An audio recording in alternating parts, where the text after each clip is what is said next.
A service of KIBMradio.com, the Internet's home for an all old-time radio.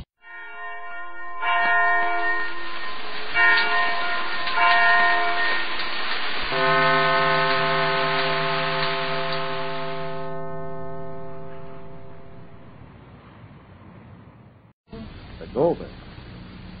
Big-hearted Molly Goldberg is calling a town meeting in order to help the ex-swindler Edward Way get a fair start in his chicken business.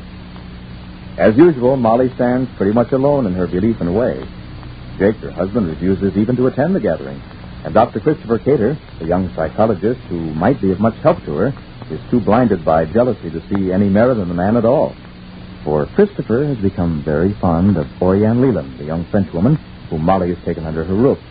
And in spite of his disapproval, Oriane has become Way's partner in the business. But Molly is determined to go through with it anyway. Listen. Rosa, darling, please, so don't stand, lay me out. Can I go to the meeting with you tonight? No, darling, I don't think so, but it's not a meeting for you, dear. What do you mean? Surely not. Rosa, darling, what's Mary Foot's number? 42. 42. All right, Rosa, darling, so lay me out my spotted dress with the figures there, yes? I don't like that dress on you, Ma. Why not? Where's your brown dress? The brown dress? Uh-huh. It's not too, It's nice, Ma. You like it? Uh-huh. I thought the skirt is a little too... It isn't, Ma. It's not too... No. All right. So the brown one, let me ask. 42 is Mary Foot, huh? Uh-huh. And Fanny everything? The pre-operator will give it to you. All right. And what's Papa doing? He's figuring something with Sammy. Oh, Rosalie. Yeah? Is Papa going to the meeting with me? I don't think so, Ma. You don't want to go, huh? What'd you say, Ma? Nothing. Operator, 42, please. 42. Rosie, dear, lay me out my little white collar also. What did you say? I'm speaking to Rosie. What, Ma? Hello, Mary Foot? This is Mrs. Goldberg on the wire. Yes. Well, I'm expecting you at Mr. Willoughby's house tonight. What did you say, Ma? Yes. Would you hold, please? Hold 1 second. Rosalie, please, I said my white collar. My white collar. Hello? In reference to certain things that we have to discuss, that's what is the meeting. Yes. Mr. Ray. Yes. I want all the folks to know Mr. Ray as I know him, not as the people think they know him. And after I have told what I have learned from his own cook that works for him, well, there's 2 sides to every man. Well, go? Of course. Listen, darling, if even a penny has 2 sides? Oh, all right, dear. Very well, then I will see you, dear. Bye. Why is there never any ink in this house? Never, Baba, never. Rosalie, give Papa ink. And, Rosalie, Bobby just said Tiny Avery's number is? Tiny Avery, you're calling too? Everybody I'm calling. The ink, Rosie, please. You're not going there? I'm not going, Molly, and don't ask me why. I'm not asking. So you don't require a reply. Thank you. You're welcome. Thank you very much. Thank you very much indeed. Thank you very much, Jake. Very much, dear. Hello? I want Tiny Avery's place, please. Yes. 27. I believe 2727, yes. Oh, Dr. Cader? Well, please come in back. Come to back. Yes, I'm holding. Will you call me back, please? Call me back. Dr. Cader, I'm just calling all the people together to the meeting. No. Yes, Doctor. And Dr. Cater Jr. just came in. Doctor, I wish you could go to the meeting, Doctor. It would mean so much. Come in here, Doctor. Oh. Mr. Goldberg is calling you. Doctor, try to see if Mr. It's all right. Hello? Yes, this is Mrs. Goldberg. Yes, dear. Remember finally when I spoke to you about a meeting to reference to Mr. Ray? Yes. Well, there are many things I want you to know about the man. Well, that's the purpose of my meeting. Well, the things you don't know are more important than the things that you do know. Indeed. One second, Tiny dear. My door is knocking. Will you hold, please? Oh, all right. Thank you. Very well, then I'll see you. Goodbye. Come in, whatever, if anybody. Come in. Mr. Whale lives here, doesn't he? Yes, surely. Well, I want to see it. Well, won't you come in, please? Where is he? Well, he is not in. Where is he? Well, he'll be in any minute. Well, then I'm waiting for him. Surely. Well, won't you sit down, please? I can stand. Well, why shouldn't you sit? When will he be back? Well, I don't know exactly why. He's enjoying himself raising chickens, huh? That's more than I can do. Oh, maybe you think I'm talking up in the air. But I'm one of the thousands of people he swindled. He took all my savings, and I just heard he got out of jail. So I came to see him to introduce myself, you know. I dressed up in all my best clothes, and I borrowed money, and I took a bus, and I came here. Who came in? Somebody, nobody. This is my daughter. How you do? This gentleman is waiting for Mr. Ray. Go, dear. Lay me out. Ma. This is my son. Go, children, please. Go, dear. Penny, are you getting what? This is my husband. The gentleman is waiting to see Mr. Ray. Yes, I'm waiting. I waited 3 years.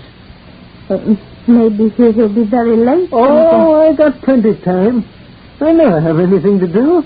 I just wait. And I've been waiting a long time. So a little longer won't make much difference. So he was here all the time. But let me introduce myself. I'm one of the people you never saw. One of the people you swindled, Mr. Wayne. My name... it wouldn't make any difference to you. So you're in the chicken business, huh? Please, Mr. Goldberg, let the man talk. Let me talk. Goldberg. Thanks very much. You're going to let me talk. I've been saving this talk for you for a long time. 3 long years. You don't remember me, do you? Well, I'm stock 190065 to 198000. See? Here, that's who I am. What was your number, Mr. Wayne? Mrs. Goldberg. The amount was $900. Oh, it didn't take me long to save it. Oh, no, only 10 years. 10 years, yes. Remember the ad you put in the paper? Safe as a bank, people's investments, security, and public welfare? Remember, Mr. Wayne, do you? Answer me. Yes, I lost my job, too. Oh, yes. It was only me and my wife. She's a cripple. We figured maybe we could run the 900 up to 1,500 and get this little chicken farm. Just like you have now, you know. But the security was just a word, wasn't it? And then suddenly he was in jail. The great Mr. Wayne was in jail. I never saw you and you never saw me. And now we're both broke. Or aren't you broke? Maybe you got a little sausage away, huh? Maybe there's a few bucks around that belong to me, maybe, huh? What do you say, Mr. Wayne? But you sat up on the hill in the big house and the wire fence ran all around it, and there was gardens in it and horses and cows and servants. You lived off the money poor slobs like me say. You did. You played the Lord high mucky muck, and we lost every nickel we had. And now maybe you think you're quit because you spent a vacation in jail. Well, you're not quit, and you'll never be quit. And I've come to get my money, and I'll get it. I'll get it out of you if I have to wring you dry, if I have to. I'm not Mr. Wayne. That's Mr. Wayne. But...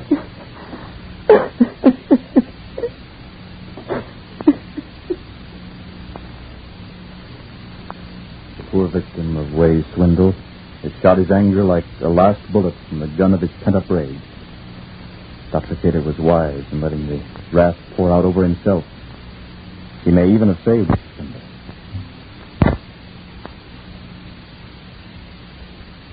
played by the orchestra. Now, ladies and gentlemen, 1943 being just around the corner, we bring you a man who's been sewing like mad to get his tuxedo finished before New Year's Eve, Jack Benny.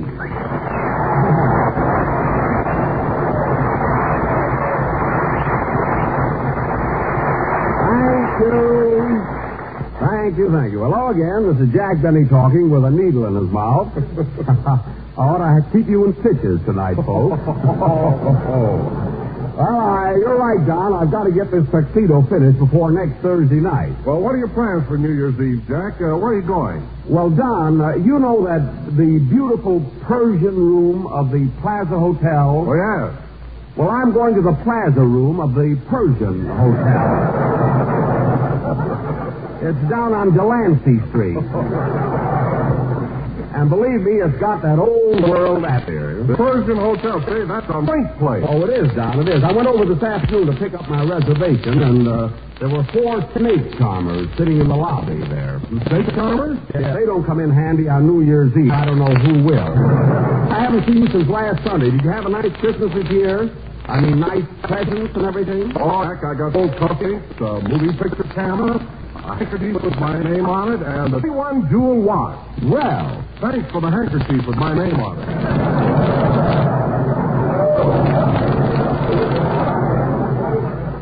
You're welcome. Lucky I didn't get you that 21 jewel watch like I intended to, or you'd have 2 of them.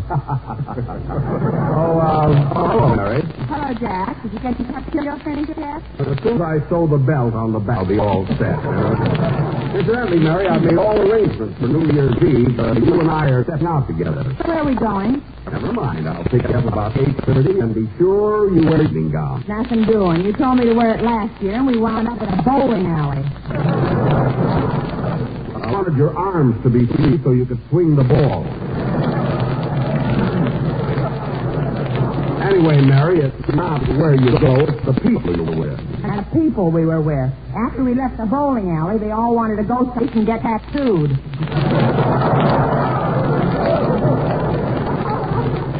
Well, what's wrong with that? I've got a Wilson liner tattooed to my chest, a work of art. What's on your Adam apple? The poop deck. It's a complete boat. The guy wanted me to put seagulls on my eyes, but I thought that was going too far. I'm mighty proud of that ship, though. Oh, by the way, Don, thanks for that lovely bottle of perfume you sent me. Oh, don't mention it, Mary. Well, how about me, Mary? I thank me for the present I gave you? I mean that beautiful and expensive cup? You mean that cup? Now, wait a minute, Mary. You might not realize it, but that cup I gave you happens to be real pewter. It certainly does. Well, it's genuine antique. Say, Mr. Benny. Oh, hello. Hello, Dennis.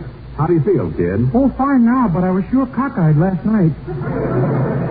Cockeyed? Yeah, there was a fly on my nose and he wouldn't get off. Well, that's better, young man. So say, kid, I haven't seen you since Christmas. Did you get that present I sent you? I sure did. Thanks very much for that handkerchief with John Wilson's name on it. With Wilson's name on it? That should be Dennis Day. Give me back that handkerchief, Dennis, and I'll have it done over. Let's see, the seamstress lives way downtown. I'll have to take the subway and change at 14th Street. No, I can take the bus to 14th and then the streetcar across. Then I have to walk about 4 blocks. Oh, that's too much bother, Mr. Benny. I'll go to court and have my name changed to Don Wilson.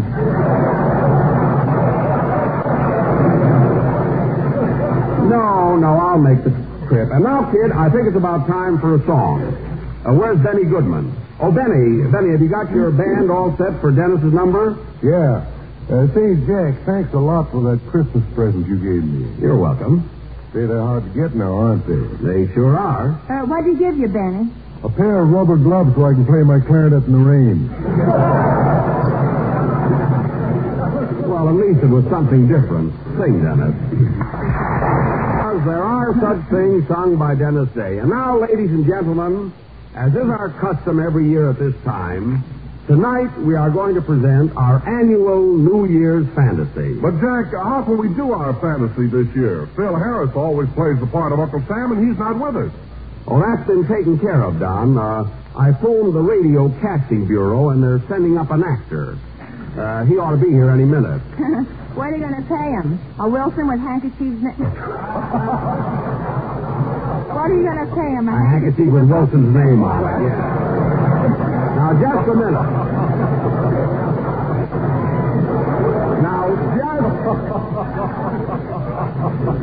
Now, just a minute. Let me have your attention, everybody. What's the matter, Jack? Well, I wasn't going to mention this, but if I remember correctly, not one of you, nobody in this cast gave me so much as a cigar for Christmas. Oh, I'm glad you brought that up, Jack. We have a surprise for you. What? Where is it? Right here. We all chipped in and bought you this beautiful gift. Merry Christmas, Mr. Benny. Open it up, Jack. Okay. Gee, a surprise, eh? Well, do you like it, Jack? Well, I'll be darned. A bedroom slipper. Now I can hop over and close the window every morning.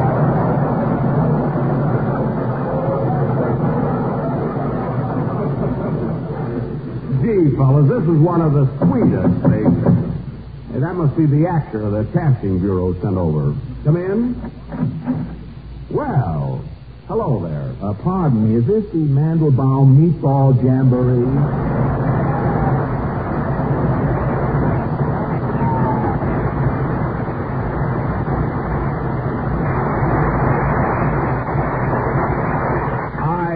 I'm afraid you've got the wrong show, Bud. This is the Grape Nut Flakes program. Oh, I see. Well, Radio Casting Bureau sent me over here to play the part of Uncle Sam. I see. Well, have you had any experience in radio, Mr. Allen is the name. Fred Allen. Fred Allen. Small F. Fred Allen. I think I know this guy from somewhere. Now, where was it? Is his face familiar, Mr. Benny? What was that, Dennis? Is his face familiar? No, I've never seen anything quite like it. But I'll swear I know this guy. Well, I happen to be in radio myself, Mr. Benny. Do you ever listen to Gloria Happyfinger, Girl Plumber?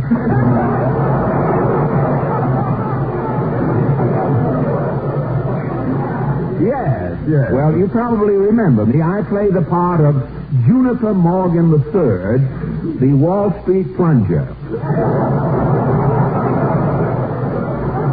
Oh, yes, I hear that program every morning. So you're the plunger, eh? Mm-hmm. The rubber drive may get me any minute, but I'm holding on. And as a sideline, I also broadcast for Texaco Gasoline. Gasoline? Yes, it's sometimes called ration book radium these days. Oh, of course, gasoline. Now, I don't know if you are familiar with our particular type of program, Mr. Allen. You see, we do a very subtle type of show. Mm-hmm. If we get laughs, all right. If we don't, we don't. Mother told me there'd be nights like this.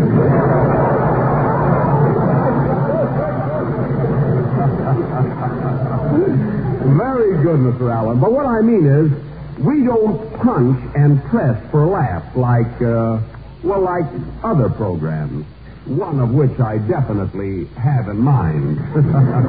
Now, if you'd like to play the part of Uncle Sam, that's up to you. But first, Mr. Allen, are you an American citizen? Oh, yes, Mr. Benny. I got these slant eyes from pulling off a tight derby.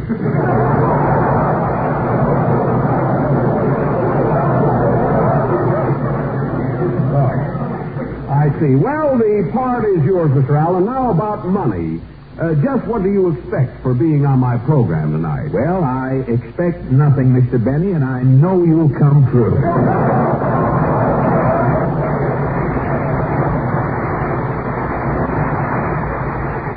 Well, I'm sure we can get together.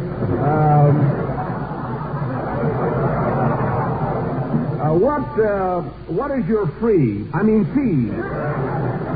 What is your fee for a radio performance?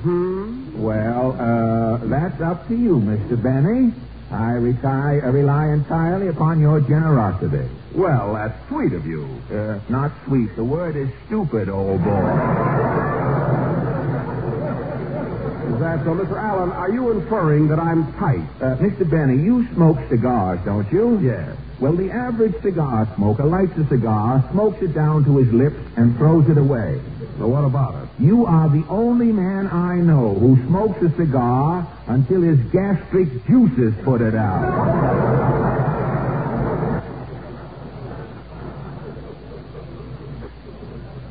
I only hope I have as good jokes when I get on your program. You will if you bring them. You'll have your...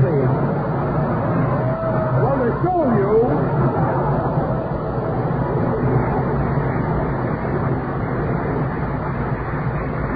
That serves me right from digressing. And well, to show you how wrong you are, Mr. Allen, I have a check in my hand for $500. Here you are. Thank you. Oh, wait a minute, Mr. Benny. There seems to be a slight mistake here. This check says 500 boxes. Oh, that's 500 boxes. You know, dollars. No, boxes. This check says 500 boxes of Grape Nuts flakes. Well, they're delicious. Yes, my good man, because when Mr. Benny gives you 500 boxes of Grape Nuts flakes, he's giving you thousands of servings of America's fastest-growing flake cereal. Well, I know that, fat boy. Just think.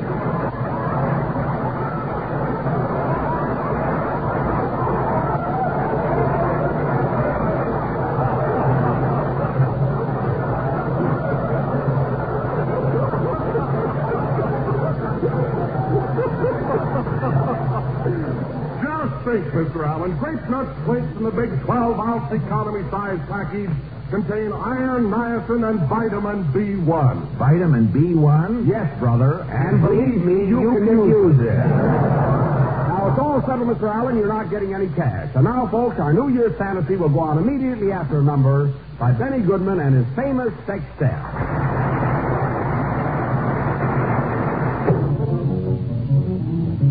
And now, ladies and gentlemen, for our annual New Year's play entitled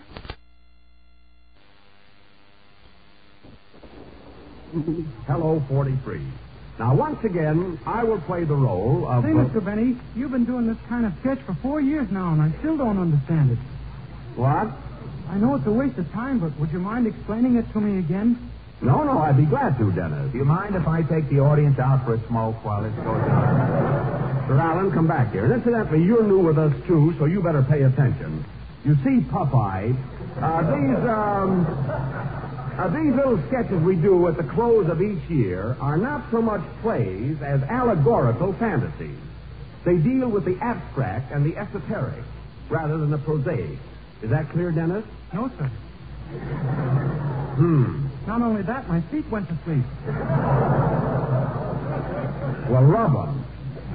As I was saying, if I'm not too redundant, these annual plays are not prosaic, but the penultimate of abstract symbolism. And just think, folks, only 4 pages back, this man was sewing a tuxedo.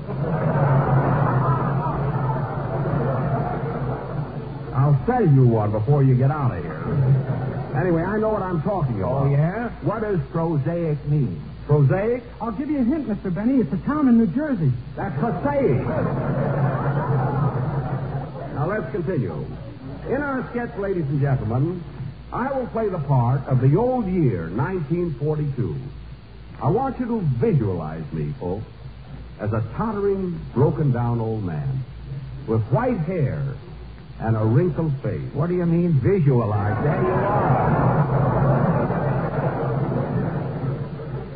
Wait a minute, I'm just bent over like this because I'm playing a part. Well, that's the first time in history rheumatism has ever been confused with acting. Let me tell you. Sir Allen, will you please sit down? Now, the old year lives in a big boarding house called the United States, run by Uncle Sam and his wife, Columbia. Now, Mary, you're going to be Columbia, and you have 48 children, one for each state in the Union. 48 children? Holy smoke. Well, it's really nothing, Mary. It's just abstract symbolism. Oh, you men always say that.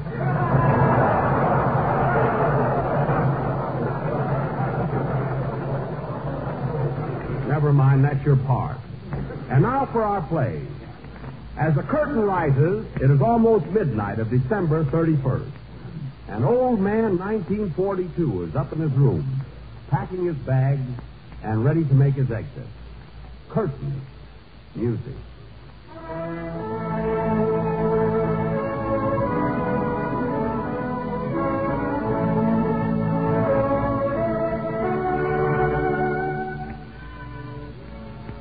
Oh, Columbia.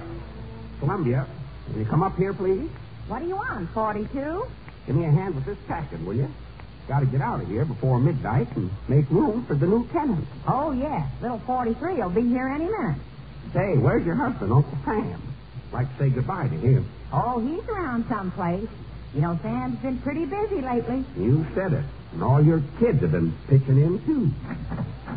Here comes Alaska, one of my adopted sons. Oh, yes. Hello, Alaska. Hello, old-timer. Hi, Mom. Boy, is he spread out. Yep, it's 1,000 miles from his Aleutians to his Sitka.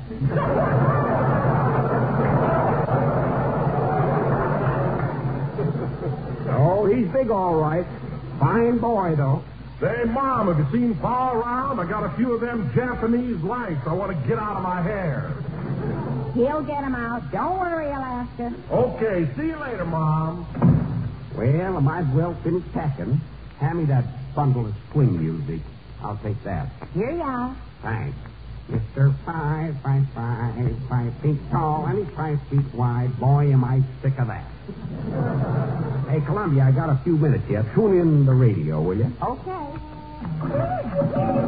Here's Berlin. Stut, und übersteigen eine Basic, eine Minuten für Stuten, Stalingrad, und Minuten für Stuten, Tripoli, und Stutenbruten, Stuten, Benghazi. Well. Boy, I'll be running.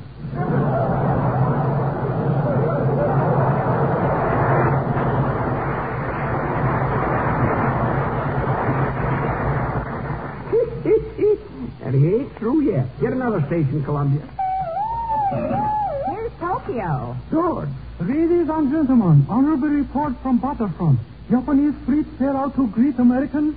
Boom, boom. No, Japanese fleet. So sorry, fleet. Ha, ha.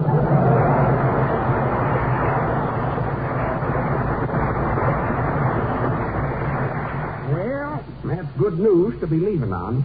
Turn it off, Columbia. Hey, what time is it? About 3 minutes to midnight. Well, I better get finished up here. Oh, hello, Sam. Well, Uncle Sam, where you been? Oh, what a day, what a day. I've been visiting all my nephews all over the neighborhood. Had breakfast at Guadalcanal, lunch at Dutch Harbor, and supper in North Africa. Now, I'll tell you one thing, Sam. You never worked harder or looked better in your life. Say, old-timer, get a load of this. I'm wearing 2 pair of suspenders. 2 pair? How long you been wearing them? Ever since Pearl Harbor. I'll never get caught with them down again.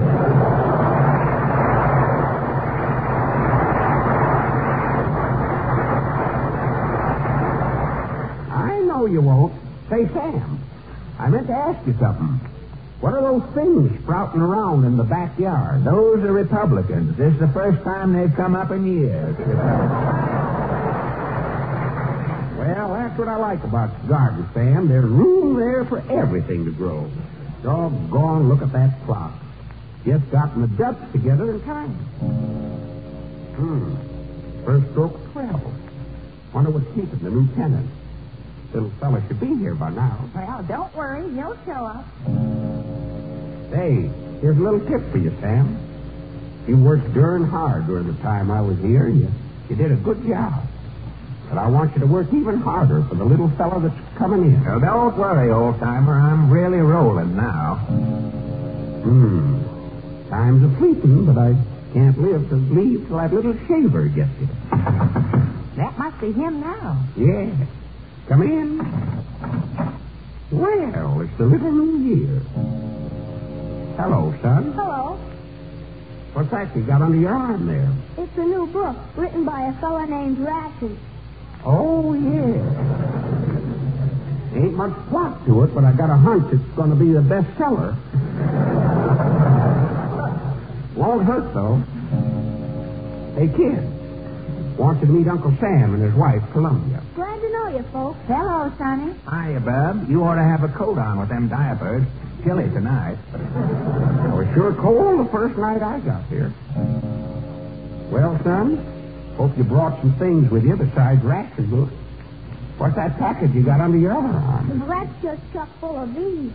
These for victory, eh? Yes, sir. They're pretty expensive, but I got a hunch that Uncle Sam will wind up with plenty of them. He got all the ones I had. Well, might as well be moseying along now. Kind of hate to go, but... Hear that, son? Yes, sir. What is it? That song called Over There. Written by one of Uncle Sam's favorite nephews. That boy used to be singing and dancing around this house all the time. Tell you, son, I sure wish he was still here. He was a real Yankee Doodle Dandy. Now, son, I want you to take care, Uncle Sam. Take care of all his friends and good neighbors, too. Leave it to me, old-timer. And look, I want you to keep the lights low here in the house for a while. Maybe inconvenient, but when you turn them on full blast again, it'll be brighter than ever. And say, before I forget it, Uncle Sam got a nephew named Franklin that's been taking mighty good care of the old boy. Ain't he, Sam? You're damn tootin'. So keep an eye on him and give him all the help you can. Franklin, eh? I'll write that down. And here's some more names for you. MacArthur, Eisenhower, Doolittle, Nimitz. A whole lot more than Sam will give you. I'll make a note of them. Oh, yes, and there's some other friends of Sam's you don't want to forget. There's Churchill and Stalin and Shanghai-Check. If I had time, I'd name a dozen. Well, gotta be leaving. So long, Sam. So long, old-timer. Here I go. So long, 42. So long, Columbia. Keep 'em flying.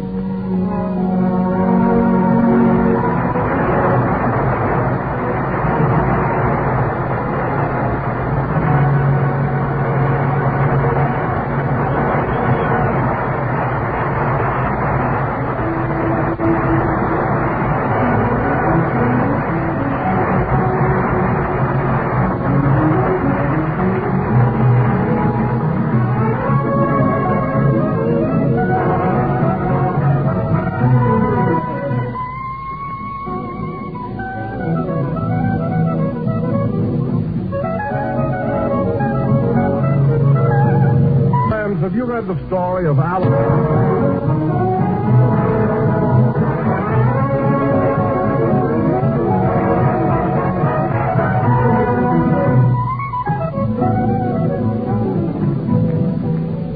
That was the last number of the 13th program of the new Grape Nut Flake series, and we'll be with you again next Sunday night at the same time, broadcasting for pilots and ground crews at Dow Field at Bangor, Maine.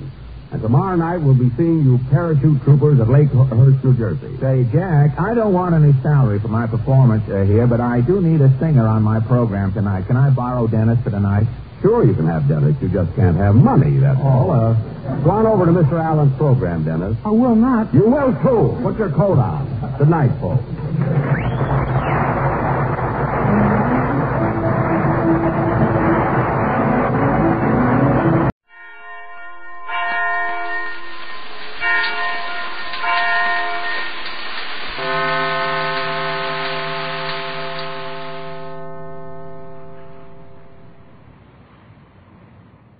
The Grape Nuts Flakes program coming to you from Bangor, Maine, where we are broadcasting for pilots and ground crew of Dow Field and starring Jack Benny with Mary Livingston, Dennis Day, Rochester, yours truly, Don Wilson, and our guest conductor, Abe Lyman.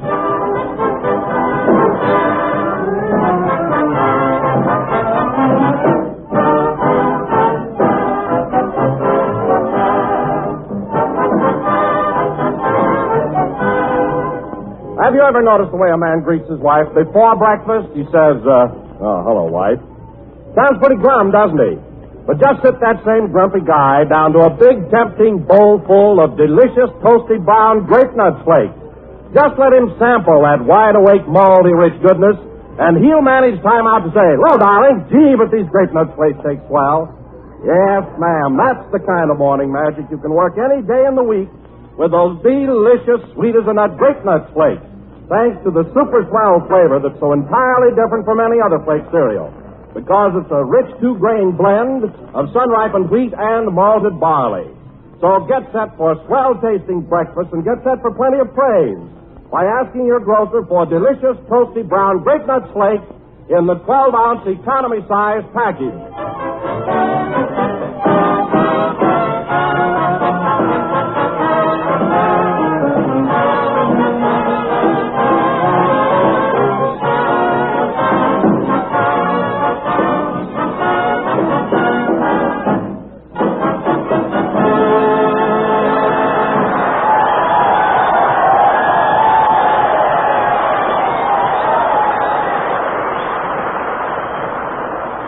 Was me and my buddy played by the orchestra. Now, ladies and gentlemen, from the Bangor Opera House in Bangor, Maine, we bring you a comedian you'll get a big bang out of, Jack Benny.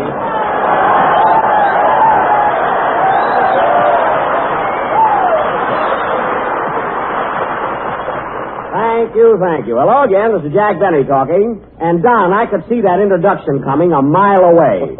That's a pretty corny build-up to give me in front of all these boys from Dow Field. That's right, Jack. The old opera house is packed to the rafters. Imagine all these soldiers turning out to see us on a cold night like this. Oh, I don't think it's so very cold up here. Why, I'm as warm as toast myself. Well, why not? You got more fat on you than a 10-cent pork chop.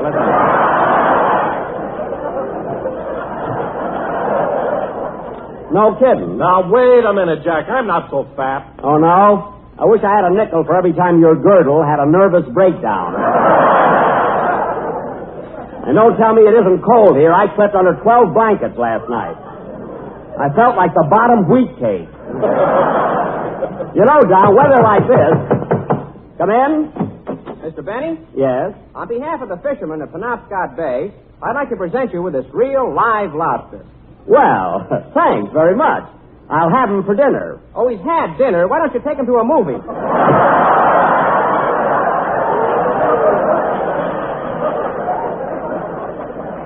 Isn't that sweet? A live lobster. Everybody's so nice up here. You know, Don, I'll never forget that reception at the station when we arrived.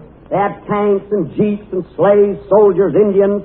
You know, a real Indian drove me from the station to my hotel. Are you sure he was a real Indian? I think so. When he left, he had my toupee hanging from his belt. And I bought it just for this cold weather. Oh, hello, Mary. Hello, Jack. Hiya, fellas.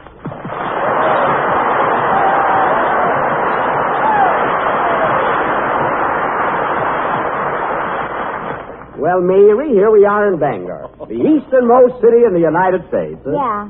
Just think, a few weeks ago we were in sunny California, and here we are on the rock-bound coast of Maine. Yes, ma'am. Boy, what a walk.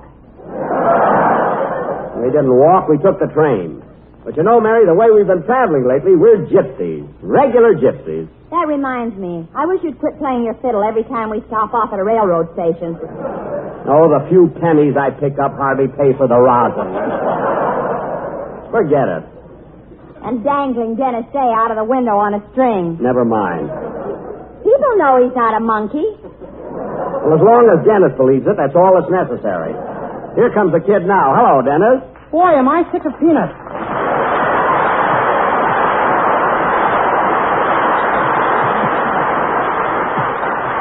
That's it, Dennis. Tip your little red hat. And listen, kid, you don't have to live on peanuts. While you're up here in Maine, eat seafood. Seafood is what this place is famous for. Well, personally, I think they overdo it a little. What do you mean? Well, I ordered breakfast this morning, and the waiter brought me an order of clam and eggs. Well, that's what I mean. Everything is seafood here. Yesterday was my birthday, and they brought me a codfish cake with a candle on it. What? I don't care much for codfish, but the candle was delicious. Well, Dennis, I didn't know yesterday was your birthday. Why didn't you give me a hint, and I'd have gotten you a present? Well, gee, I wrote you a note and went up to your room at the Bangor house and pinned it onto your pillow. Oh, was that your note? I thought it was from the chambermaid, and I sent her a bottle of perfume. Channel number 5. That's Chanel number 5. This was Channel. It came straight from the Penobscot River.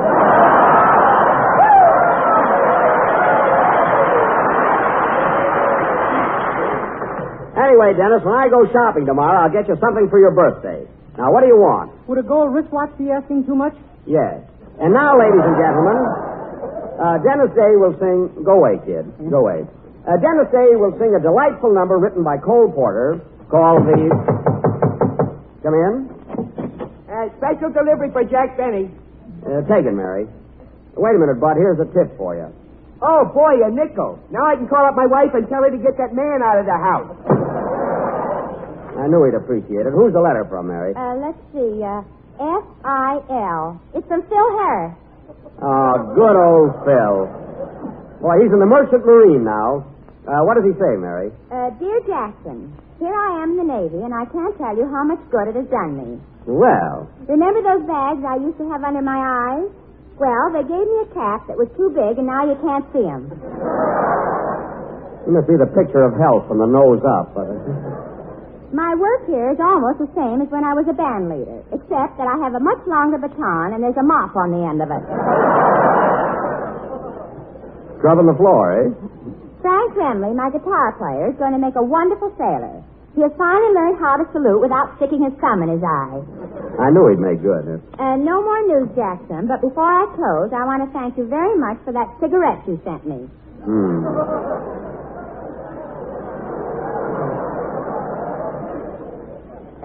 Me and the boys enjoyed it very much.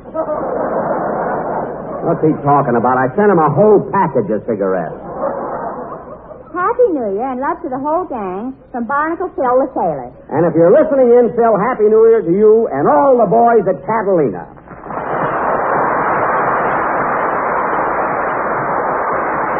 Okay, let's have your song, Dennis.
That would be so nice to come home to, sung by Dennis Day. And very good, Dennis. Thanks, Mr. Benny.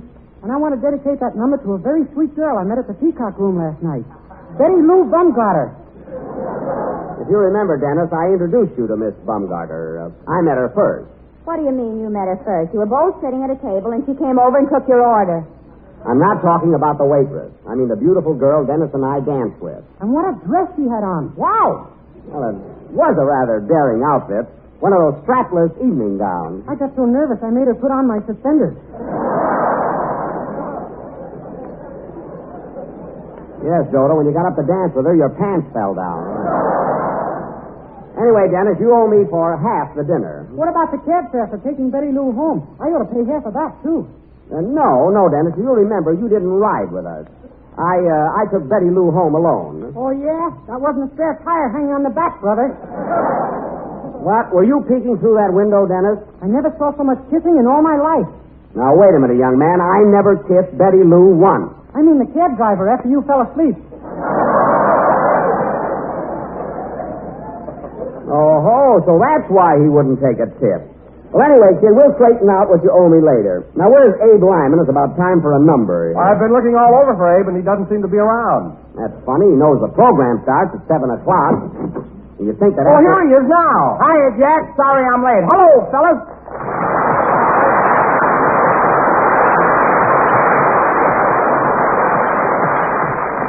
I was wondering why you weren't around, Abe. Where you been? Well, it took me a long time to get here. I'm living over in Bath, 100 miles away. You're living in Bath, Maine? Yeah, I got a room in Bath like you told me to.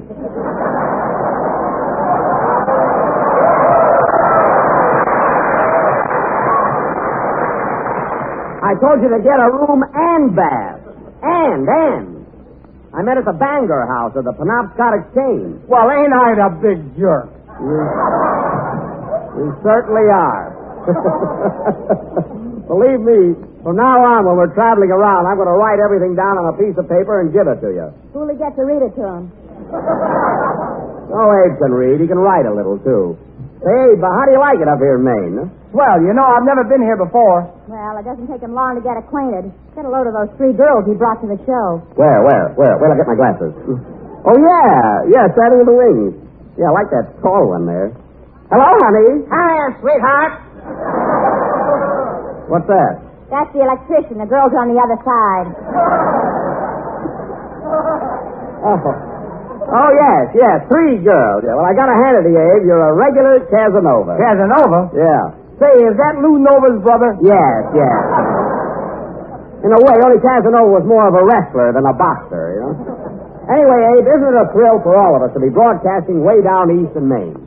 Maine in the wintertime, with its snow-covered hills, its rivers frosted by Mother Nature, and snowflakes fluttering down on the peaceful countryside. Ah, you're right, Jack. And there's only one thing more beautiful than snowflakes fluttering down from the sky. What's that, Don? Grape nut flakes fluttering from the big 12-ounce economy-size package. And everybody loves them, Jack, because they contain iron, niacin, and vitamin B1. Snowflakes? No, grape nut flakes. Oh, I see. And I tell you, Jack, it's a real thrill when you wake up in the morning, rush over to close the window, and feel them beating against your face. Grape nut flakes? No, snowflakes. Oh, of course. Snowflakes. And when you jump into your clothes and rush downstairs, what do you find waiting for you on the breakfast table? A nice big bowl. And what's in that bowl? Fish flakes. Snowflakes. Grape nut flakes. I'll get fired for this. Yes, ladies and gentlemen, a bowl of toasty brown sweeters and that grape nut flake. 30 years in show business, and I had to make a mistake like that. Play, Lyman. Thank heaven I got a little chicken farm in Waukegan.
Song played by Abe Lyman and his orchestra, and with a vocal chorus by everybody in the audience.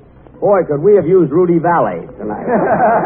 Say, before I forget it, tomorrow night you and your band and our whole gang are giving a show for the boys at the Boston Navy Yard. Tomorrow night? I thought you were all going to stay up here and go bear hunting tomorrow. No, I went bear hunting yesterday. Had a lot of fun, too. Fun. Tell him what happened. Tell him what happened. Nobody's interested. Oh, I am, Mary. Now tell us all about it. Oh. Well, it seems that Jack Thomas and his Baumgartner a new fur coat. I did not. So he bought a gun and went out to bag a bear for his bag.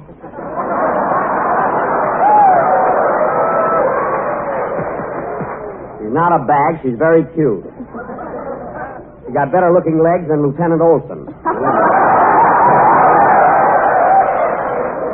I heard about that, fellas.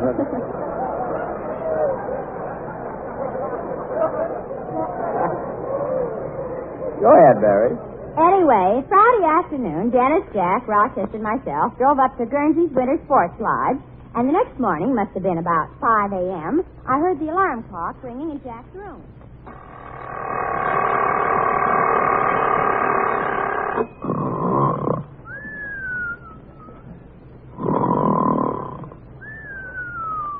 Holy smoke, it's 5 o'clock already. Mr. Benny, wake up. Wake up, Mr. Benny, wake up! As President of the United States, I hereby promise Hetty... Oh, hello. Hello, Dennis. What's the matter? If you want to go out bear hunting, we better get started. Yeah. Gee, it's chilly this morning.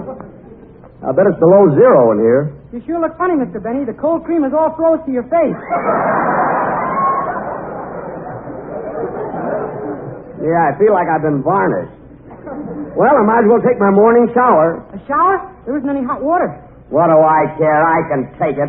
Well, here goes. Woo! Woo! Woo! Woo! I tell you, Dennis, there's nothing like a cold shower to wake you up in the morning. When are you going to get underneath it, Mr. Benny? I wouldn't get under that thing for $1 million. Well, that's that. Come on, kid. I'm hungry. Let's go out to the kitchen and have breakfast. Anyway, fellas, after breakfast, Jack went over to Rochester's room. Had an awful time getting him awake. You could hear Jack yelling at the top of his voice. Rochester! Hey, Rochester! Come on, Rochester. We got to get going. Rochester, wake up. What time is it, sugar?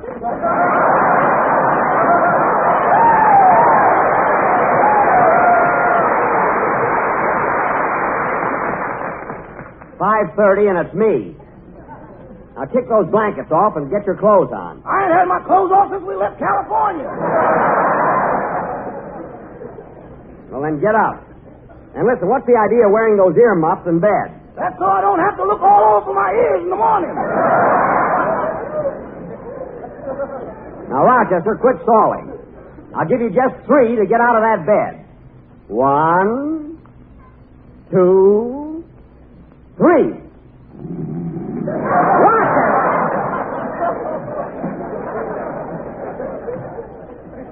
If you don't get up right away, I'm going to put you under a cold shower. That does it. Yeah, come, boy. I thought so. Now, hurry up. We're all waiting for you. We'll get started in a few minutes, Mary. Now, where's that Indian guide? He should be here by now. What do you want a guide for? Because they know where the hunting's good.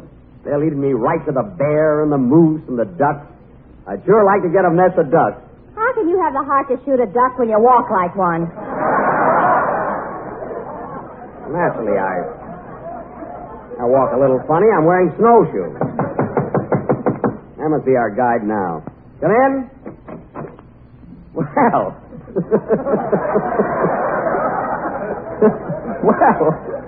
Well, hello there. You want an Indian guide? That's right. What's your name? Me Chief Leaping Goose. How? How? De-do.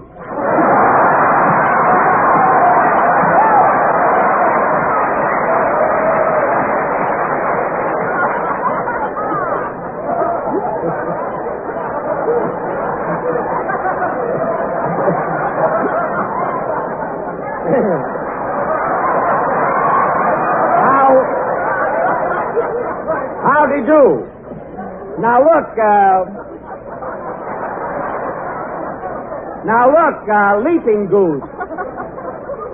How many strings of beads you want them for being guide? No beads, brother. Strictly cash. All right, I'll give you $5. Well, we might as well get started. Hand me those 2 sweaters, Mary. 2 more? You've got on 8 already. Well, it's cold. My teeth were chattering all night. Well, why didn't you keep them in your mouth where it's warm? Don't be funny. Hand me that sweater, Dennis. Here you are. Gee, this is a pretty sweater. Where'd you get it, Mr. Benny? It's one Lana Turner wore in a picture. I admired it, and she sent it to me. Well, somehow on you it doesn't thrill me. Not supposed to thrill you. Now, where's that Rochester? Oh, Rochester! Yes, boy! If you don't hurry, we're going without you. I'll be here when you come back with a candle in the window.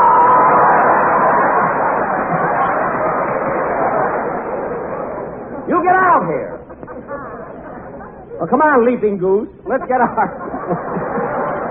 Leaping Goose. Let's get our equipment together. Oh, boy, we're going bear hunting.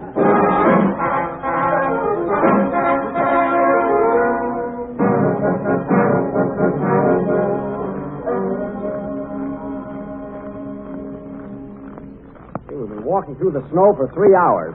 Hey, Leaping Goose, we haven't seen a bear or a moose or anything. Leaping Goose, much embarrassed. His face very red. Well, of course it's red. You're an Indian. Oh. I know how to get a moose. Now, quiet, everybody. Gosh, what's that? That's the mating call of the wild moose. Are you going to marry a moose, Mr. Benny? No, I want to shoot one.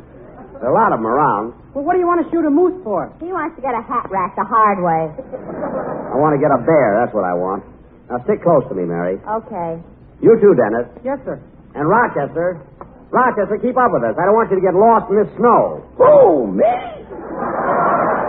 Just stay near us, that's all. Say, Mr. Benny, what's that? What's what? That little animal sitting on the log over there. Well, I'll be darned. It's a mink. I think that's a skunk, Jack. It is not a skunk. Oh, boss, inhale. Well, I'll be darned. Run, fellas, run for your life. Hey, you know what? That really was a skunk. You're telling me. Walk behind us, Dennis. Way behind. Hey, Leaping Goose, when are you going to find a bear for us? Look, Paleface. Here come man in fur coat. Maybe he help us. Yeah, he might at that. Hey, mister, can you tell us where we can find a man in a fur... That's a bear! What's the matter with you? Now stand back, everybody. I'm going to advance and shoot Oh, be him. careful, Jack. Boy, it's a big one. I'm going to let him have it right between his eyes. You mean between your eyes? Turn that gun around. Oh, my goodness. Now watch me get him. Watch out, boss. You're getting too close. I don't want to miss him. Here goes. Ready? Aim. Well, I'll be... Now listen, Bear. Give me back my gun. Give it back, I say. Pick him up, Mr. Benny. He's got you covered. I've got my hands up. Now listen, Bear. I didn't come out here to shoot you. I was after a moose. I want to get a hat rack. You gotta believe me. Please don't shoot. I'm too young to die. And besides, I'm out of season. You can't do it, I tell you. Now don't shoot.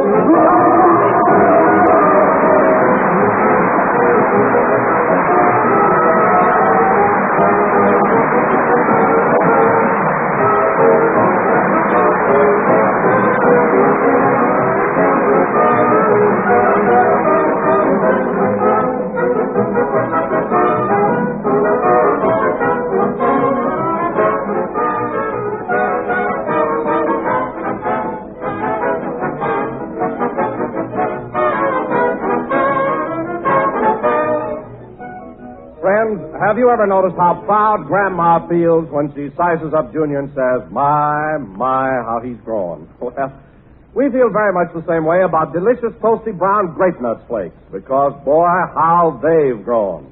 Why, the increase in your purchases of grape nuts flakes during the past 3 years has been more than that of all other ready-to-eat cereals put together. And there's a reason. In fact, 2 big reasons. First, it's the malty, rich, sweet as a nut flavor of Grape Nuts Flakes. Second, it's the grand nourishment you get from Grape Nuts Flakes. You see, they're a whole grain cereal, bringing you important vital food factors you find in the natural whole wheat, plus extra vitamin B1. Essential food values recommended as part of your daily diet by our National Nutrition Program. So for delicious, nutritious breakfast, serve tempting, toasty brown Grape Nuts Flakes, America's fastest-growing breakfast cereal.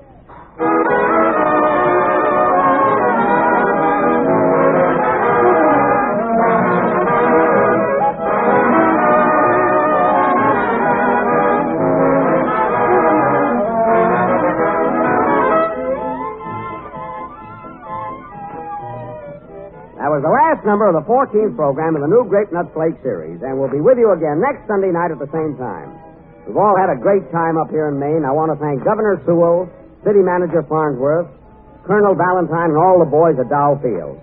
Say, Mary, before we leave for Boston tomorrow, let's go ice fishing. Ice fishing? Yeah, it's a great sport around here. You cut a hole in the ice, drop in your line with a hook on it, and catch a fish. Anything over a half a pound, it'll pull you right in. Yeah, I guess so. Good night, folks.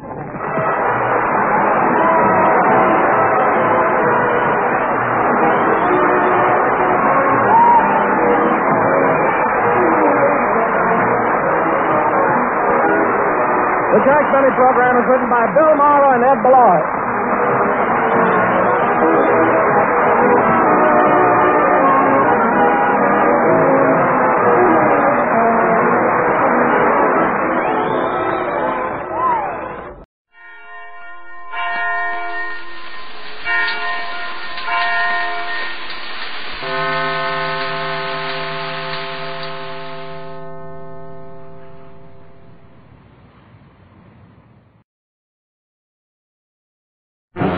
RCA Victor, world leader in radio, first in recorded music, and first in television, presents transcribed the Phil Harris Alice Faye Show.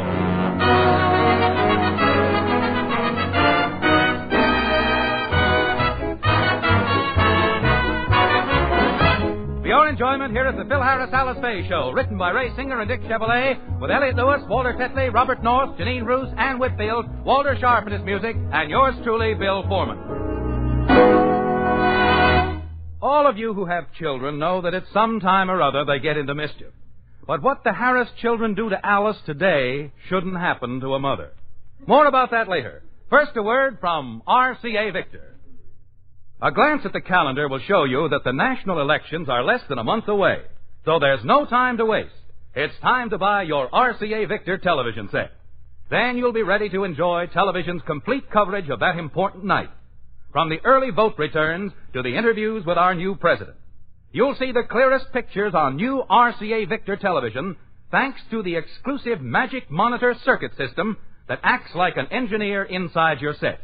The Magic Monitor screens out interference automatically, steps up power automatically, and automatically ties the clearest picture to the best sound. The Magic Monitor is built into every new RCA Victor set. Into the brand new Shelley, for example.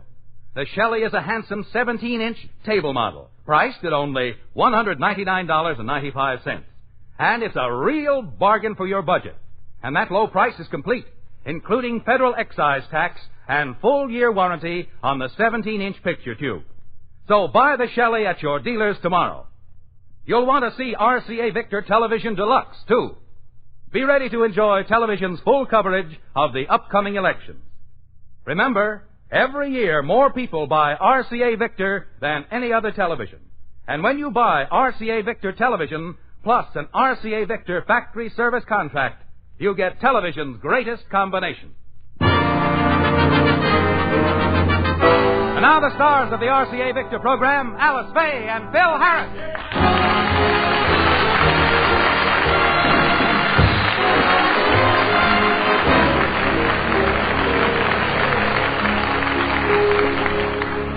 Phil has scheduled a band rehearsal for this afternoon, and he's very anxious for everything to come off just right because the sponsor is going to be there. As we look in, Phil is at home getting ready to leave for rehearsal. Now, let me see. I think I've got everything I need for my band rehearsal. My conducting wand, my podium, my music. Why bother with music? Your musicians can't read. They don't have to know how to read. They memorize everything. And look, I don't want you knocking them, Willie. Now, where was I? Oh, yeah. Let's see. I got the music, pitch pipe, tuning fork, and earplugs. What are the earplugs for? The boys in the band, they can't stand to listen to each other.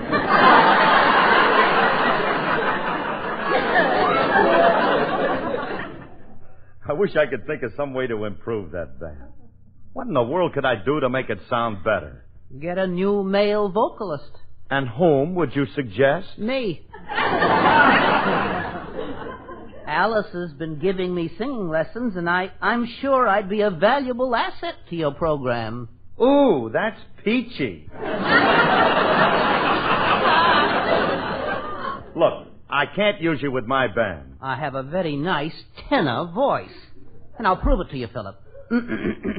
Bonnie Google with his googly eyes. Yeah, that's good, Willie. Yeah, that's fine. That'll be enough. Yeah, you can knock it off. Down, boy. Down. Down, boy. Thank you, Carmen Lombardo. I thought you gave up singing. Look, Willie, forget about singing with the band. Hey, I got to get to rehearsal. Where's that no-talent guitar player of mine? He's supposed to pick me up. Maybe he's not going to show up. He's probably still mad at you for making fun of his real name last week. Well, I couldn't help it. That name of his, what is it again? Elliot Lewis. Ooh. I get nauseous every time I hear it. I'll get that. Hiya, Curly. Sorry I'm late. Well, it's about time you got here. We got a rehearsal. Where you been? I stopped at my regular place for breakfast. It took the guy an hour to prepare it for me. Oh, must have had a fancy breakfast. No, same thing I always have. Then why did it take him an hour? New bartender.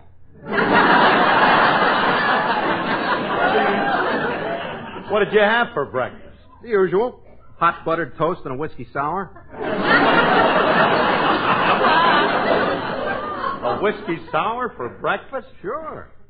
Everybody should start the day off with some fruit juice. All right. Look, we're late for rehearsal, so let's go, Emery. Emery? Well, that's your new name, ain't it? My new name is Elliot, no cracks. All right, Elliot. Ooh. Come on. By the way, Alice, any mail come here addressed to me? Why should your mail come here? Well, since I changed my name, I've been giving this as my mailing address. See, my new name doesn't go with my old address. Why not? I think it sounds good. Mr. Elliot Lewis, 28 Skid Row Lane. That's not my address. I live at 69 Vat Boulevard. Well, there ain't been any mail for you. We haven't had any mail ourselves for several days, and now that I come to think of it, the neighbors haven't even had any either. Mm-hmm. But I'll check on that later when I get back from rehearsal. Come on, Esther. Elliot. Esther, Elliot. They're so close. Goodbye, honey. Oh, goodbye, darling. Hurry back. Alice, what do you see in that old Indian? Willie, please. He happens to be my husband, and I'm very... Hey, Uncle Willie, here comes the Pony Express. Now, girls, how many times must I tell you not to bring your wagon into the house? I'm not going to tell you again, but what have you got in that wagon anyway? The neighbor's mail. We've been taking letters out of their boxes for the past 2 days so we can play post office. Yeah, we're going to mix it up and put everybody's mail in somebody else's box. Oh, no. So that's why nobody in the neighborhood has been receiving any mail. Look, we're going to put that mail right back where it belongs, and we're going to do it right now. Alice, you can't do that. You can't let the neighbors think your family is responsible for this. You'll have to sneak it back tonight when nobody can see you. Well, it would be embarrassing trying to explain this. Willie, put all those letters in the hall closet till tonight. And Phyllis, where's our mail? Oh, we've already delivered that. Delivered it? Where? We put it in mailboxes all over the neighborhood.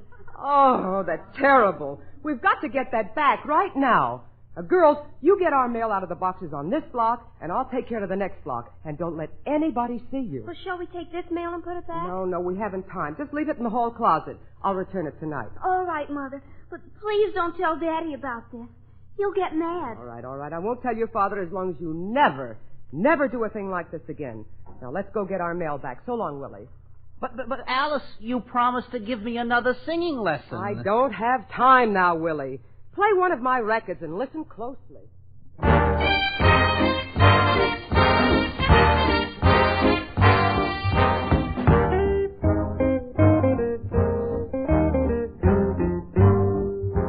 Gee, it's great after being out late, walking my baby back home. Arm in arm over meadow and farm, walking my baby back home. We go along harmonizing a song, or I'm reciting a poem. Owls go by and they give me the eye, walking my baby back home. We stop for a while, she gives me a smile and snuggles her head to my chest. We start in the pet, and that's when he gets my powder all over his vest. After he kind of straightens his tie, I have to borrow his coat.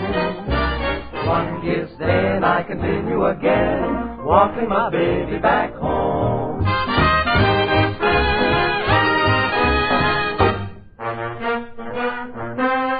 Gee, it's great after being out late, walking my baby back home.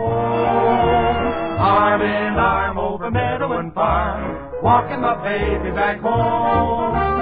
We go along harmonizing a song, or I'm reciting a poem. Owls go by and they give me the eye, walking my baby back home. She's afraid of the dark, so we have to park outside of her house for a rest.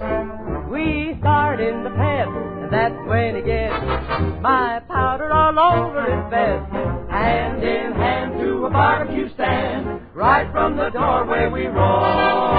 Eats and then it's a pleasure again, walking my baby back home.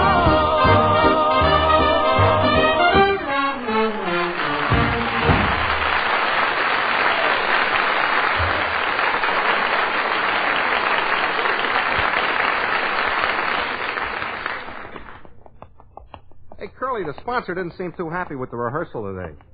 I don't think he liked the way the band played. I don't blame him. You guys sounded like you're playing underwater. The rest of them guys sounded bad enough, but I never heard you play your guitar as bad as you did today. It wasn't my fault. For the rehearsal, some wise guy sneaked in and put strings on it.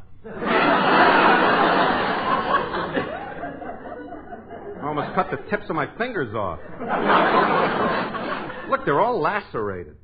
I might get an infection. My fingers will fall off. Then how would I play my guitar? Use your elbows. Nobody can tell the difference.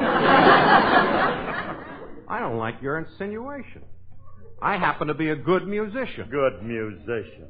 You couldn't get a job playing Second Revolver with Spike Jones. Look, kid, I don't want to hurt your feelings, hey, but Curly, isn't that Alice across the street? Where? Over there. Oh, yeah. Yeah. I wonder what she's doing there. Wonder why she keeps looking over her shoulder. She's acting awful suspicious. What's suspicious? All she's doing is taking the mail out of the steward's mailbox. The steward's mailbox! Now, what's she doing that for? Hey, look, Curly. Now she's going to the next house. She's taking a fistful out of their box, too. Yeah. What's the matter with her? Taking other people's mail. Hey, look at her now. She's emptying another box. I can't understand it. I can. I never wanted to mention it before, Curly, but I always thought she looked a little crooked. What are you talking about? Did you ever notice her eyes? She has a squinting, shifty look. True. I thought it was due to the smog. Oh, this is ridiculous. My wife wouldn't go around stealing mail. No, then look at her now. She's got the mail and she's hot-footing at home. Yeah. Look at her scale that fence. Wow. Now look at her scat through your garden. Look at swivel hips going through that corn. She steps on my cocktail onions, I'll kill her. Come on, let's hurry. Hey, let's get to the house and find out what this is all about. Come on. Alice, where are you? Oh, I'm in here, Phil. I'll be right out. Listen to her puff. Well, she's getting a little old for them high peppers. Oh, Phil, I didn't expect you home so early. Oh, no? What you been doing, dear? Oh, nothing. I've been in the kitchen preparing salmon. What'd you have to do, swim upstream?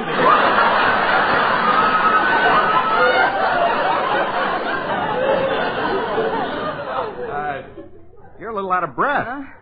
Have you been running around outside, maybe? Outside? No, I haven't left the house all day.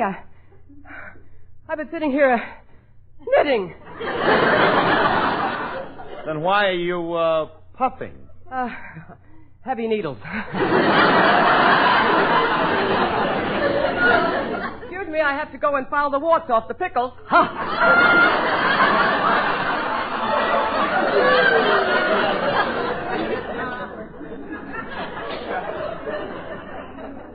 She's not only a crook, but she tells lousy jokes.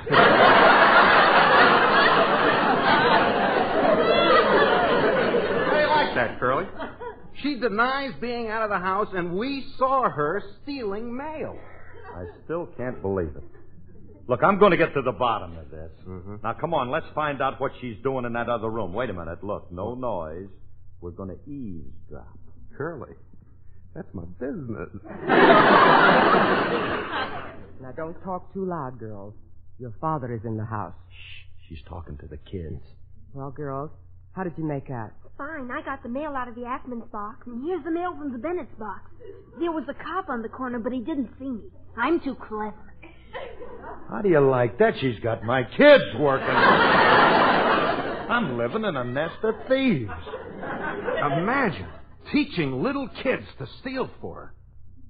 Are you sure her name isn't Alice Fagan? How about the rest of the mail, Mom? Oh, I'll take care of that tonight, after it gets dark. Well, can we go with you? Oh, no. You girls have to go to bed. I'll do this alone. Well, at least she's not taking the kids out on her night jobs. Probably don't want to split the swag with them. I've got a good mind to tell my kids that she's double-crossing them. I can't stand any more of this. Come on, Elliot. What are you going to do, Curly? I don't know. I got to have time to think this over. Come on, let's take a walk. Wait a minute till I get my head out of the closet. Alice never did a dishonest thing in her life. There must be some... Oh, no. What's the matter, Curly? The whole closet's full of mail. She must have been doing this for years. Oh, what a sweet racket.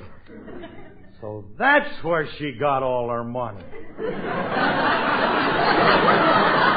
To think I've been living off of stolen relief checks, old age pensions, and women's insurance money. Yeah.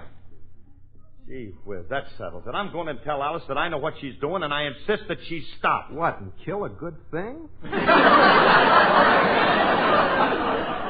How could Alice have denied doing this thing? Well, maybe she steals without knowing it. You mean she's one of them kleptodoxomaniacs? But I got to do something about this, but I don't know what. Now, Curly, don't trouble yourself. Let me figure this out for you. You just relax and take it easy. Why don't you sing? Sing? What's the matter with you? I find out my wife and kids are crooks, and you stand there and ask me to sing. Yeah. Well, I don't feel like it. But at my age, I can't afford to turn down a request.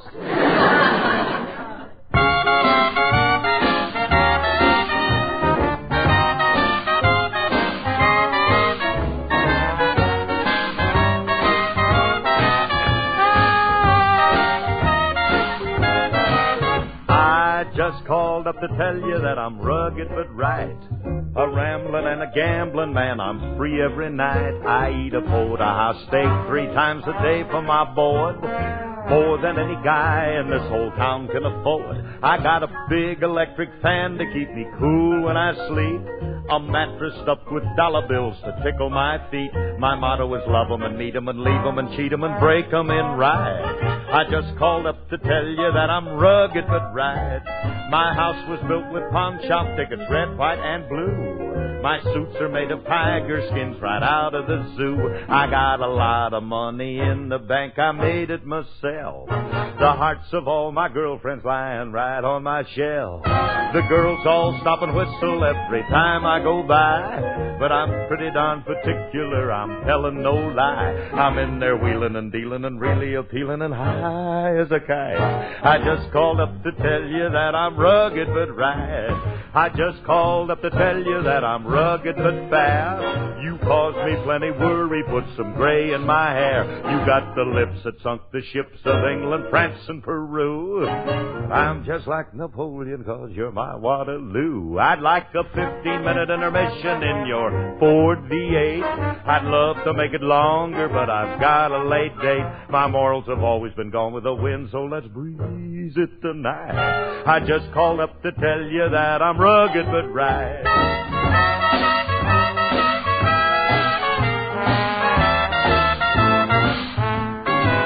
Don't overdo it, 'cause I really overdoed it last night.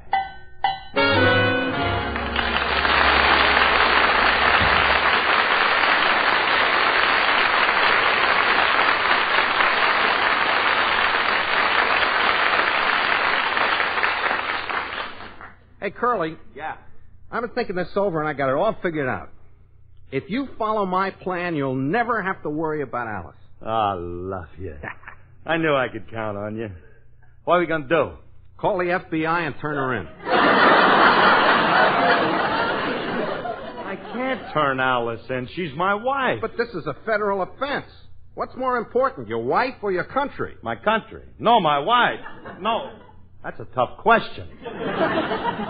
My country I'm living in, and my wife I'm living off. I can't turn Alice in. They'll arrest her. Don't you realize that? They'll arrest her and send her away to prison. That'll upset my whole life. What do you mean? Well, I'm a very busy guy. What with my radio shows, my television appearances, my recordings, and going up to visit Alice, I won't have any time to go fishing. Well, Curly, I can fix that. I'll see that she's sent to a pen close by. I got a little pull. I think I can get her sent to Alcatraz. Right in the San Francisco Bay, and you can take a ferry over every Sunday and see her. I can't let them send Alice to Alcatraz. What's the matter with Alcatraz? I get seasick on a ferry.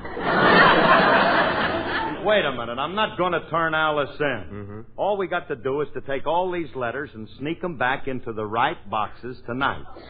Now, how do you like that idea? Oh, crazy, man. Crazy. I can't wait to get caught with a sack of hot mail. Yeah, you're right. We could get caught. Look, we'll just have to get somebody else to do it for us. Now, we'll find somebody to take that... Anybody home? I brought the groceries. This kid's timing is uncanny. Hey, Curly, how are you going to get him to take them letters back? He's a kid. I'll make a game out of it. Hiya, fellas. Oh, Julius. Hey, you're just in time. Julie, how would you like to play post office with me? You pucker one blubber lip and I'll clout you with this salami.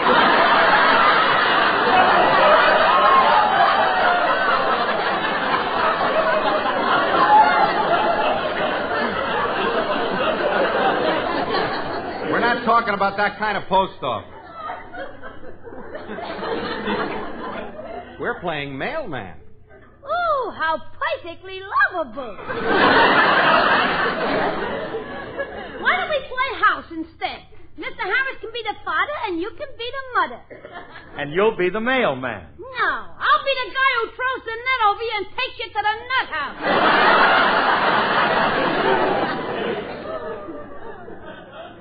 I think we're using the wrong approach with this boy. Yeah. Julius, I'm going to be perfectly frank with you. I've got something awful to tell you, and it's very confidential. What is it, Mr. Harris? Well, I just found out that the woman I love is a crook. No kidding. You won't tell anybody, will you? No. I won't even tell your wife. Don't be funny. I'm talking about my wife. She's a crook, a thief, And she's been stealing mail. You're accusing Miss Faye of being a thief. Oh, I won't stand here and listen to this. I'm going to take my delivery basket and get out of here. But, Julius, you can help me. Don't leave now. Curly, let him go. But we want him to take the mail with him. He's taking it.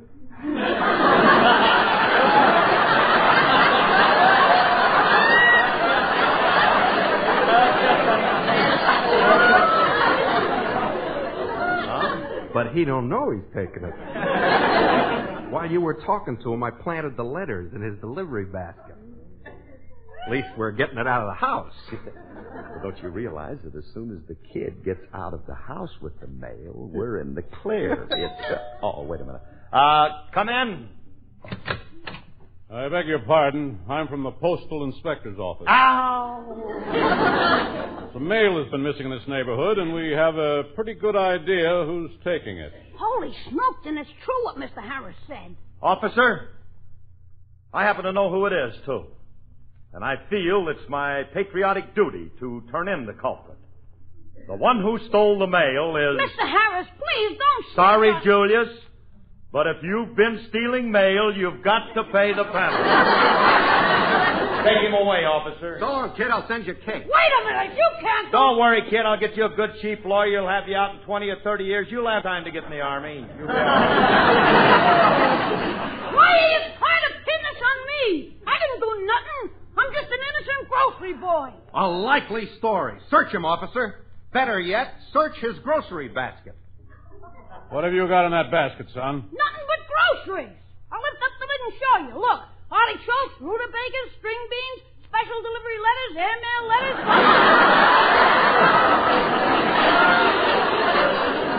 Wait a minute! How did this stuff get in my basket? It looks bad for you, son. But I never saw this stuff before. I'm innocent, I tell you. I'm innocent. I'm innocent. This kid can act. Great. I think he's overplaying it a little. Phil, what's all the racket in Don't here? get excited, lady. I'm from the Postal Inspector's office. See you around. Miss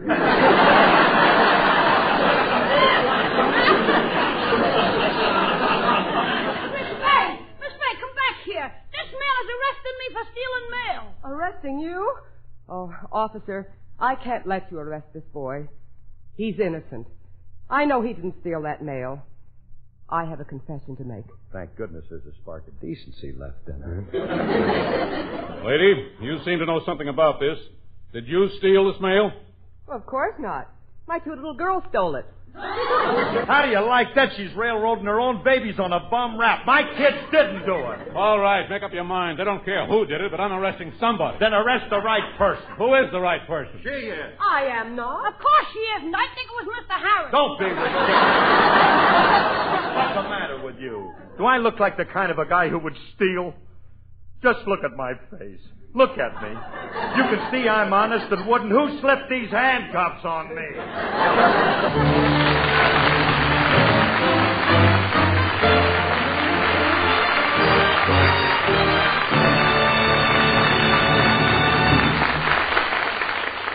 Alice and Phil will be back in just a moment.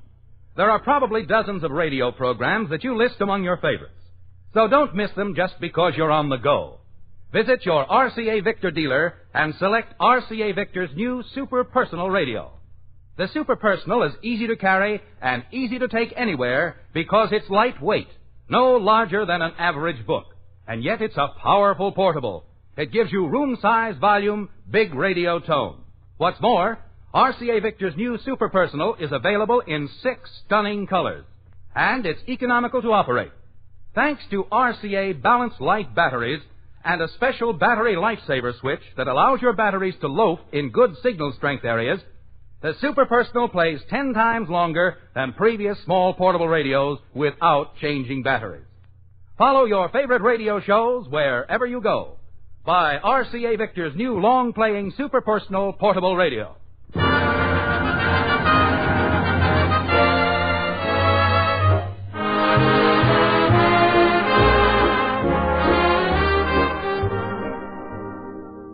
Friday nights, it's daytime on television. So see Dennis Day get into one merry mix-up after another on the new RCA Victor show every Friday, NBC TV. And now, an important reminder. October is the month when local communities will be starting their community chest campaigns. Campaigns which symbolize the strength of democracy through voluntary concern for our fellow men. The Red Feather services of your community chest represent almost every worthwhile social service in your community. Remember that you are asked to give only once during the year. So give generously to your community chest. Thanks, everybody, and good night. Good night, everybody.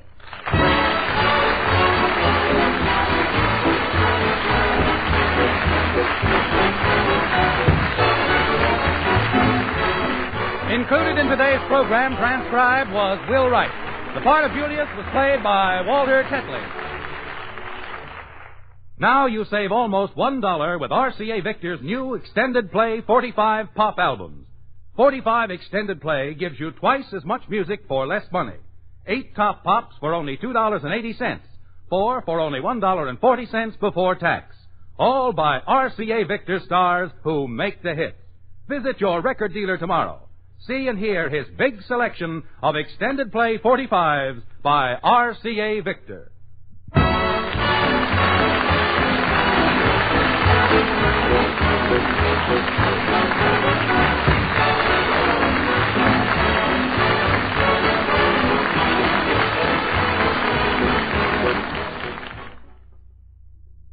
Tonight, it's Theater Guild on the Air over NBC.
Let's raise a toast to Kraft Grape Jam. The jam with the fresh fruit goodness of juicy Concord grapes. Ladies and gentlemen, the Vice President of the United States, the Honorable Phil Agnew.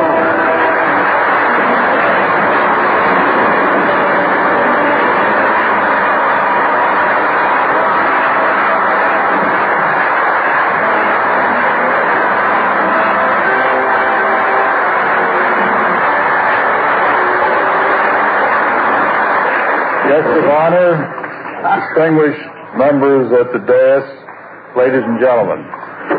Tonight, the Friars Club, an organization of good fellows dedicated to philanthropic and charitable causes since its beginning in 1904, gathered together to honor one of its own, Jack Benny.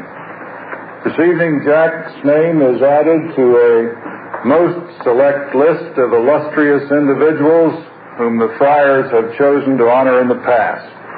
Distinguished names like Enrico Caruso, Clark Gable, George M. Cohan, Nat King Cole, Humphrey Bogart, Bing Crosby, and Mayor James J. Walker.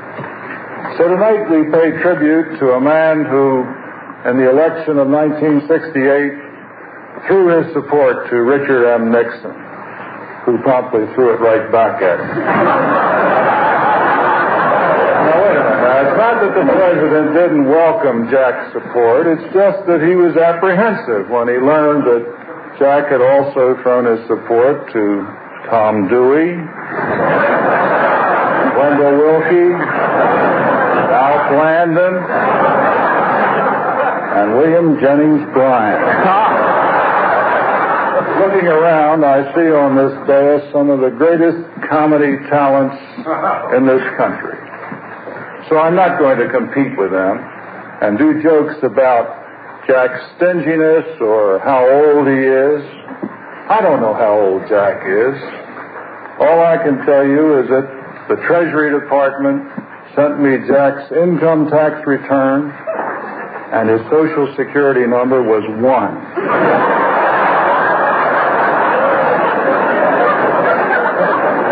We're still auditing that return. As a matter of fact, we're still auditing all of his returns.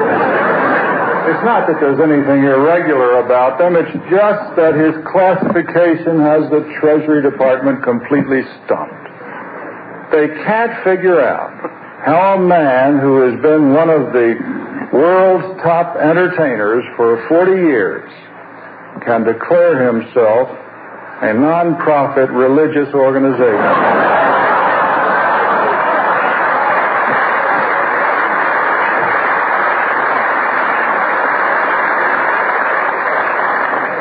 I've gone and done what I said I wasn't going to do. I've told jokes about Jack's stinginess and about his age. And I'm going to stop right now.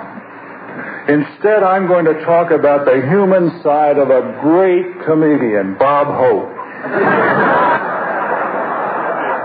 I'm sorry, Jack, but Bob told me he'd never let me beat him at golf if I didn't throw that one in. Vice President, I stand here tonight to say our beloved country faces a great many serious problems. But thanks to men like Jack Benny, we can bear them a little easier.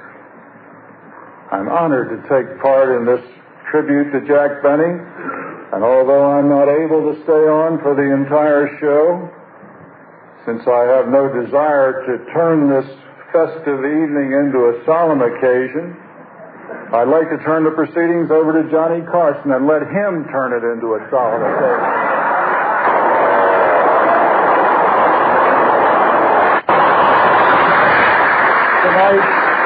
Tonight's roast master, Mr. Johnny Carson.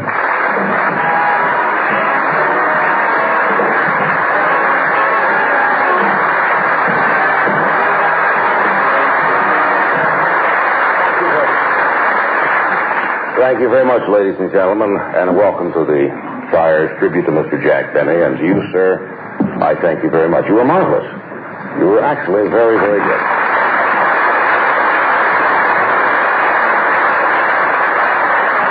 Take those cards. It just goes to show that the vice president can be funny even when he's not making a political speech.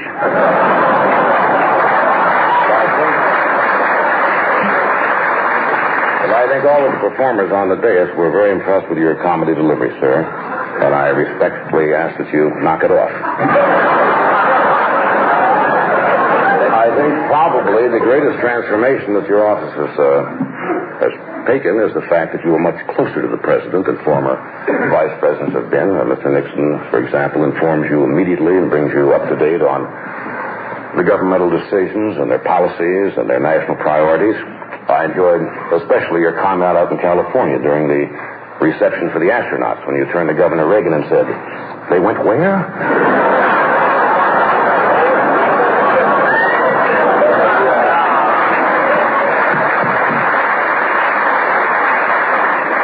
The Vice President has been a guest on the Tonight Show, and he enjoys a good joke, and he doesn't take me seriously at all, as I was telling the desk sergeant yesterday during my Army physical.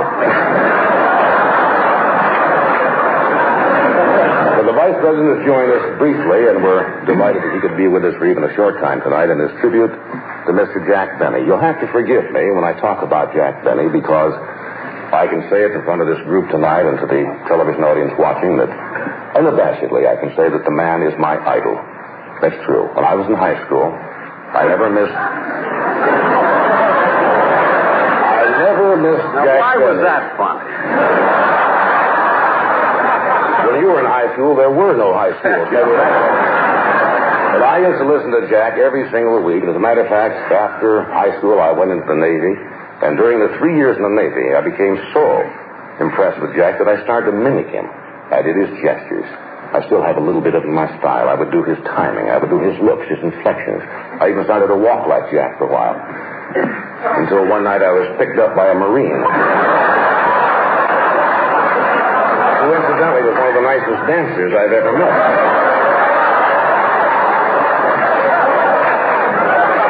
Jack, I am proud to be the roast master. Am I going too fast, Milton? Did your pencil break?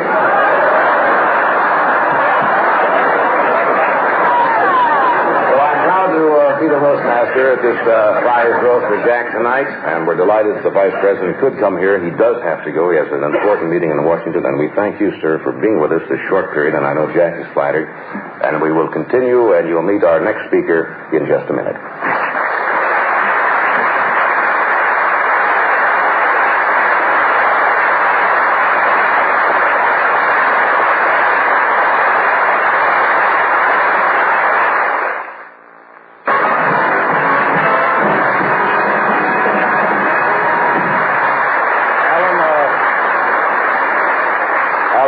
Just returned from running a short errand for Mr. Phil Harris. You know, for 30 years, Phil's mammy has been broiling ham in Alabama, and we're all pretty sick of it by now. So now I present to you a man who, when he says I'll have one for the road, means the entire federal interstate highway system, Mr. Phil Harris.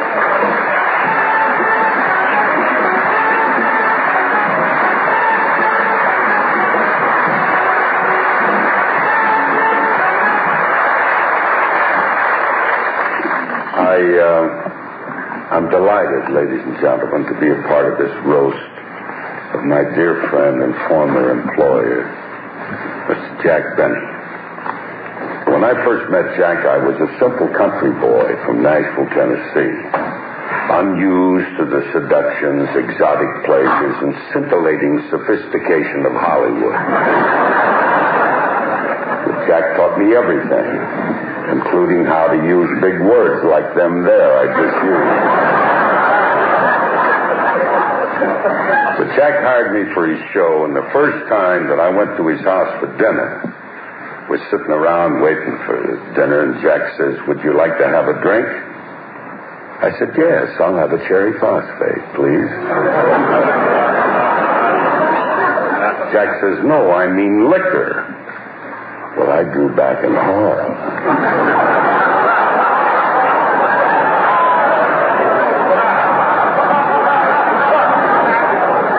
But I didn't want to, appear unsociable, so I said, "What kind of liquor do you have in mind?" Jack said, "How about a martini?" So I told him I'd give it a whirl, He said, "Would you like it with an olive or without?" I said, "What's the difference?" And he said, 10 cents.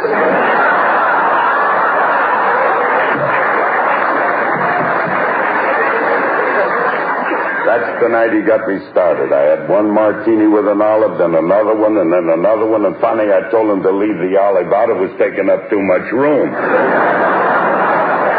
But I'll say one thing. Jack's campaign, for make me into a Hollywood gentleman was to get me a whole new wardrobe. He said he knew a place where you could walk up one flight and save $10. I got up there, and I was dazzled by the selection of suits, coats, trousers. I've never seen an attic like Jack's. So I bought everything in sight, even a second-hand tuxedo. I don't know who wore it last, but I found a lily in the pocket. Every time I put it on, my arms kept going like this. That's right, folks. Jack Benny made me over, gave me a whole new image. Not just me. He did that with everybody. He magnified everything. Now, you take Don Wilson. When Jack hired him, he was 6'2", weighed 110 pounds. Jack kept stuffing him like a goose on day-old bread so he could do fat jokes about it. Dennis Day, one of the brilliant intellects of our time. Jack made him into a dummy. Now we talk about Rochester. You ain't going to believe this, but when I first met Rochester, he was white.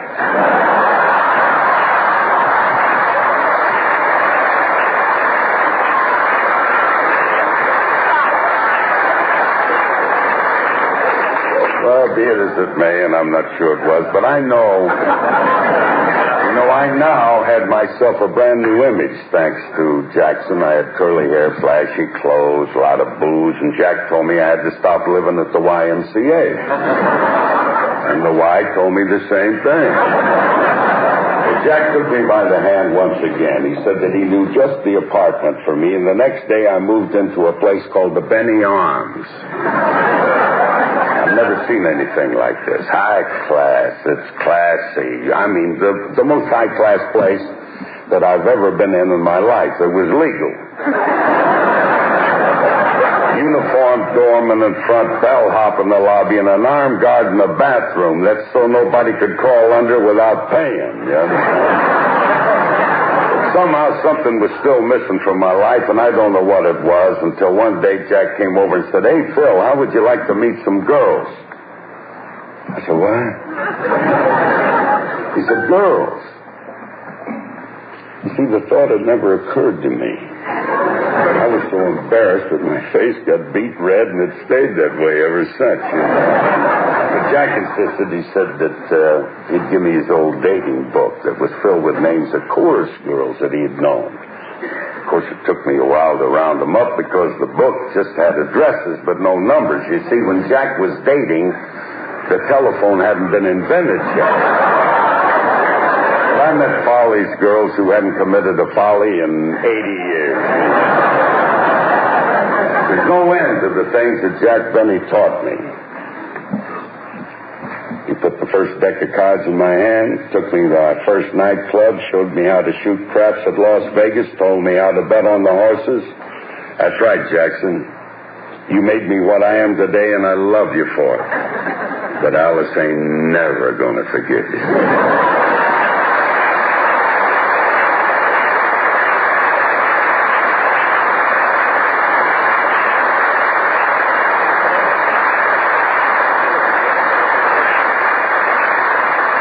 Thank you, Phil. Here, Ed, put this on your chest. Look natural. Thank you.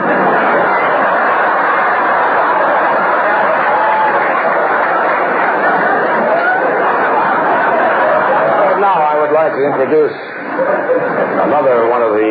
You know, I'm so busy making notes that I haven't heard a thing. I'm so busy stealing them, I have to say. That one won't go in the time capsule, Milton. Just wanted to get you going. Glad you called on me. I would like to introduce now another regular... Milton Berle that just got up, Ed.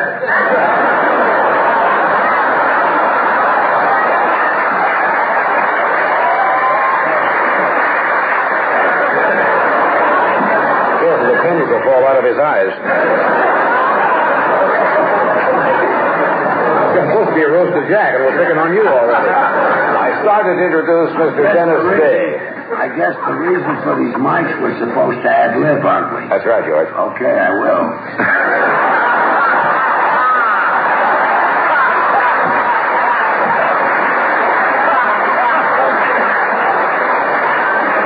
15 jokes have been done. George says I will, and Jack falls off the chair. I got to talk to you, George. I don't know why. Dennis is getting older by the minute. But he was a regular on Jack's show for several centuries. Dennis Day is the only man I know who thinks Wayne Newton is a baritone. As a matter of fact, in Ireland, Dennis's voice has often been compared with a nightingale in pursuit of its lover. That's a rough translation, actually, from the Gaelic. What they really said, he sounded like a sparrow in heat. Here is the kid himself. Talk, Dennis.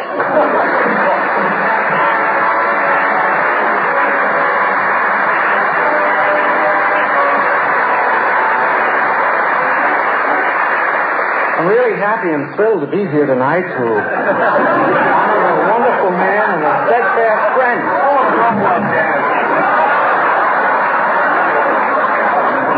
Mr. Jack Benny. You know, I went to work for Mr. Benny when I was just a boy, and for 24 years our relationship remained exactly the same. I never got a raise. But just knowing Mr. Benny was worth it.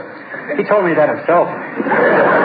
You know, I'll never forget the first day I met him. He invited me to his house, and he asked me if I'd like a drink. And I said, yes, please, I'd like a glass of milk. And he said, homogenized or plain?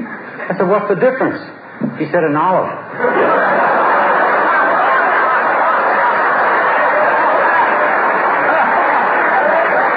I didn't know what that meant, but I laughed anyway. Mr. Benny, you know, he always took a personal interest in me. For instance, he thought it would help my appearance if I had a new wardrobe. And just by luck, he knew a place where I could get a discount. He even took me there personally. I'd never seen an addict like that before.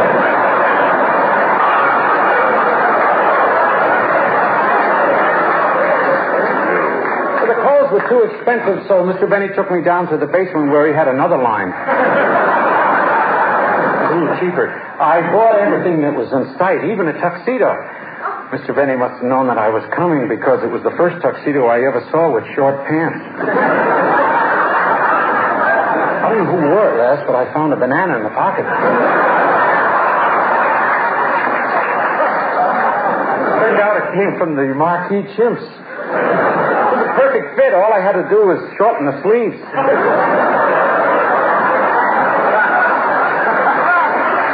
13 inches. Mr. Benny was always looking out for my welfare like that, though. For example, he didn't like where I was living because he said that it wasn't the right environment. I might go wrong. The people there were a bad influence on me. So I left my mother and father.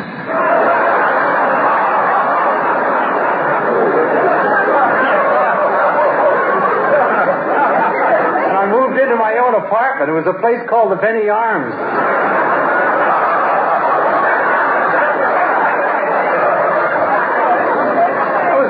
Door to some loudmouth drunk.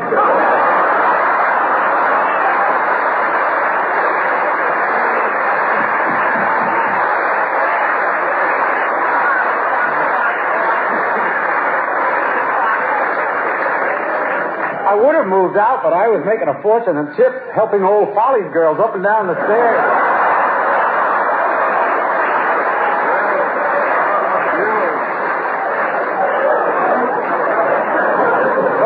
I got to like the place. I even made friends with the guard. And he let me crawl under any time I wanted to. But not only did Mr. Benny provide me with my own apartment, but he also thought that a 17-year-old boy should meet some girls. So Mr. Benny sold me his old dating book. I had a lot of trouble rounding him up, though, because when Mr. Benny was dating, girls hadn't been invented yet.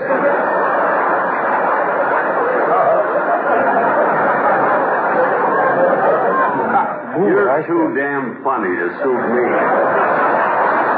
Well, Mr. Benny, you know, you've taken a lot of ribbing tonight, but I know there's not a person here who doesn't wish you the very best the world has to offer in thanks for all the years of laughter that you've brought everyone. And it goes without saying that those are my sentiments, too. Oh, my mother would have sent her regards, but she doesn't like you.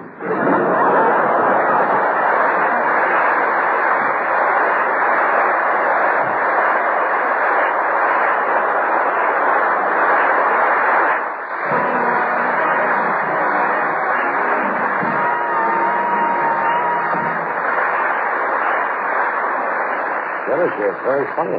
Yes, Your timing is superb. You have how many children now? 10. Well, your timing is either superb or lousy. One of the two. Look at it. Yes. What can I say complimentary about our next speaker, Milton Berle, that hasn't already been said by Milton Berle? Mr. Television. Remember Uncle Milty? I mean, for years we all went around.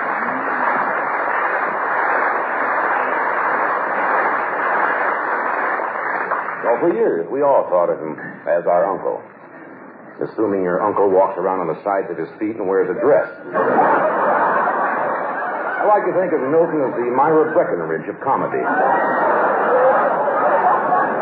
And it's always nostalgic when Milton appears on a dais with other comedians. It's kind of like going back and paying a visit to your material. Ladies and gentlemen, Milton Berle.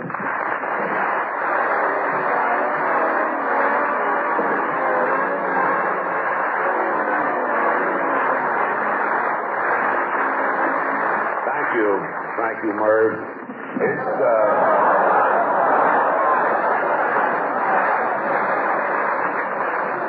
How about that introduction you just gave me? All Sunnyside, Giants. Beautiful. I needed this. I gave up a funeral to be here. Did I? Well, I must tell this. I'm kidding, Eddie. I'm kidding. I must tell the truth about you, Johnny. You were hilarious. I'm a big fan of yours. I really am. I'm the one. Somebody nudge Phil Harris and tell him where he is, please. He has a great mind, Phil Harris. Give him a glass of wine, and he'll not only tell you the year it was made, but he'll also tell you the name of the broad who jumped on the grapes.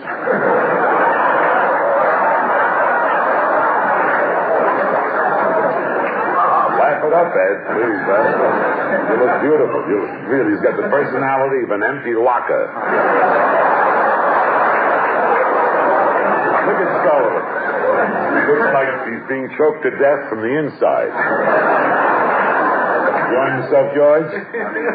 Gumming on your cigar?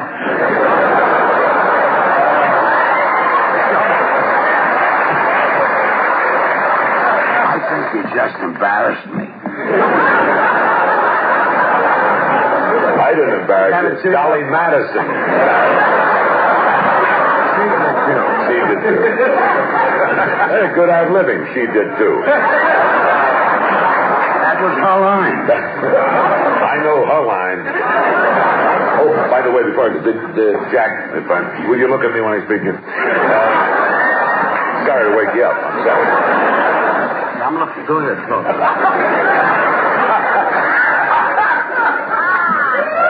If I ever switch, you're first.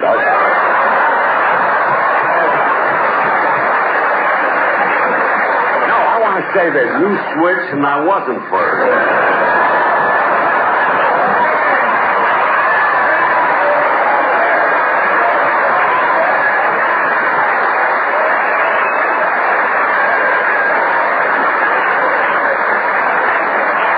I wish I'd have said that. Dennis, would you like to leave the room?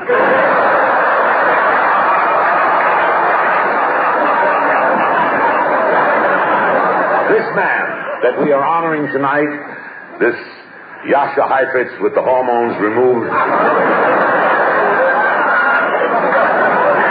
This man is one of the most exciting men in California. His idea of a thrilling evening is to make obscene phone calls to Hermione Gingold.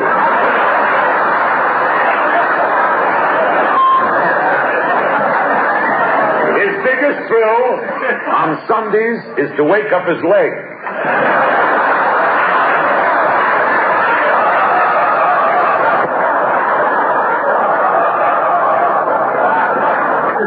Our friendship, sincerely, our friendship goes back a very long time. I've known Jack, and this is true, since the early days of vaudeville. I remember one time in Cleveland, Jack was dating a girl on the bill.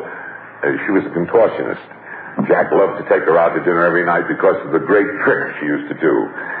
She's to get up on the chair, bend over backwards, and pick up the check with her teeth. But he is charitable. He recently contributed $100,000 to the George Jessel Home for Flamenco Dancers with Bad Kidneys.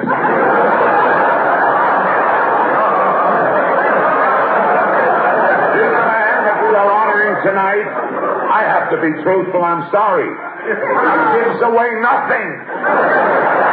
Nothing! I'm getting mad now. Oh, are you? Yeah, okay. It's the only man I know who has a burglar alarm on his garbage can. Every night he waits until Mary falls asleep and then turns off her side of the electric blanket. When Benny pays for his own dinner, he thinks he's treating.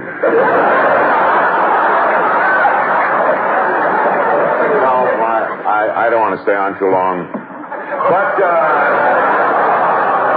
let me conclude my portion by saying, Jack, honestly, it's really a great pleasure to be here. Everything I've said about you, Jack, and everything that everyone has said about Noah is in jest and in fun. And ladies and gentlemen, I am doubly thrilled to be standing on this rostrum because I understand President Nixon is watching this show tonight. And not only because of Jack, but he wanted to see what Agnew looked like. Thank you very much.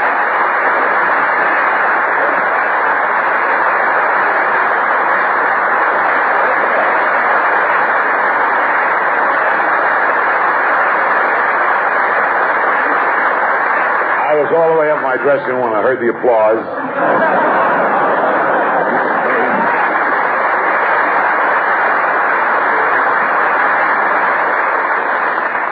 Wonderful to be appearing on Milton's telethon.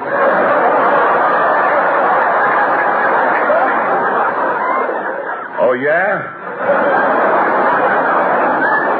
There's some better lines than Buster Crabbe's face.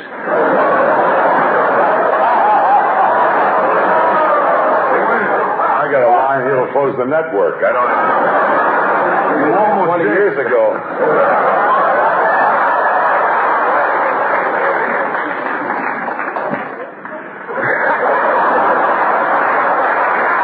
Up on the take. And now, Ed, you're coming up next. Oh. Want to turn on your...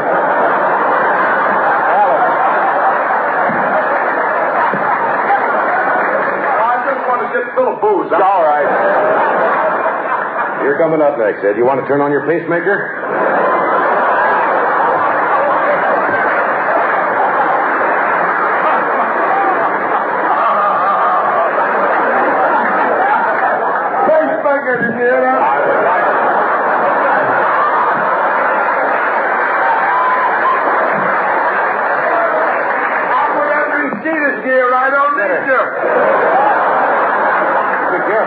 Used up his one gesture of the night. I do. I would like to tell you about an experience of appearing on Ed Sullivan's show. When you appear on Ed Sullivan's show for the first time, is it a traumatic experience? I was in California in 1954. I had a call from Ed Sullivan. I rushed back, was excited to be on the show. I brought my little jokes along. And Ed gave me the usual comedy position on the show, being the master showman he is, of following Charlton Heston, reading excerpts from the Old Testament.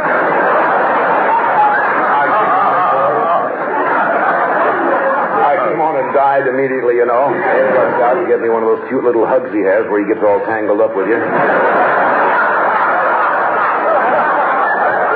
Then he cued me off the wrong side of the stage where I was damn near eaten by a bear.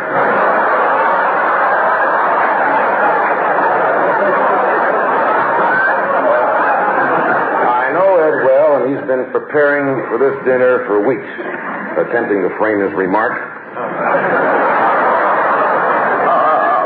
Personally, I like Ed's personality. I find it lighthearted, pixie-like. Ed has the kind of a personality that can immediately trigger an audience to file past him. I I saw Ed down in the lobby before the show having a duel of wits with a gum machine.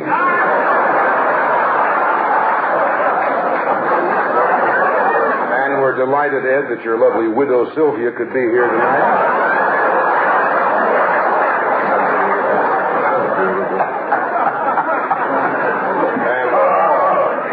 I know on the dais here are eagerly looking forward to hearing your remarks.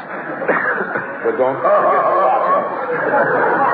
Ladies and gentlemen, Mr. Excitement, Mr. Ed Sullivan.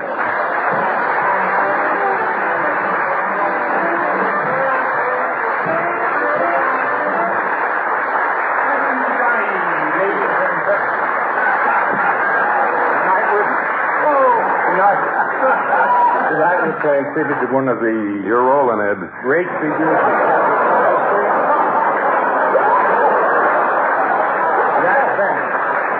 I'm very pleased to be here because Jack and I are very old friends.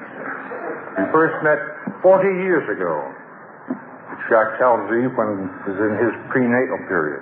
As a matter of fact, Jack's very first radio appearance was on my CBS show back in 1932.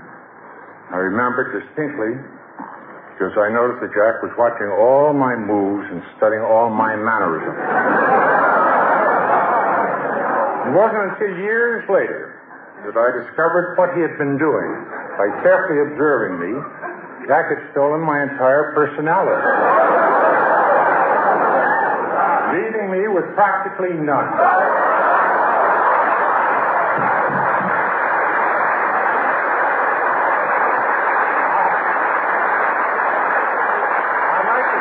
Step by step exactly what I mean. For example, I was the very first man in show business ever to fold his arms like this.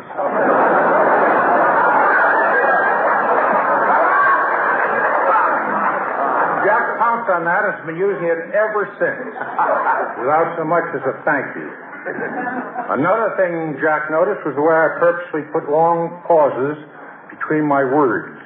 I practiced for years, developing that hesitation in my speech, knowing that the audience would be kept on the edge of their chair, wondering what my next words would be, whether there would be any at all. And hoping there wouldn't. That too. And when he, too, began pausing between words, I had to go one better, and I started pausing between syllables. If the truth be known, the only thing that Jack Benny didn't steal from me is his walk. He stole that from my wife, Sylvia. Yes, when Jack Benny first met me, he was nothing but an empty shell. By stealing my personality, he became one of the finest comedians in the country. So today, when Jack Benny gets laughs, those are really my laughs. Meanwhile, I'm stuck with material like, let's hear it for the bouncing Bartok.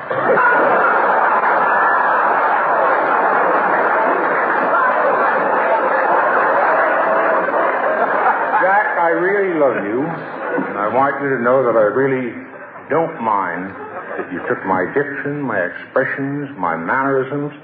But one thing I can never forgive is the fact that you took my smile. In other words, Jack, you are a louse.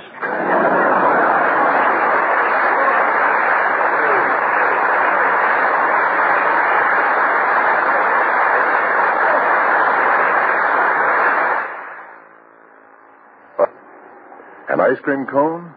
A sundae? Neither. It's the new taste treat, the Kraft Caramel Cone. Delicious. And you and the kids will have fun making them. Melt a bag of Kraft caramels. Dip Kraft Jet Puff marshmallows in, then pop them into an ice cream cone. And there's your caramel cone. So pick up Kraft caramels, Kraft Jet Puff marshmallows, and some cones. How about tomorrow? Happiness is a Kraft Caramel Cone.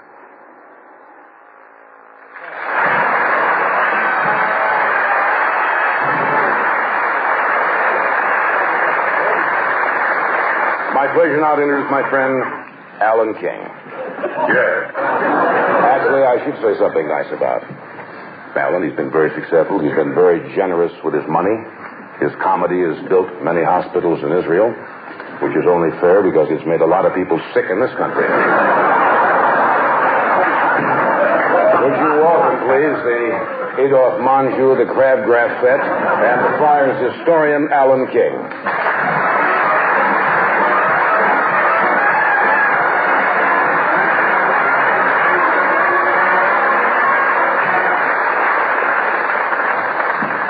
As historian of the Friars Club, it is usually my function to dig into the past of the guest of honor. With Benny, it's not a job for a historian. For an archaeologist, maybe. Jack Benny's life has been about as exciting as the 4th of July in London.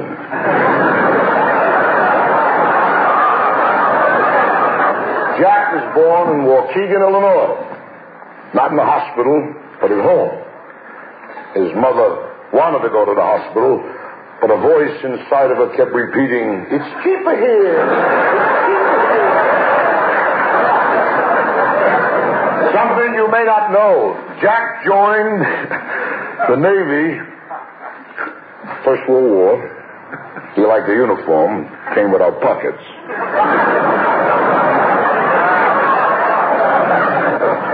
His record shows that he served aboard 3 ships, the Nina, the Pinter, and the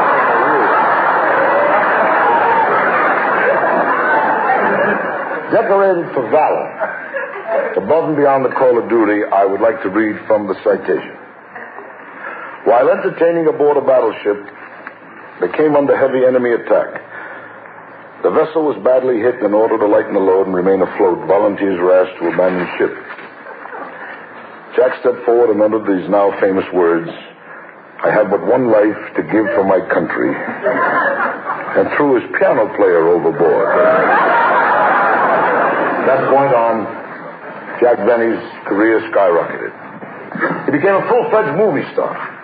Such notable achievements in Hollywood as the Hollywood Review, To Be or Not to Be, George Washington Slept Here, Buck Benny Rides Again, The Horns Blow at Midnight, which was used as a training film for kamikaze pilots. Jack always considered his most artistic achievement the title role in Charlie's Aunt, which afforded him the luxury of wearing his own wardrobe. But as historian of the Friars, I would be remiss, even during a roast, if I didn't seriously mention the overwhelming accomplishments of Jack Benny, the artist, and the man. 22 years, consecutive radio star. 19 years, television star. Hundreds of nightclubs, theaters, concert engagements all over the world. He's loved, he's revered, respected. I don't know how to compare this man, perhaps St. Joseph, which is a small, dull town in Missouri. Jack, always a pleasure to be here.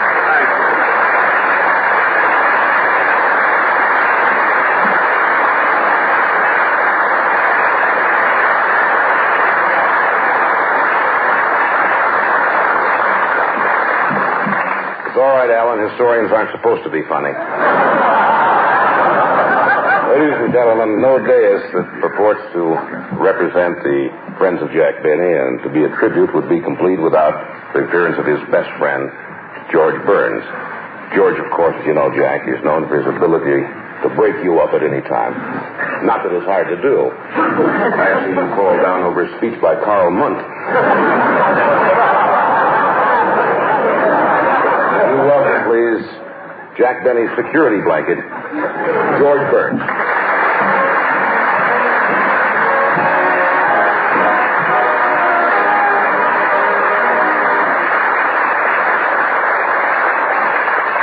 Ladies and gentlemen, and Jack, you're the guest of honor. If you'd like to laugh now, we'll get it over with. And Johnny Cochran. Well, that's pretty funny, the name Johnny Cochran. Oh, I thought you were laughing at Johnny. No. The name's Johnny Carson because that's a funny name. That's the kid, you see. I'm still laughing at Sullivan. Are you the one? Well, anyway. It's strange to see Johnny Carson here tonight because I usually watch him with my clothes off. And somehow he seems funnier with my clothes off. Come to think of it, I'm funnier with my clothes off. But this sociable tonight is for Jack Benny. He's 75 years old. Amazing, he looks absolutely good.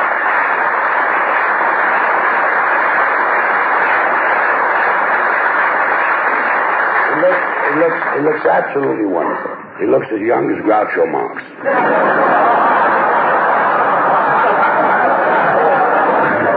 And I've got a reputation for being a comedian's comedian because I can make Jack Benny laugh, and that's not true.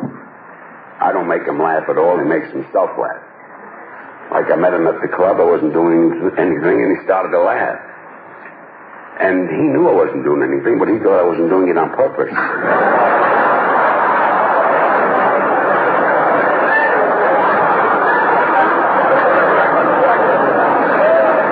One night, the Edward G. Robinsons gave a party, sort of a musicale for Grace Moore.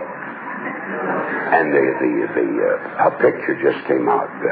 One Night of Love, and she was going to get up and sing that song that night. And they lined up 2 rows of chairs, and Jack sat in front, and I sat in back. And this charming woman got up to sing. And I leaned over to Jack. I said, Jack, if you laugh when she starts to sing, that would be very rude.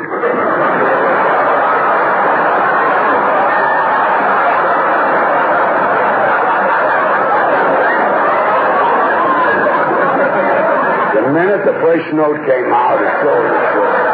They carried him out of the room. So you see, I don't make him laugh. Grace Moore makes him laugh. But let me tell you something. Don't ever try to make him laugh. Don't plan to make him laugh because it doesn't work. One night I asked him and Mary to my house for dinner.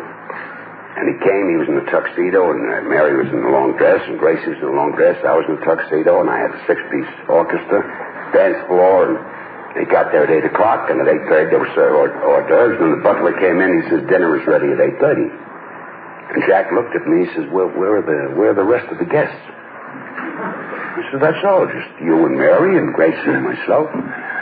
He says, and you got me in tuxedos, and you and I, and Mary in a long dress, and you got a 6-piece orchestra, and the dance floor. I said, we'll have a ball together.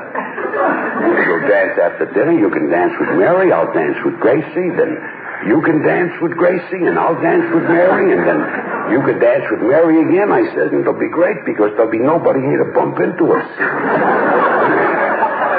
It cost me $600. I never got a snicker. That thing was a disaster. We went into dinner, and the top of the salt shaker came loose, and a little salt went into my soup, fell in my soup. Fell down 7 times. I paid $600, got nothing. He loved salt. Anyway, Jack, you're 75 and I'm 73. I've known you all my life.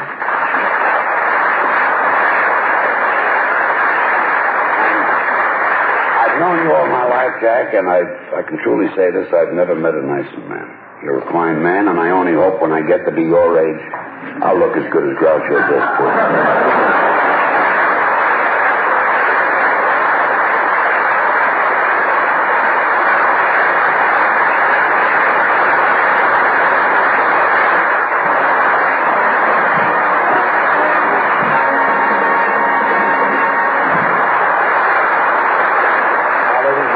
Time to hear from the man himself, who is respected, admired, and loved by his fellow professionals, and from everyone who knows him, I guess that would be most of the world. Mr. Jack Benny.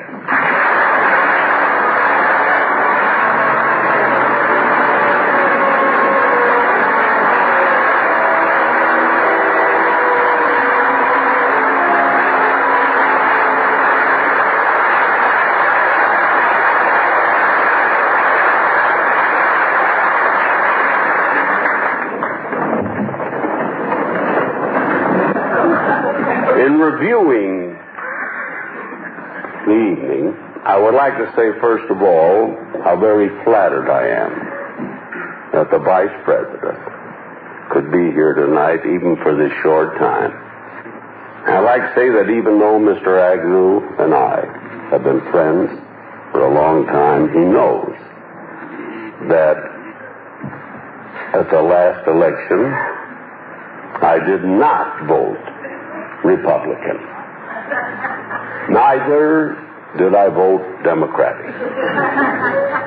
You see, I happen to be a registered Whig.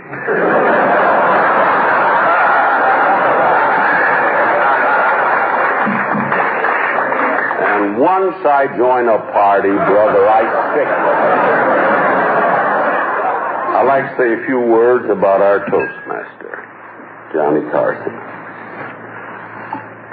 One of his gags was the fact that I have to take a Dramamine when I make love. And Johnny, in answer to that, I can only say I never take a Dramamine. I take a Dexedrine to keep me awake.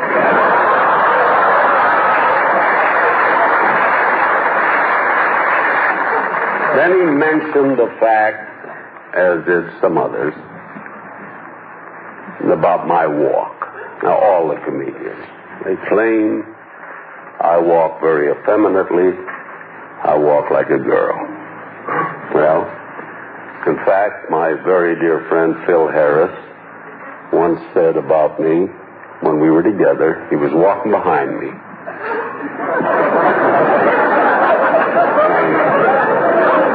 He said one of the funniest things I've ever heard.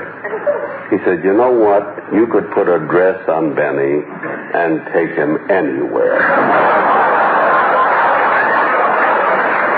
Well, maybe I do. I don't think anybody can help the way he walks. Maybe I walk like a girl, but believe me, I'm not effeminate. Have I bothered any of you fellas?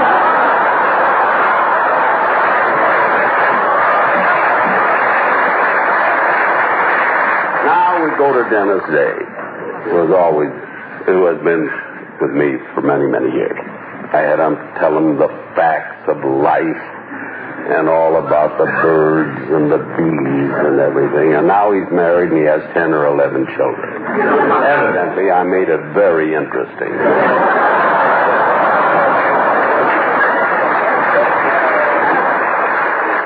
Of course, it was the great Will Rogers who once said, I never met a man I didn't like. Obviously, he never met Milton Berle. Anyway, Milton, thanks for being here. Whether your speech was original or not, it's the thought that counts. Now, I've taken a lot of good ribbing tonight. And I liked it. And I'm sure it was all in good fun, as all of these Friars affairs are. I've only got one complaint, which I marked down there, that how could Ed Sullivan accuse me of stealing his personality? I know we both work alike, but when I smile, it's not written on a cue card.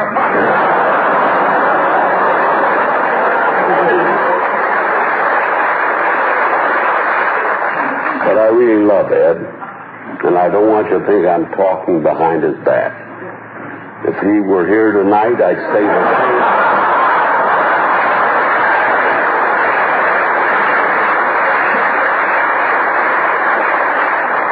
Now I'd like to get to Alan King, that young, very angry man. What he's got to be angry about, I don't know, he should be very grateful. In the past, he's attacked the phone company, the airlines, the medical association, all the great American institutions, now tonight me. Now let's see. What else do I want to say here? Well, I can't leave out some. I say a few words about my very dear ex-friend, George Burke. This man, really and truly, he admitted it tonight, didn't he? He says some of the stupidest things. And he expects me to laugh. And I do. But there's a reason for it. You see, after knowing each other for over 50 years, not 40, 50 years, we finally have something in common. We are both senile.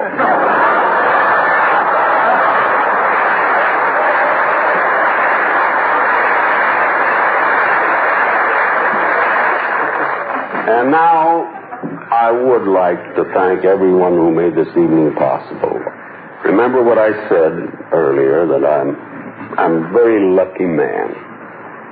I want to thank everyone for being here tonight. And as I realize tonight, as I stand up here and I look around at this lavish affair, the beautiful women in their gowns, the men in their tuxedos, the big orchestra, when I think of all the preparation that was necessary to make this evening what it is, one thought keeps running me through my mind. Why couldn't they have given me the money? Thank you, everybody.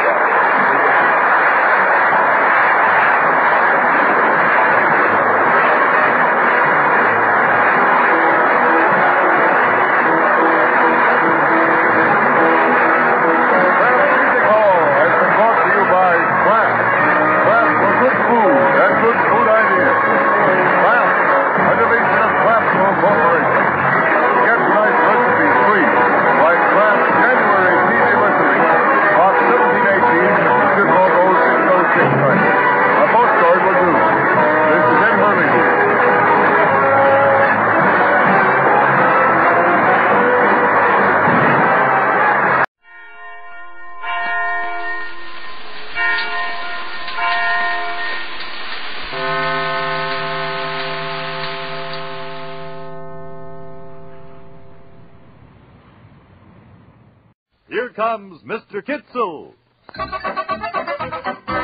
With Will Wright as Mr. Kitzel's partner, Elmer Benson. My motto is, things are never as bad as we think they are. They're worse. And starring Artie Auerbach as the one and only Mr. Kitzel.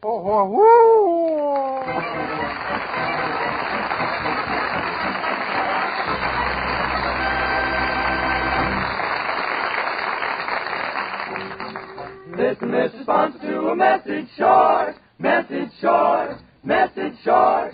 Listen, Mr. Sponsor, to a message short and an old familiar tune. If you want a program that'll sell your wares, sell your wares, sell your wares. If you want a program that'll sell your wares, then consider Kitzel's Show. Oh, we've got it budgeted so nice and low, nice and low, nice and low. We've got it budgeted so nice and low that you must buy Kitzel's Show. Mr. Kitzel, Mr. Kitzel,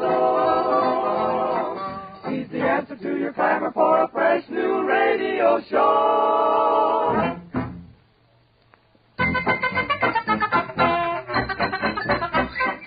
It's a bright, sunny morning, and Mr. Kitzel is walking down Forest Avenue in the Boyle Heights section of Los Angeles on his way to the delicatessen store, which he owns in partnership with Elmer Benson. With the pickle in the middle and the mustard on top, just the way you like it, and the roll red hot. Good morning, Mr. Wilson. Hello, Mr. Kitzel. Have you perchance been to your business establishment as of yet? No, I'm just now on my way. Don't permit me to detain you. Hasten to your store with alacrity, and hurry up. Men talks a beautiful English. Hurry to the store with alacrity. What for? Oh, well. Button up your overcoat when it comes a freeze. Take good care of yourself. It's Los Angeles. Good morning, Mr. Junior. Hello, Kitzel. Been to the store? No, I was just now. Better go right away. What happened? An accident? No. Elmer is sick and he didn't show up. No, Elmer's there. Then what? Take my advice, go. Goodness sake, what's going on this morning? They wouldn't even stop to exchange a hello. Maybe I better rush to the store. Oh, Mr. Perez, you're just the man I want to see. Oh, buenos dias, Senor Kitzel. Good dias to you, Mr. Perez. Say, tell me something. What's going on this morning by my store? Oh, that. I don't know. That's a statement. Mr. Perez, are you sure you don't know? Well, I know, but I don't know. From you, I wouldn't expect such a statement. From a politician, yes, but not from you. One thing I can tell you. Yes? It is something very unusual.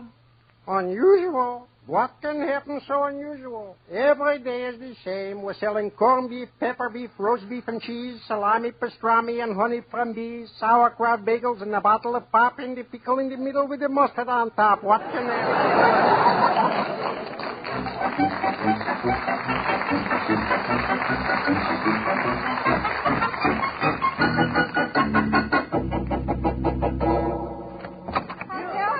There he is. Now we can tell him. All right, I'll tell him. Don't tell him. Let somebody tell him who can tell him. Big mouth, who are you to tell him? Ladies, gentlemen, for goodness sake, please. Wait a minute. All right. The proper person to tell Mr. Kitzel is his partner, Mr. Benson.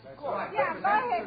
Go ahead, Elmer. My motto is the shortest distance between 2 points is the way bad news travels. What are you talking about? All right, if you insist. Kitzel, Yeah? it shouldn't happen to a dog, but the Chamber of Commerce of Boyle Heights just named you the friendliest man in the community. Yeah, and to make matters worse, they're going to give you a banquet. That's right. On Saturday night at the community hall, you'll be the guest of honor and have indigestion. Guest of honor? Me, a guest of honor? Yeah. Why? Why? Yeah. When Mr. Kublitz was sick, who stayed up all night watching the fever? Mr. Kitzel. Yeah, and when Sarah Sadenberg needed $200 for an operation, who gave it to her? Mr. Kitzel. When Monahan the cop was going to lose his job, who spoke to the chief and saved it? Who, in short, is the biggest pushover in Boyle Heights? Mr. Kitzel. All right, quiet. So to finish with the bad news, on Saturday night, in addition to getting a tough steak and a wilted salad, you, Mr. Happy Boy, are going to be made honorary mayor of Boyle Heights. And if you accept, you ought to have your head examined.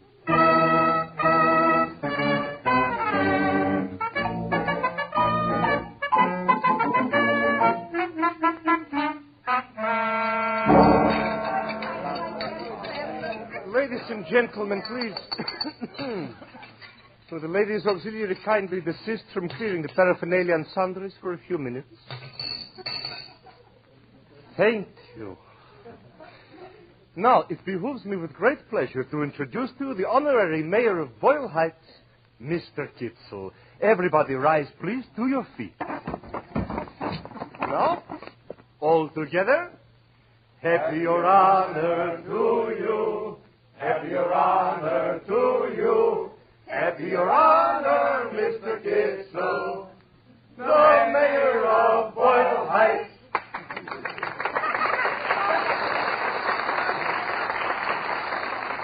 Mr. Benson. Yeah? You neglected to arise up and toast his honor. My feet hurt. Say, Wilson, tell me something. Certainly, Mr. Benson. You have the benefit of my complete edification. Yeah, well, be that as it may, I was wondering, now that Kitzel's the honorary mayor, do you think he could use his influence to get me a plain piece of boiled beef instead of this tough steak? No favors later, Benson. He's required now to make his speech. All right, Your Honor. Quiet and silence, everybody. His Honor is going to favor us with a few words. Don't forget, Kitzel. Begin by including everybody in. Everybody going to be... His Honor, Mayor Kitzel.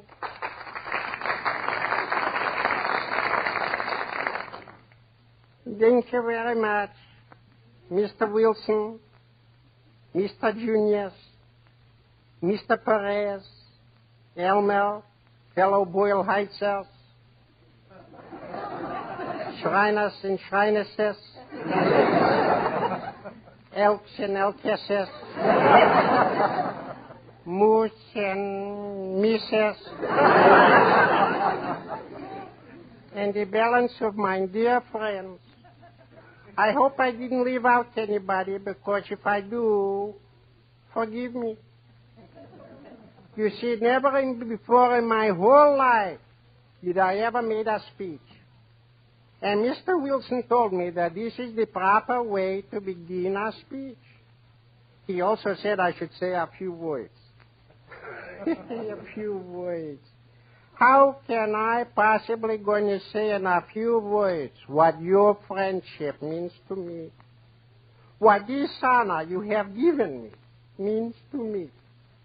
I couldn't begin to tell you in a few words. And I don't think I could even tell you if I used many words, including the big ones that Mr. Wilson uses. All I can say, believe me, is thank you from the bottom of my heart, and I can assure you that for Boyle Heights, I'm going to do everything I can do. More than that, I couldn't do, but everything I can do, I'm going to do. You can do something for me right now. What's that, Elmer? Get me a plain piece of boiled beef.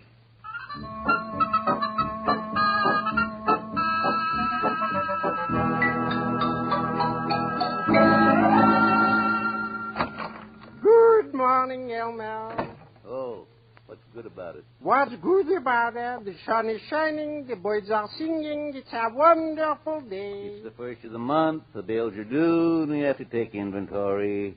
Oh, my goodness, you're so cynical. I'm practical. There's a difference. Why, certainly there is. The trouble to you, Kitzel, is you're a dreamer. You're too trusting. You need some down-to-earth Yankee judgment. Yankee judgment? Me? Well, you need something for balance. Maybe that's where I fit in. Now, Elmer, I consider that I'm a very well-balanced gentleman. Well-balanced? Yeah. You? Yes. Kitzel, you are Boyle Heights' answer to the Leaning Tower of Pisa.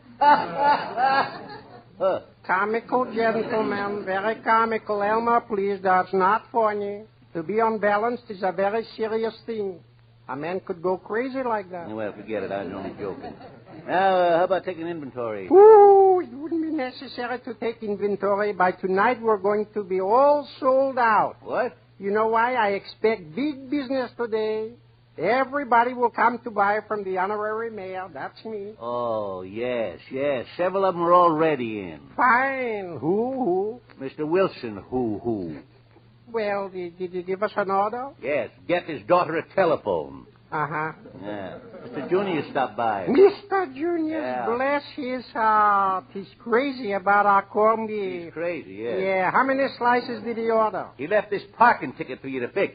Oh. Yeah. Gimme. Well, there you are. There was Mr. Feinbaum, Joe Crane, and Mrs. Worms. They told me to tell you how wonderful it is to have an honorary mayor. Now they know just who to come to for favors.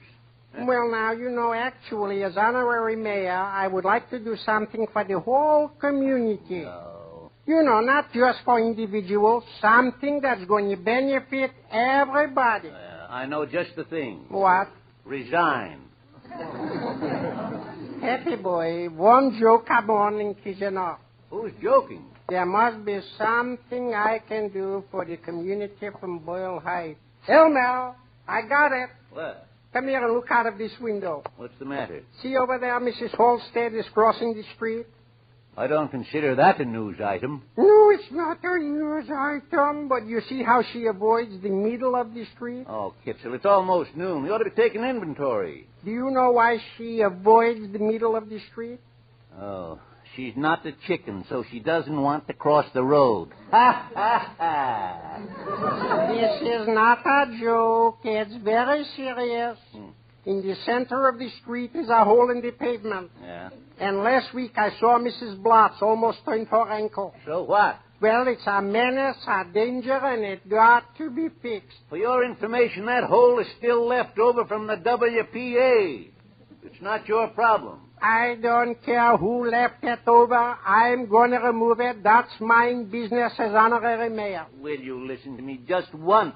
That hole is the problem of the street maintenance department of the city of Los Angeles. Now let them worry about it. Elmer, It's a wonderful suggestion. Yeah, I'm glad you agree with me. I certainly do. I'm going right down to the city hall and tell them to fix it. Oh, for heaven's sake, don't start anything. It can only lead to trouble. Trouble. But you is always trouble. What trouble can come from having fixed a hole in our pavement? What trouble? Yeah, what trouble? What trouble came the time you gave the Merchants Association a picnic? Was it my fault poison ivy wasn't seasoned? And the time you bought boxing gloves for the boys' club? Well, I didn't know two of the boys had a grudge against each other. Well, by now you should have learned a lesson. Stop doing people favors. This is not people. This is for the whole community. Oh, you... A hole in the pavement of our beautiful business district is not right. Well, And as honorary mayor, I will go down to the maintenance department and ask them to fix that hole. You know what hole you should get fixed? Which one? The one in your head. In my head, a hole? Could be.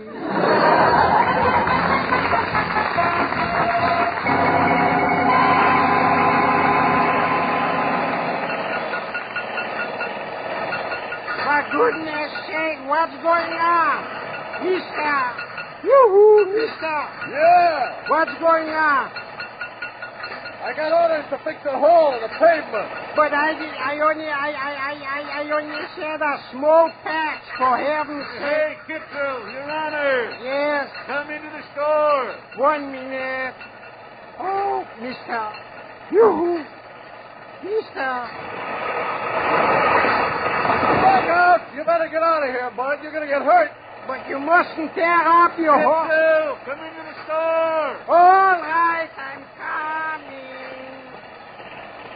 For goodness sake, who would think to fix a tiny patch in the pavement they would tear up?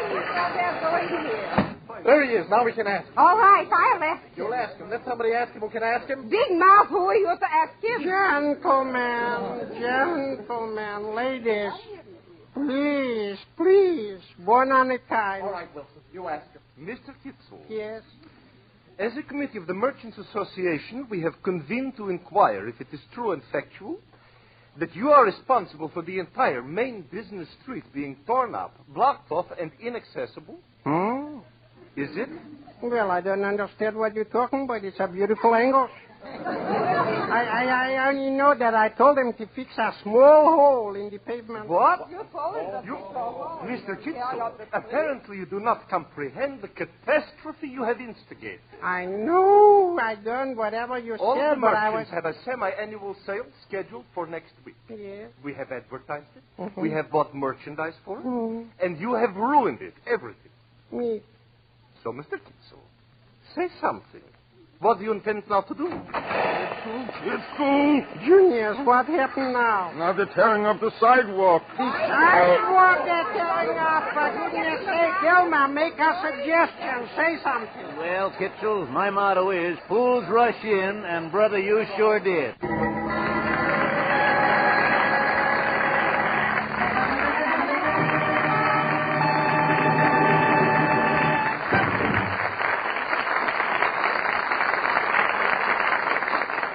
We'll return in a moment with part 2 of Here Comes Mr. Kitzel.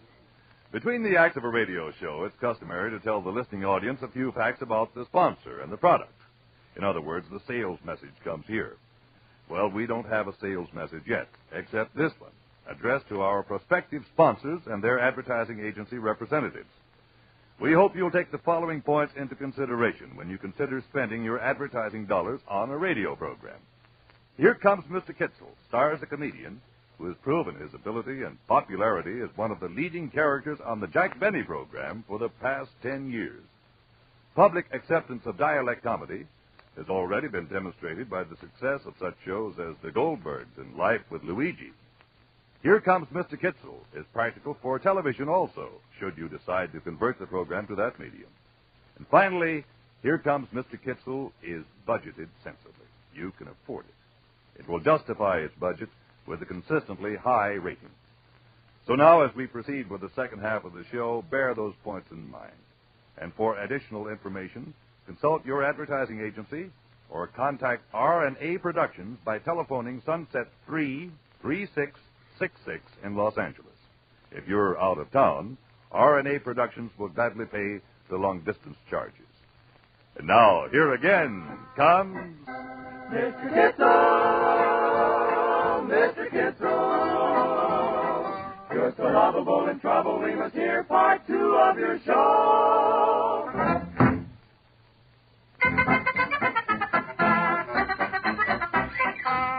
It's the following day, and once again, Mr. Kitzel is walking down Forest Avenue in the Boyle Heights section of Los Angeles on his way to the delicatessen store. Did I say walking? Well, stumbling and picking his way would be a better description, for the street and sidewalk is a shambles. And all around him, the noise of the drills and shovels add to the confusion. However, as he reaches the store, he gets an idea, and he hastens to tell his partner, Elmer Benson, about it. Elmer, I got to talk to you.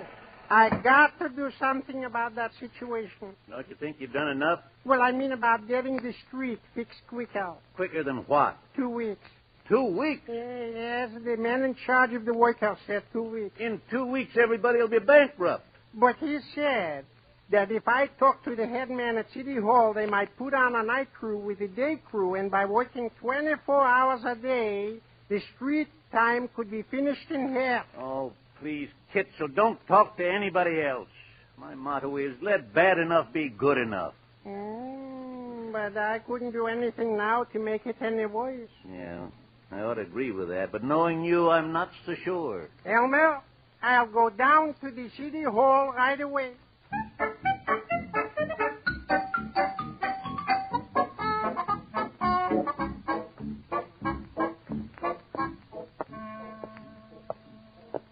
Marriage license? No, this I don't need it anymore. Planning commission? This I don't understand at all. Street maintenance. Here it is. Excuse me. Yes, sir? 2 days ago, I was in to see about getting fixed a hole in the pavement. 2 days ago? Yes. Well, my dear sir, you surely don't expect that we'd be able to do anything about it yet. But that's just... We have hundreds of requests like that every day, and we have to take care of them in turn. Well, of course, but you see... And I think it's most unfair of you, most unfair. These applications for street repair work must be taken in the order that they're received. But they started already to repair... And I simply cannot make an exception for you or anybody. What did you say? I said they already started to repair the street. It's all torn up. That's what I came to see you about. Oh, the construction has already begun. If you call that construction, yeah, it's begun.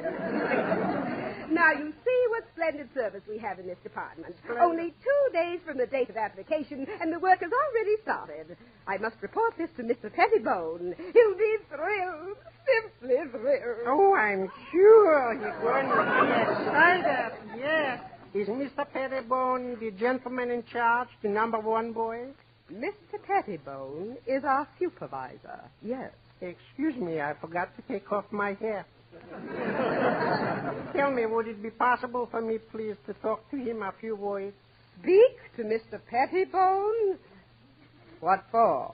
Well, I wanted to ask his permission that they should put on a night crew that the street should be repaired sooner. Sooner? Yes. Night crew? Yes. My good man, don't you realize that you're getting the fastest service that has ever come to my attention? But it's a business. There are other people in this town who pay taxes, and they're entitled to their share of service. I know, but the only time we ever put our workmen on a 24-hour shift is for extreme emergency. This is an emergency. All the business on the block has stopped because the street is all torn up in pieces. Every place you look, pieces, yes, I small see. pieces. Well, I can't promise anything, but I'll take the application. Perhaps we have another crew available in your neighborhood. What's the address, please? The 2700 block on Forest Avenue. Well, now, I have a map of the city right here. Now, let me see. Forest. F-O-R-S. You must be mistaken, sir. There is no Forest Avenue. No Forest Avenue? So the men are tearing up a street that's not there? Are you absolutely sure they're tearing up the street? Well, I was. Up until now, I was. Well, we can't take an application purely on supposition. Would you mind, please, looking again and see if you can't possibly force in someplace, Forrest. Now, my good man, I know my city maps and lists. And if I say there is no Forest Avenue, then you can be sure there is no Forest Avenue. Well, I wouldn't want to argue. That's better. Tell me, please, in this case, where is located my delicatessen? Now, how should I know? I'm sure if you don't know where your own store is located, it's not my job to find it for you. Well, you know, when I left, I'm positive it was on Forest Avenue. I think. But if you say there's no such street, then it's got to be someplace else. Oh, my. If it's someplace else, then everybody on the block is lost.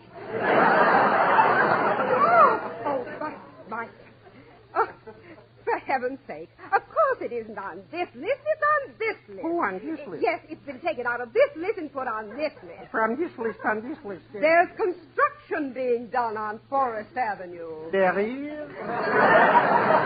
We never carry streets on our regular list that are being repaired. Here's your Forest Avenue right here. Lucky me.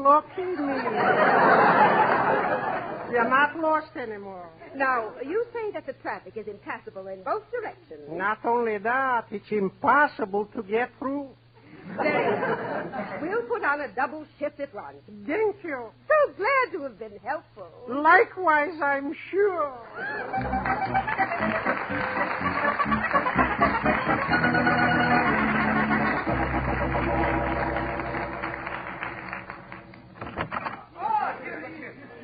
There he is. Now we can tell him. All right, I'll tell Who him. are you to tell him? Let somebody tell him who can tell him. Big mouth, who are you to tell him? Now, again with the big mouth. No use to anybody get excited. Everything is going to be taken care of. Of course it is. Everything is wonderful. Everything is fine. We are all going into the movies. What's playing? No. As actors. Now, Elmer, you tell. Go ahead, Mr. Benson. Well, Kitzel, for some reason I don't understand, it looks like everything is going to turn out all right. While you were downtown at City Hall, Consolidated Artists Picture Company called. Yeah, that's right, you see. And they require a torn-up street for scenes in their new picture. Yes, and they found out about Forest Avenue being repaired, and they got permission to use it. Furthermore, Kitzel, yes? They will employ all the businessmen on the block as extras at $25 a day.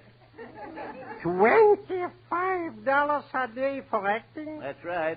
For heaven's sake, I must have a heart-to-heart talk with Mr. Benny. He's being underpaid.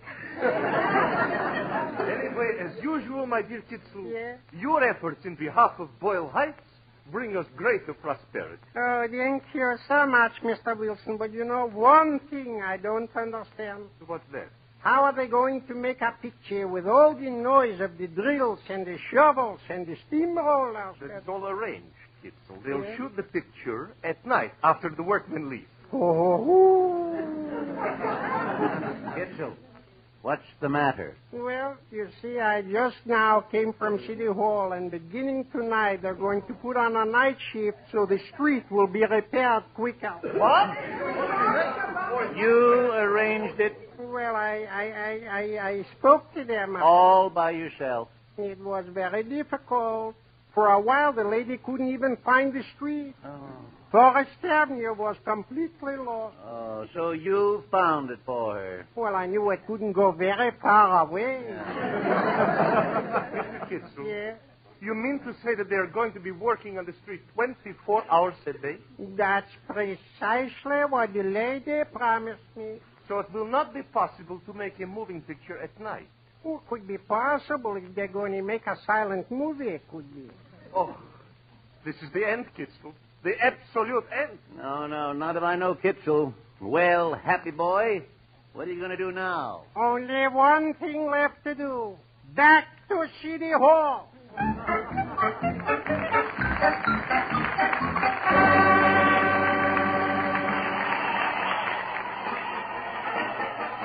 That's right. Make it an extra 50 pounds of corned beef. As a matter of fact, double all the order.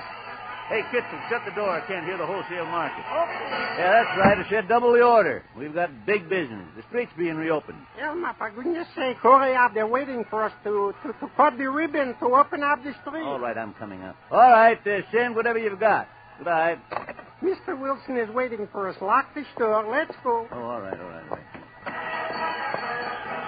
Oh, my. Isn't that a wonderful occasion? Yeah. Look at those crowds, those beautiful people. Yeah. The street is so wonderful. Yeah. Elma. I know that look on your face. Huh? Something is troubling you, I can tell. Well, I'd just like to know one thing. How did you arrange for them to temporarily stop working on the street so the picture could be made? Oh, because nothing at all. Nothing at all. The lady at the city hall was very cooperative. What lady? The one who keeps the lists of all the streets in Los Angeles. So, what did she do? When I told her what happened and explained the whole situation... Yeah? She temporarily lost again Forest Avenue.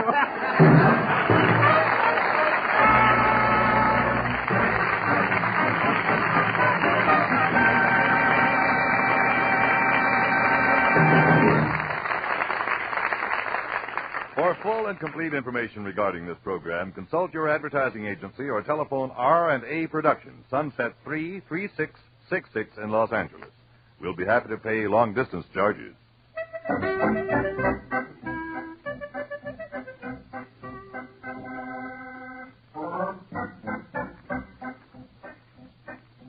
Just another second now before you go, before you go, before you go. Just another second now before you go, and the same familiar tune. Budgeted tonight to load to sell your wares. Sell your wares. Sell your wares. Budgeted tonight to load to sell your wares that you must buy Kitzel Show.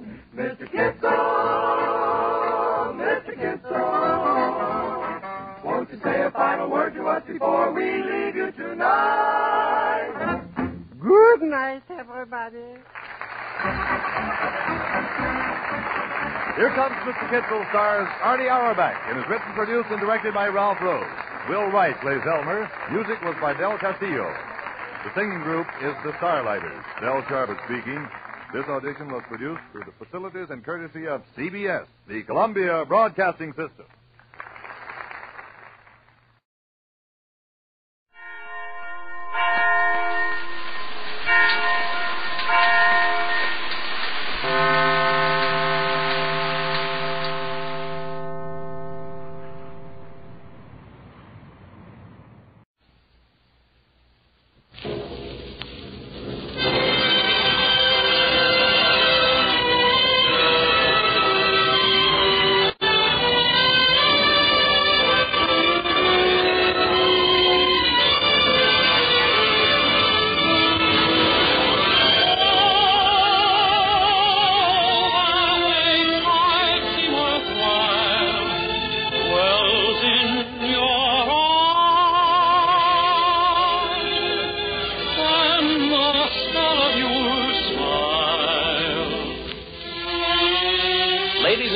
The Colgate-Palmolive Peak Company, makers of Colgate Dental Cream, take this opportunity to wish you a Merry Christmas. And now, Colgate Dental Cream presents the Dennis Day Show, written by Frank Galen, with Sharon Douglas, Dink Trout, Paula Winslow, Charles Dant in the orchestra, yours truly, Vern Smith, and starring our popular young singer in A Day in the Life of Dennis Day.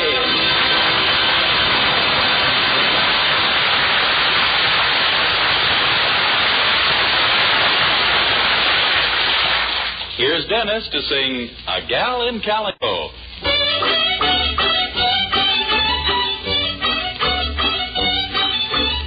Met a gal in Calico way down in Santa Fe. I used to be her Sunday beau till I rode away. Do I want her? Do I want her love? Yes, sirree. Will I win her? Will I win her love? Wait and see.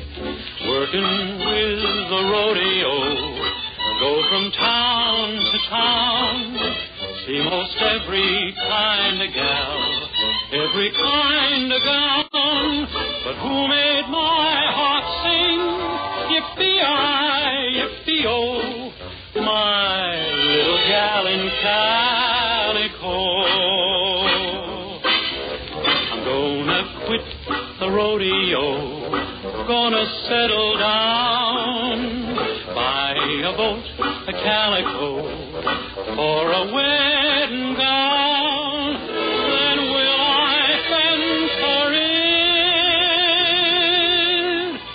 Yippee-I, yippee-oh, my little gal in calico.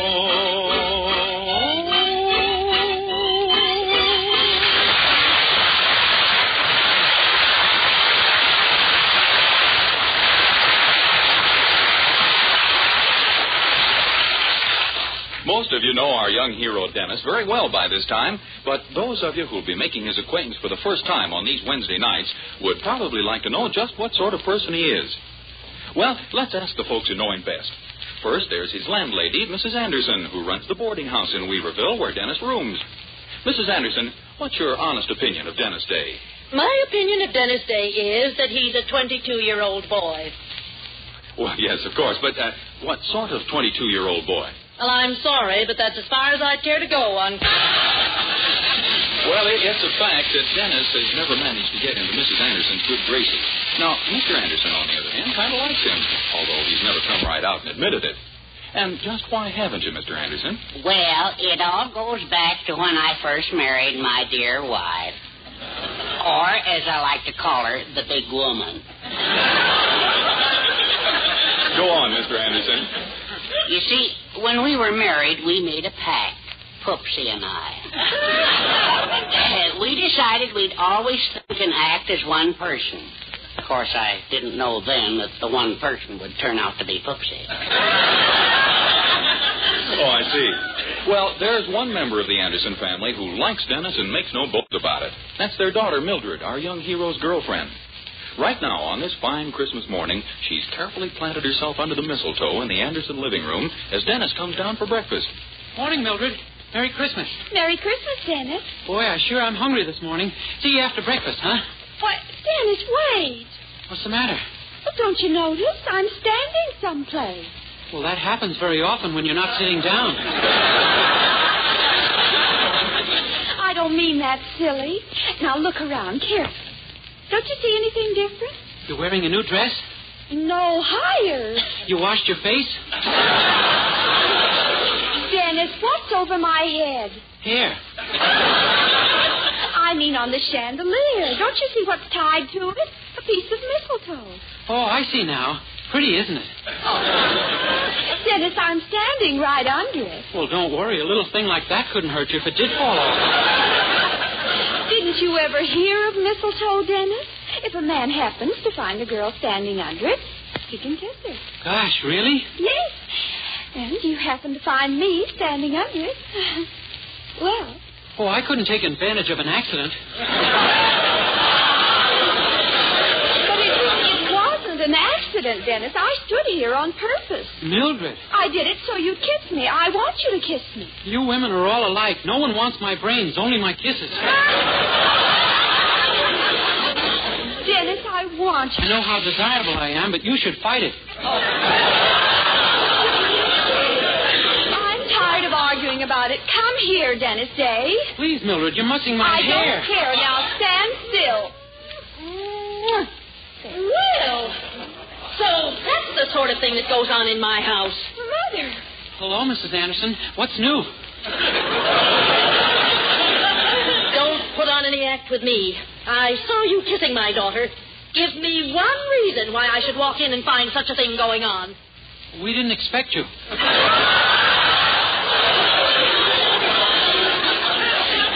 Well, it was all my fault, Mother. Really, it was.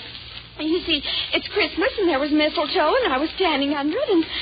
Well, anyway, it was only a little peck on the cheek. That's true, Mrs. Anderson, and I promise it won't happen again until we've been married for years. Married, indeed. Young man, you've been nothing but trouble to me since you began boarding here. I suggest that you look for another place to live as soon as you can. But, Mrs. Anderson... That's my last word on the subject. Gee, now I'm in a fine mess. Golly, I'm sorry, Dennis. You wouldn't have gotten in trouble if only I hadn't insisted on kissing you. Oh, that's all right. As a matter of fact, I kind of like being kissed. Oh, did you, Dennis? Yeah, I see now why so many people speak so well of it.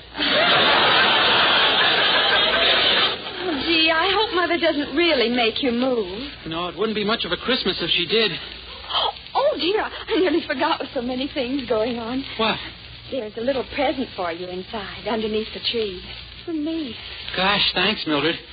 I hope you won't be too disappointed, but I didn't have enough money to buy you an expensive present this year. Oh, well, that's all right, Dennis. I'll be every bit as happy with a present that costs practically nothing.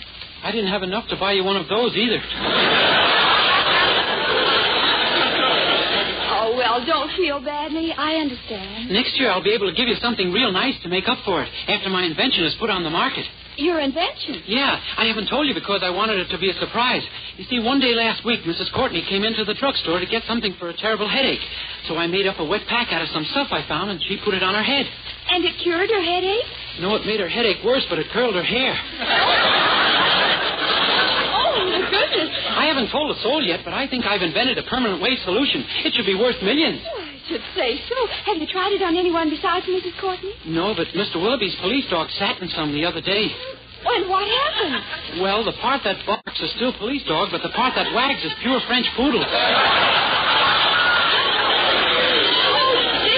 That's marvelous. I'm improving it all the time. Why, just yesterday I put some powder from France I found in the place. Oh, golly, I've just had the most wonderful idea. What? My mother's got to know about this. Why, when she sees what you've got hold of, she'll never let you move out. Oh, she won't believe it's any good if I invented it. Oh, but that's just it. She's got to try some herself.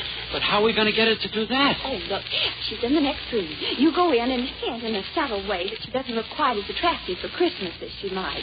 Her hair looks a little stringy. And then you show her your invention and ask her to try some on her head. Golly, I'll do it. I've got a jar of it right here in my pocket. Good. Oh, but you've got to be very diplomatic about telling her she could look more attractive. Here goes. Mrs. Anderson? Yes? You know, I was just thinking, you're pretty ugly today. I don't mean all over, just above your neck. How dare you talk to me like that? Mrs. Anderson, wait, you don't understand. What I meant is you're beautiful, only your hair kind of spoils it. My hair? Yeah, it's so straight. Why, if you had curly hair, you could look just like Lana Turner all over instead of just locally. Oh, that's very sweet of you, Dennis.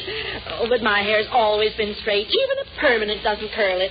Well, I have some stuff right here that will, Mrs. Anderson. If you'll just put some on your head in 2 or 3 minutes, you'll be amazed. Well, if it's as good as all that, I certainly will try it. That's swell. Come out and show Mildred. Well, Oh, good morning, Mr. Anderson. Good morning, Dennis. My lover girl in there? Yes, but don't go in, Mr. Anderson. You're going to get a surprise in a minute. I am? Yeah. How would you like it if your wife suddenly became Lana Turner? Outside of Lana Turner suddenly becoming my wife, I can't think of anything nicer. Well, you just wait. You really think it'll work, Dennis? Oh, sure. And with that French powder I put in yesterday to make it smell nice, she'll just love it. Well, what kind of French powder was it? Oh, I don't know. Only the name of the maker was on the box. Some fellow named Plaster of Paris. Plaster of Paris? Oh, Dennis, no. I did something? Did something? Oh, we're finished forever. Mildred, what do you mean? Yes, what are you two talking about? Well, how do I look? Well, my head feels awfully peculiar. Oh, really, Mother? Yes. How do you like it, Herbert? Oh, very nice, Foopsie. That's the first sensible hat I've ever seen you wear. Hat? I'm not wearing a hat. You mean that's you? Well, certainly. This is my new hairdo. Don't you think you overdoed it? What do you mean? Get out of the way so I can see myself in the mirror. Why, I don't... Ah! My hair! It's ruined! Listen to it. Well, there's nothing to worry about, Mrs. Anderson. I'll have your head in fine shape as soon as I get hold of a hammer. Oh, a hammer? Yeah, that's the only way I can get that shiny white crust off your head. fine thing. It was supposed to be Lana Turner and me. Now it's the egg and I. Here, use this, Dennis. The fire towel. Okay. Hold still, Mrs. Anderson. Oh, there, see? Dennis Day, I told you once today to leave this house as soon as you can. Well, I can't wait. You're leaving this instant. Mrs. Anderson, I was only trying to help. Get out of my sight. That's final. Come, Herbert. Gee, didn't turn out to be a very Merry Christmas, did it, Mildred? No, I'm afraid not. Oh, but don't worry, Dennis. We'll find some way to see each other. Gee, I hope so. Oh, well, Dennis, listen. Yeah, a bunch of kids singing carols. It'd be kind of nice to have them in, wouldn't it? Yes, it would. Open the door, Dennis. Let's have them in. Okay. Hey, fellas, come on in. Mrs. Anderson may have something for you. Okay, come on, guys. You better shake the snow off your shoes. Mrs. Anderson is very particular about her rugs. Come on in, boys. Yes, ma'am. Thank you, ma'am. Thank you, ma'am. Hey, what about that little fellow out there in the snow? Isn't he coming in? Nah, he don't sing with us. He just follows us around. Yeah, everywhere we go, he tags along. We can't get rid of him. He's a pest. Hey, fella, why don't you come up here on the porch? You'll catch cold out there. Come on up. Don't be afraid. What's your name? Cecil.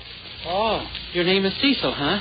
Yes, sir. Cecil. Well, come on up, Cecil. Yes, sir. See, you are catching cold. I'm not cold. You're not crying, are you? Yes, sir. You are? But this is Christmas. You shouldn't be crying on Christmas. Yes, sir. What are you crying about, Cecil? They won't let me sing with them.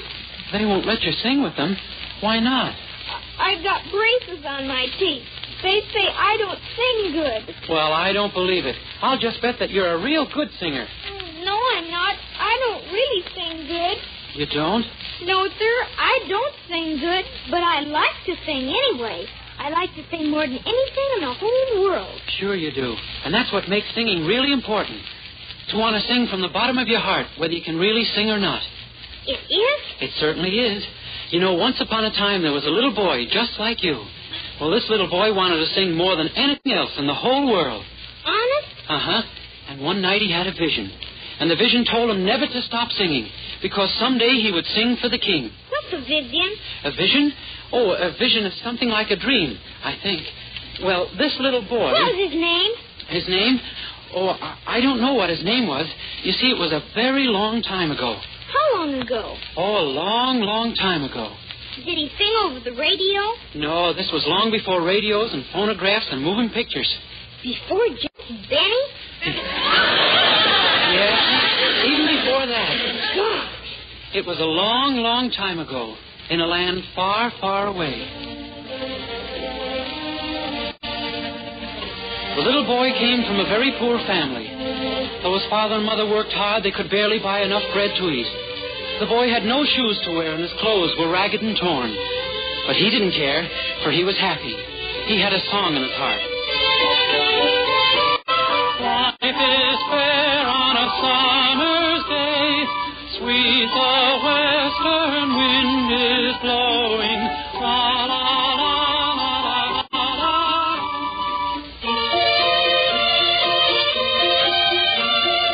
One day his father called the boy to his side and said, "Why is it, my son, that you always sing?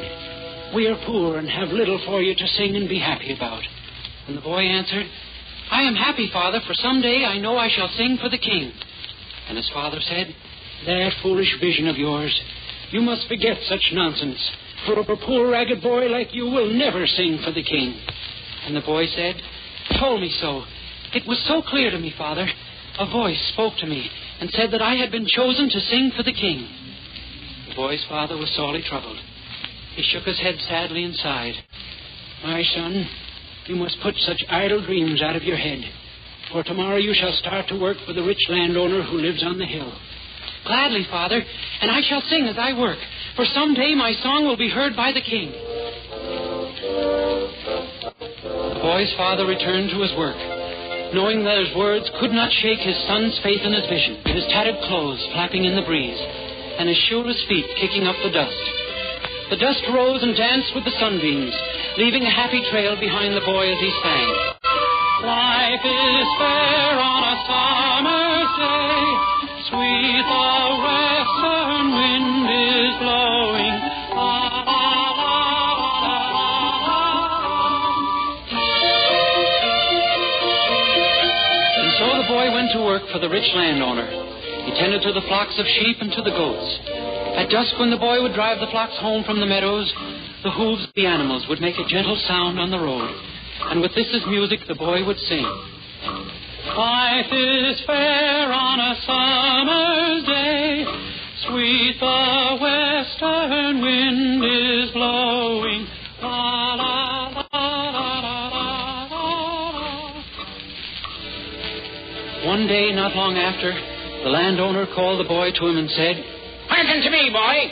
I pay you to care for my flocks, not to fill the air with your incessant song. I'm sorry, Master. I meant to bother no one with my singing. The sheep and the goats don't mind. I am neither a sheep or a goat, so I mind.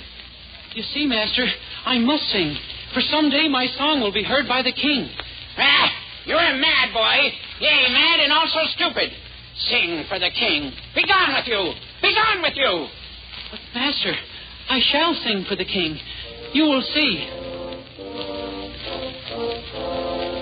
And so it came to pass that the boy, laughed at and ridiculed by all who knew him, left and went to the great city to sing for the king.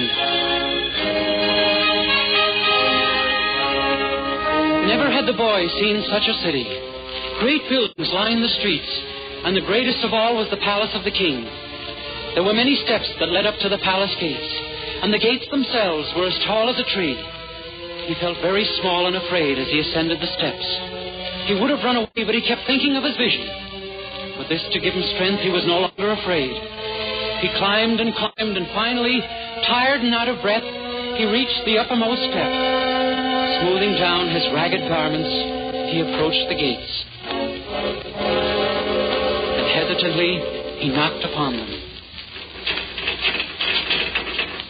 He waited breathlessly as the gates slowly opened.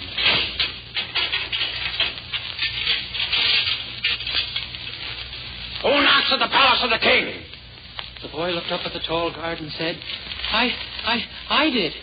Ragged beggar, what is it you want? I am not a beggar. Speak up! What is it you want? I have come because of a vision. I have come to sing for the king. You? Sing for the king? You, a ragged beggar boy, have come to sing for the king! The guard laughed and laughed. Other guards came, and they, too, joined in the laughter. They laughed even more when the boy told them of his vision. Then, tiring of their laughter, they picked the boy up and cast him down the many steps to the street below. And slammed the gates shut. The boy picked himself up out of the dirt at the bottom of the steps, and sadly, with his head bent, he walked away from the palace. That night, weary from his journey and unable to travel further, the boy stopped to rest by the side of a hill. Sheep were grazing nearby, and as he fell asleep, the boy knew that he would never sing again. He was awakened that night by a strange light, a light that transformed everything about him, a light from a great star that shone above. There wasn't a sound. All was hushed. A hush, a quiet, a silence beyond words to describe.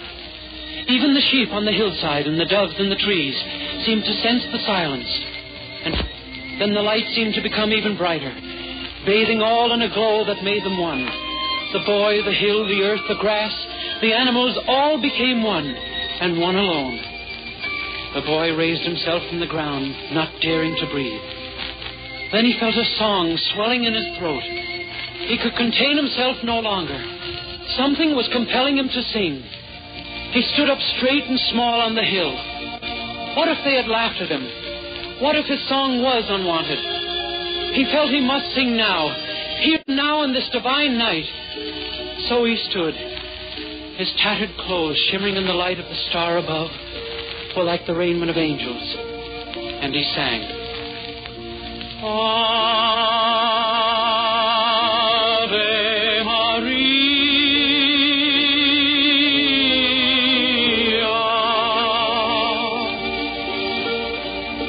gratia plena, Maria, gratia plena,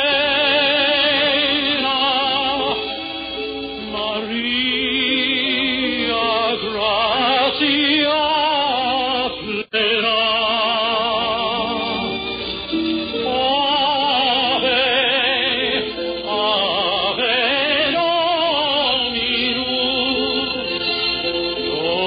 Dominus tecum, benedicta tu in mulieribus, et benedictus,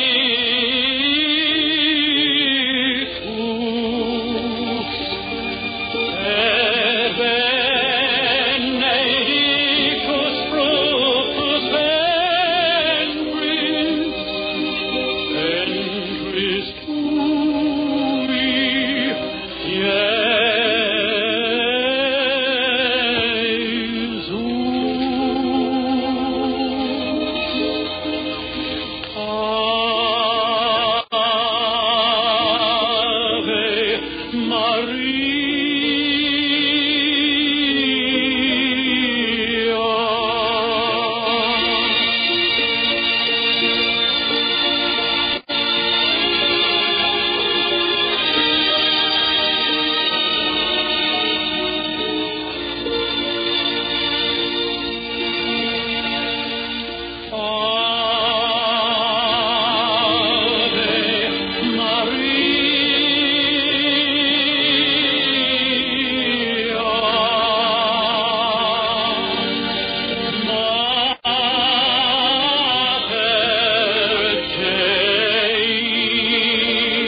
boy saw a man coming up the hill toward him.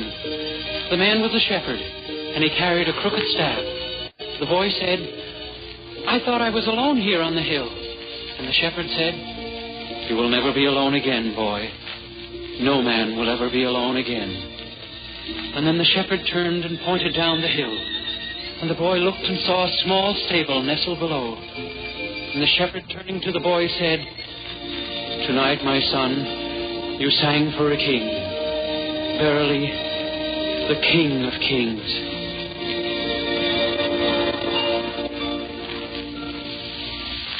And so you see, Cecil, if your heart is full of song, you must sing. Oh, I didn't know you folks were listening. It was a lovely story, Dennis. It was beautiful, Dennis. Yes, it was. Yes, it was a very nice story. And I'm sorry I got so angry with you.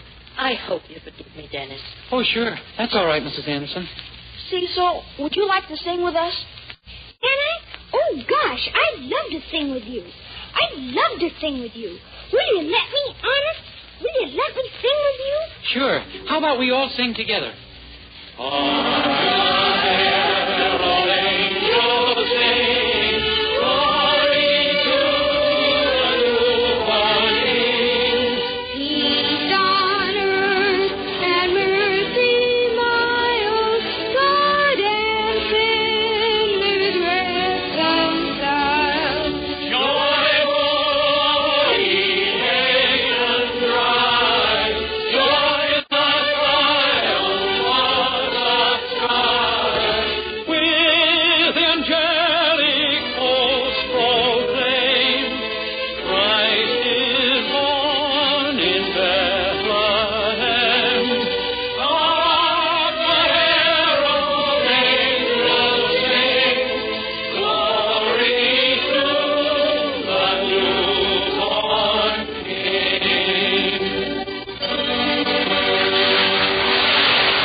Colgate-Palmolive Pete Company, makers of Colgate Dental Cream, hopes you've enjoyed a very pleasant Christmas and sends to every one of you best wishes for the new year.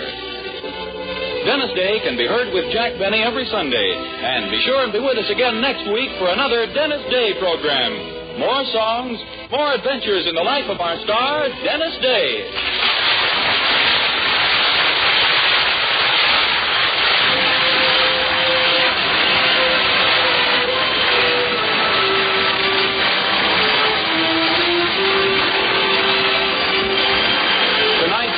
Christmas story, The Boy Who Sang for the King, was written by Frank Tashlin. Bobby Driscoll, who played the part of Cecil, appeared through the courtesy of Walt Disney and can be seen in the Technicolor picture Song of the South. All the other parts in the Christmas story were played by Dennis, of course. The special musical background was by Charles Dance. This is Vern Smith speaking.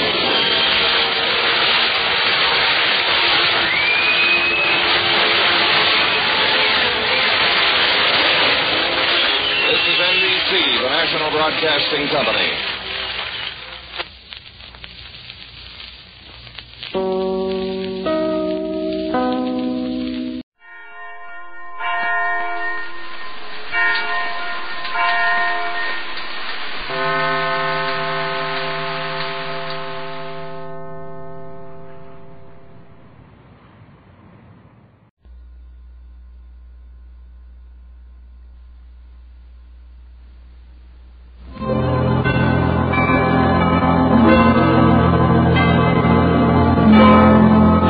The beer that made Milwaukee famous presents The Halls of Ivy, starring Mr. and Mrs. Ronald Colman.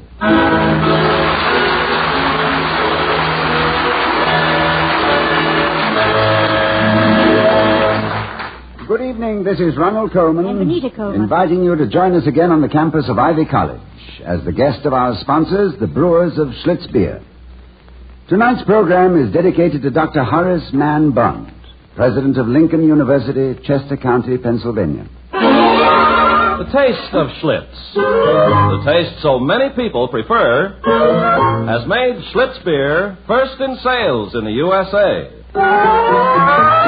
If you like good beer, do as millions of people are doing all over the nation. Ask for Schlitz, the most popular beer in history. And now, the Halls of Ivy.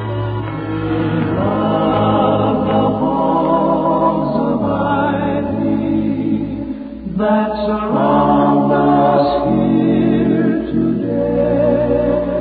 Welcome again to Ivy College, that is, in the town of Ivy, USA. When one thinks of a college president, it's apt to be in terms of mortarboard, academic gown, and a portentous, harried individual poring over lists of wealthy alumni for some untapped vein of golden endowments.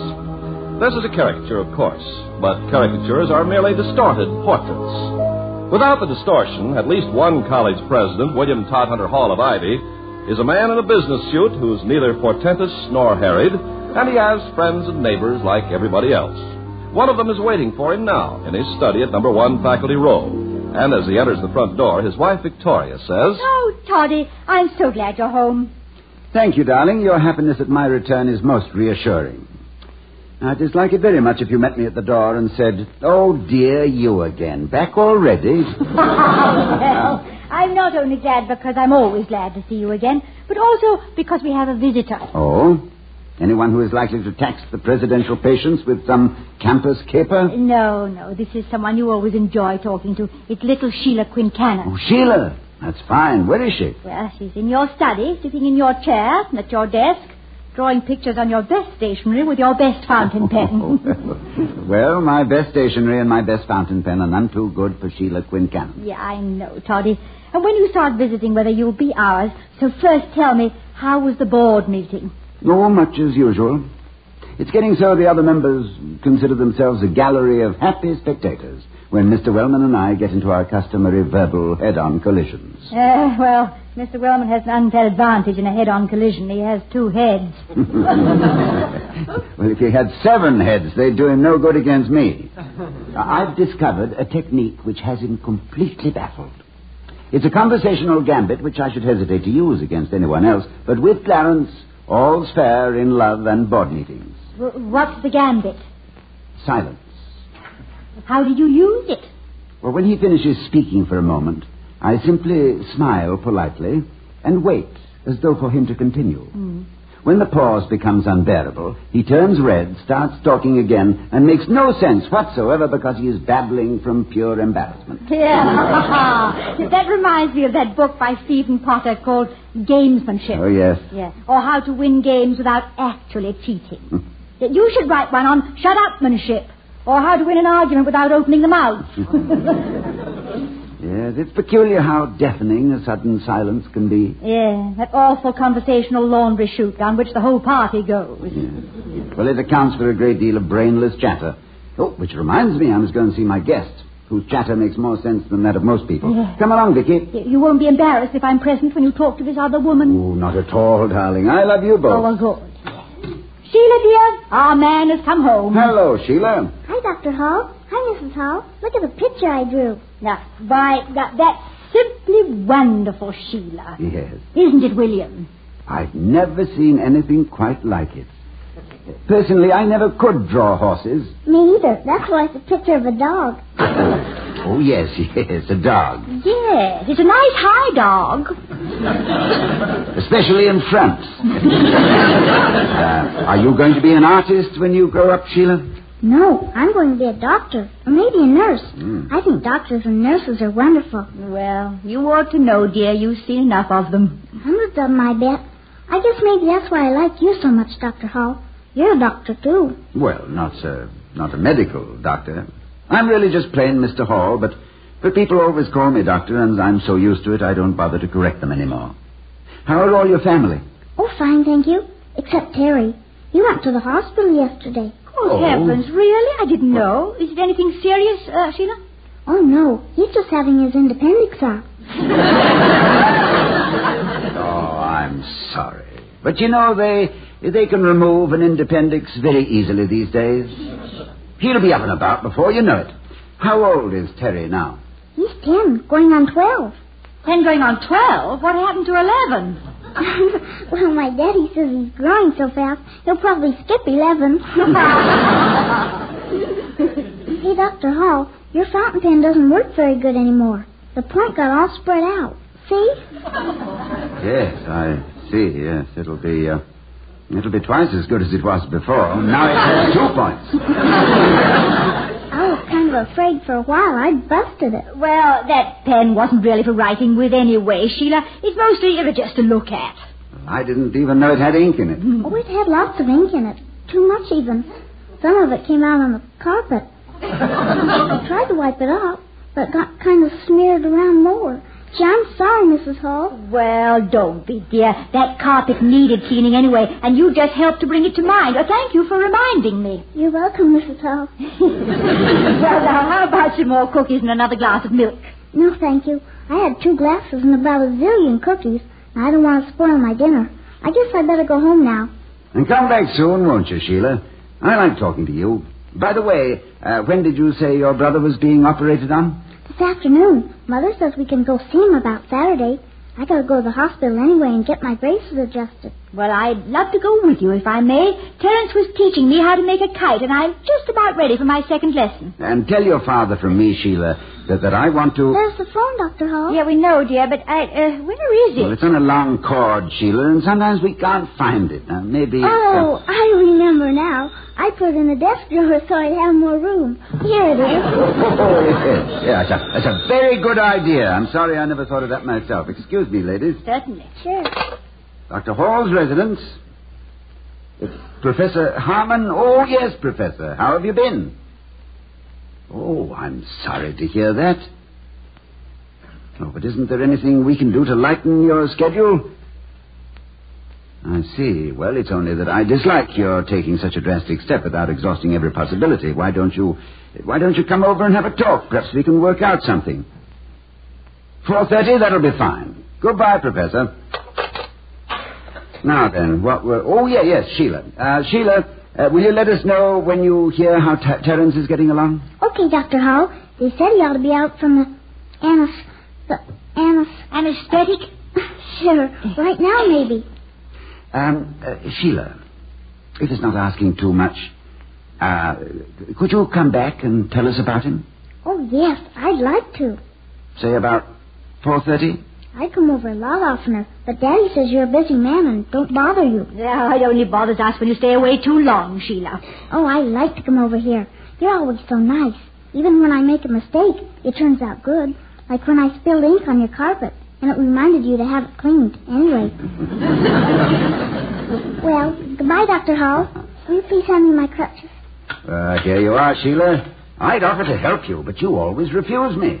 And my feelings are so easily hurt. You just say that, I guess.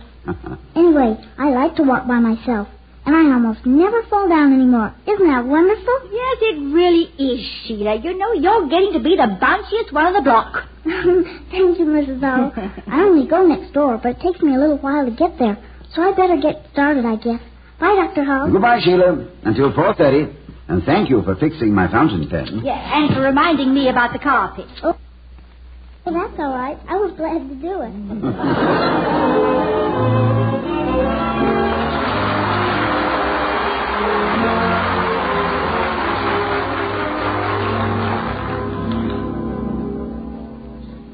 She's really a terrific youngster, isn't she? Miss Galahad, pinafore. It isn't the iron in her braces that keeps her going, it's the steel in her courage. Reminds me of one definition of the word handicap. An artificial disadvantage placed on a superior contender. But why did you ask her to come back? I mean, so specifically at 4:30. It's just an idea I had after talking to Professor Harmon. He wants to resign. Resign? Why? I thought he was one of the best men on the faculty. Oh, he is. But it seems he can do more for the students than he can for himself. Oh, yeah, I know. He's what do you call him? A person who makes 10 trips a day to the drugstore for pink pills. Pilgrim? No. You know, hypochondriac. Hypochondriac, yes. According to the old definition, one who enjoys ill health. But I still don't see what he's got to do with little Sheila's coming back at 4:30. Well, I'm not sure I do either. But you know how I like to set up personal situations and see what happens? I'm afraid I'm just a drawing room dramatist who is lucky to have a heroine like Sheila Quincannon.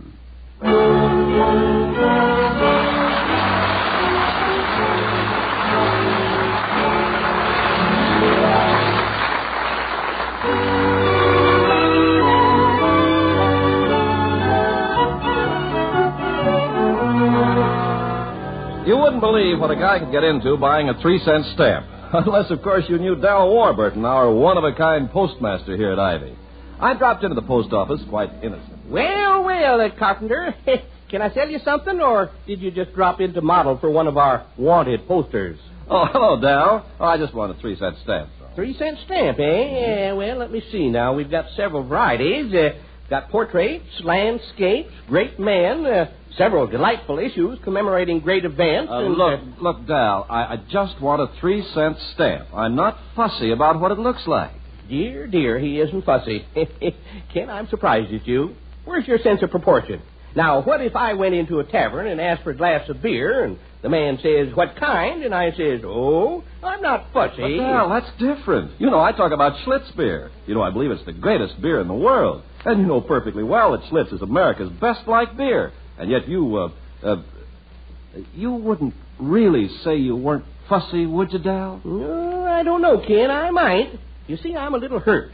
Now, you interrupted me before I'd finished my sales story on the line of stamps we carry here. But, Dal, you can't be serious. A 3-cent stamp, that's all I wanted. A measly little 3-cent stamp. Well, I'll thank you not to run down my product. Oh. Why, now, you listen here. We put out stamps here that can't be matched any place in Ivy for the money. Now, you tell me that Schlitz can't be matched for taste. What if I were to say Dal, that... Schlitz can't be matched. Schlitz has a wonderful, light, bright taste you just don't find in any other beer. A taste so great that millions of Americans have made Schlitz beer their own personal beer.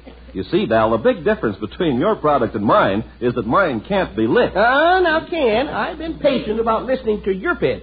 Now, may I finish mine? Oh, all right, Dal, go ahead. Well, I was merely going to say, Ken, that for 3 cents, I'd sell you the best 3-cent stamp in the house, close the stamp window, since it's almost 6 anyway, and then... Yes, Dal, and then? And then, Ken, I'd share with you a pair of bottles of the beer you love, Schlitz beer. It's my favorite, too. Shall we? Dal, we shall and will. Special delivery.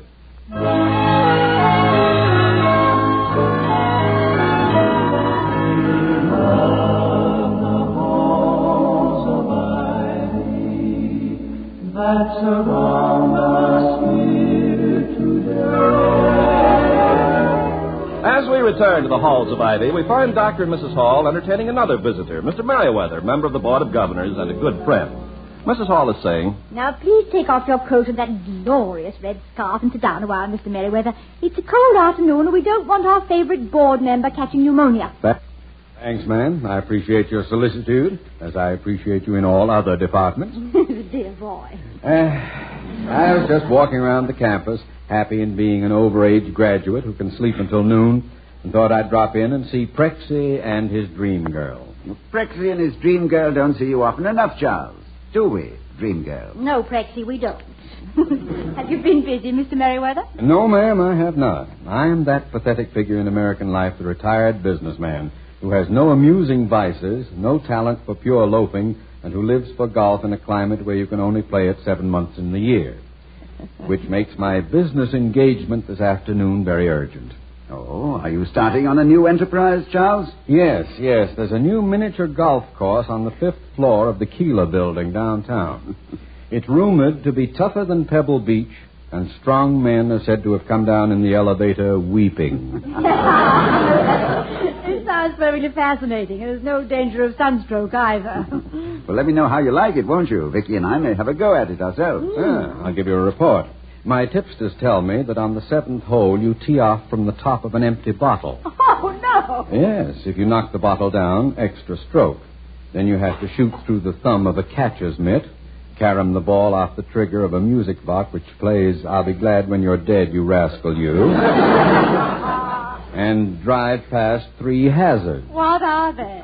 A pool of glue, a hole in the floor that connects with the city sewer system, and a Labrador retriever on a long leash who gets a hamburger for every golf ball he can grab. My informant may have exaggerated slightly, but it's bound to be more fun than sitting in my broker's office trying to find a bum stock for a tax loss. Tell me, is there a 19th hole on this course, Mr. Merriweather? Ma'am, you have the instincts of a true golfer. That was my first question, too. Yes, there is. Just a mashy shot up the street. Don't let us detain you from this investigation, Charles. If you don't come back, We'll assume that you were mistaken for an extra-large hamburger by the Labrador Retriever. Well, just remember me as kindly old Charlie Merriweather and have Slammin' Sammy Sneed read the eulogy. Well, let's hope you survive, Mr. Merriweather, so you and Mrs. Merriweather can have dinner with us tomorrow night. Yes. Most attractive offer I've had all week. What time? Oh, 7:30-ish or 4:45 to 8 or even 7:15. Name your own ish. By the way, are you dieting, either of you? It seems nowadays that everybody is. And we wouldn't want to be lacking in culinary tact. After all, with territorial statehood in question, it would never do to serve baked Alaska to a southern senator. No, nor ask him to dance a hula afterward. No. Well, I'm not dieting, but did you ever know my wife when she wasn't? Or claim she wasn't? Well, I'm glad we found out. What can she eat? Oh, well, don't worry about it. There are 3 things a woman will make any excuse to get out of. A rainstorm, a tight girdle, and a diet. Well, I'll see you tomorrow. Goodbye. Goodbye, Charles.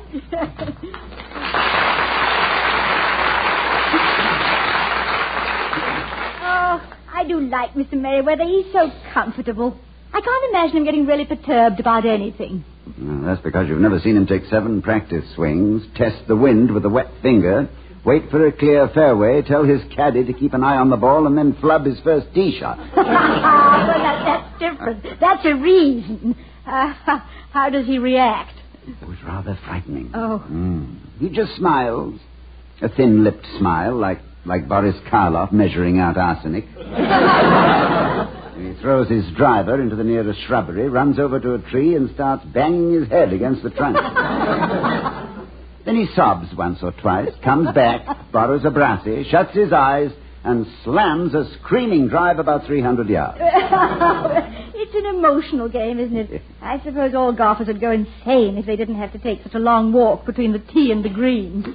Well, I'll be glad when the weather opens up enough so we can play again. You don't mind playing golf with your own wife. Oh. You are an exceptional man. With you, my darling, golf is simply a matter of getting my feet on the green grass, my head into the wind, and a long stroll with someone pleasant to talk to and be with.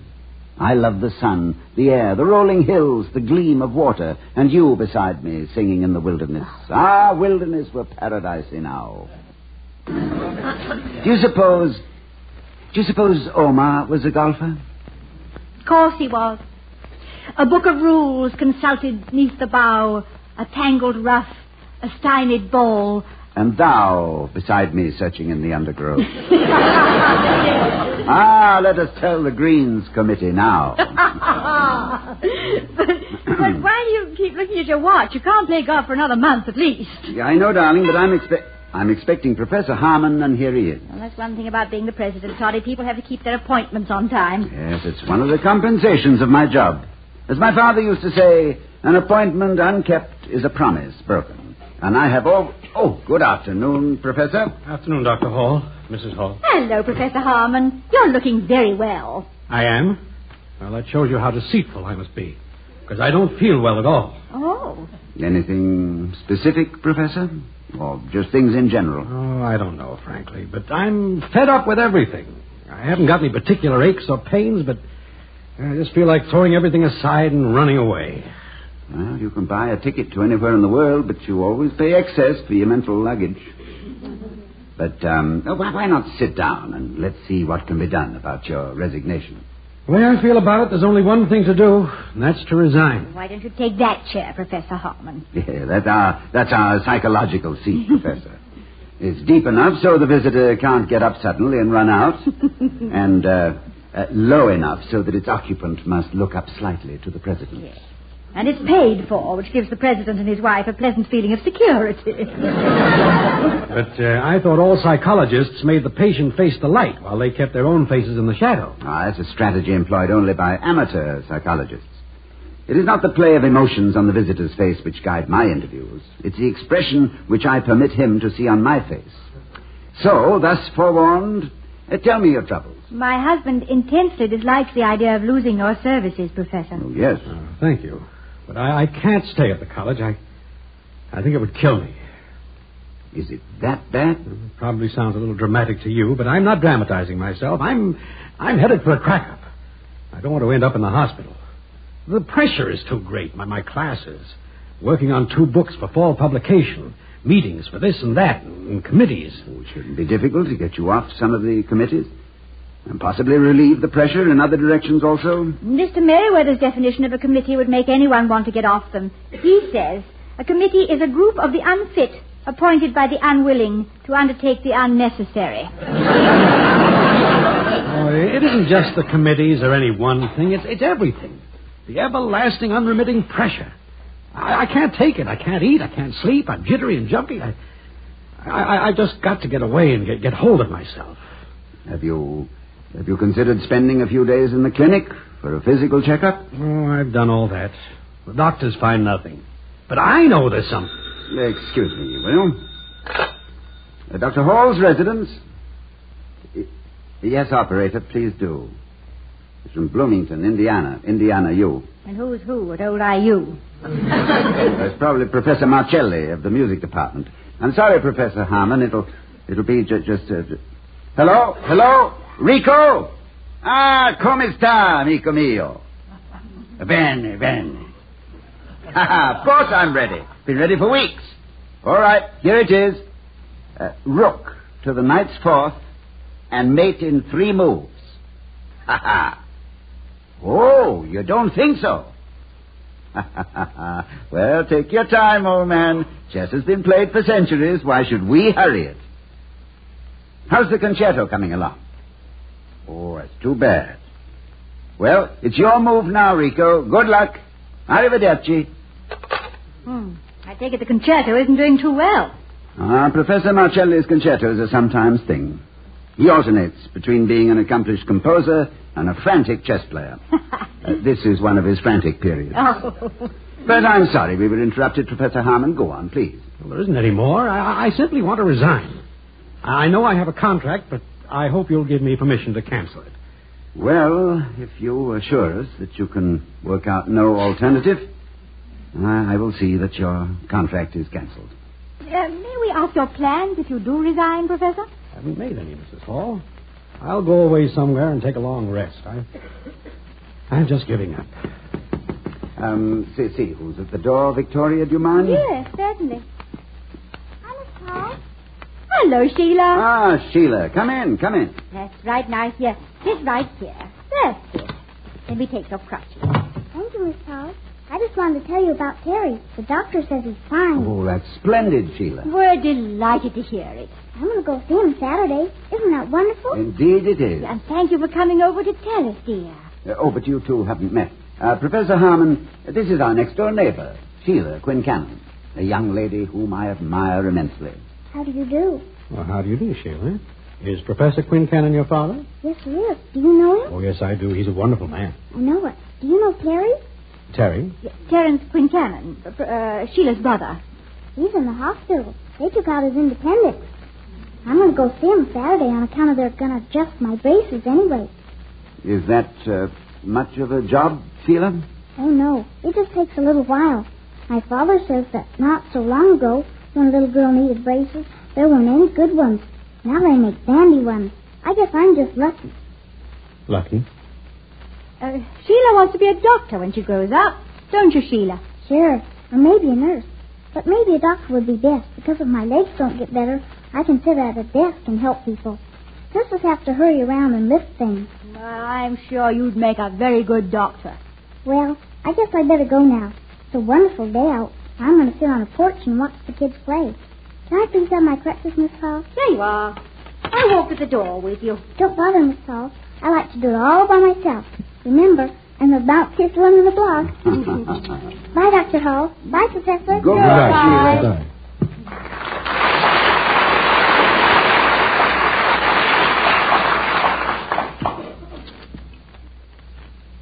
Now then, Professor Harmon, back to your problem. You were saying?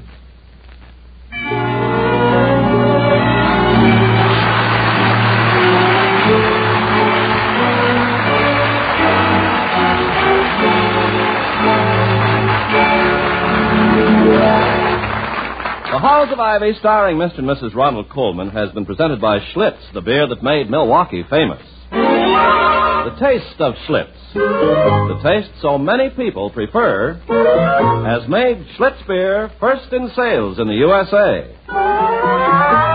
Why don't you, too, enjoy the most popular beer in history? Next time, every time, ask for Schlitz beer. Now, here again are Mr. and Mrs. Ronald Coleman. Thank you, Ken. Ladies and gentlemen, little Sheila Quincannon is your neighbor, too. In every neighborhood, in every community, there are children who need your help. The sale of Easter seals by the Society for Crippled Children and Adults is dedicated to this purpose. Please support this wonderful work with your purchase of Easter seals, or send a donation direct to Crippled Children, care at your local post office. Send as much as you can, but even a small donation will seem large to some youngster who has nowhere else to look for help and comfort. It's wonderful when all we tall ones can bend and lend our strength to small ones. Good night, everybody. Good night from all of us. And from our sponsor, the Joseph Schlitz Brewing Company of Milwaukee, Wisconsin, and its thousands of friendly dealers throughout the nation. Good night.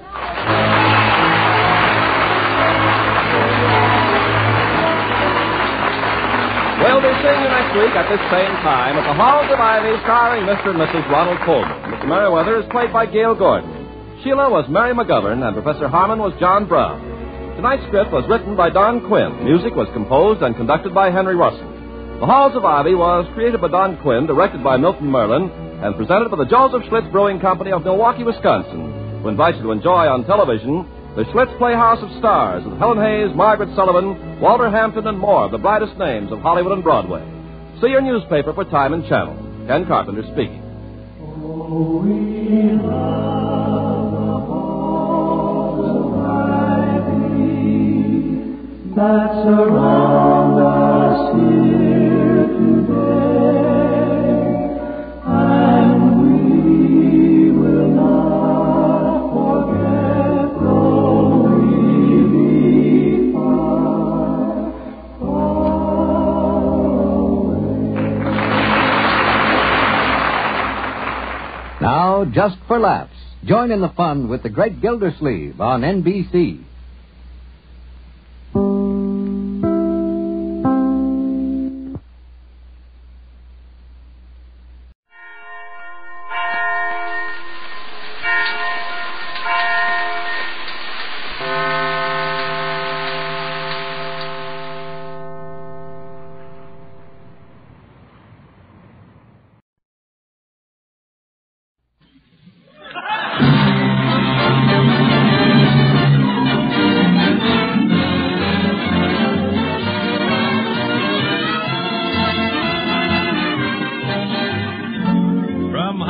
Colgate Tooth Powder presents the Mel Blanc Show, written by Mack with Mary Jane Croft, Joe Kearns, Vance Conreed, Alan Reed, the sportsman, Victor Miller and his orchestra, and starring the creator of the voice of Bugs Bunny.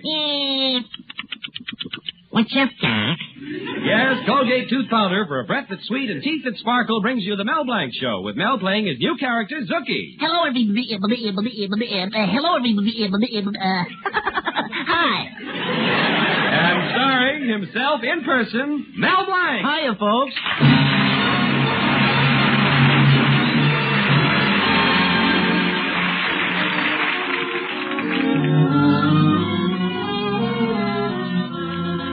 Conclusive proof that a young swain has fallen in love with his lady fair is when he begins to see in her the close features of his family. For instance, in the little town where Mel Blanc lives, we hear Henry Adams saying to his girlfriend Susan, "Gosh, Susan, you're awfully pretty. You look just like my sister." And in another part of town, Roy Davis is saying to his girl, "You know, Shirley, you're lovely. You look just as my mother did when she was your age." And in the Colby house, where Mel Blanc is sitting with his girlfriend Betty, Mel is saying, "Gosh, Betty, you're very pretty. You look just like my uncle." Last week, Mel, in an attempt to save the Colby family from eviction, pretended he was a Viennese doctor. However, the plan didn't work, and now we find Mel and Betty in Mel's Fix-It shop talking about the incident. Gosh, everything was going fine, too.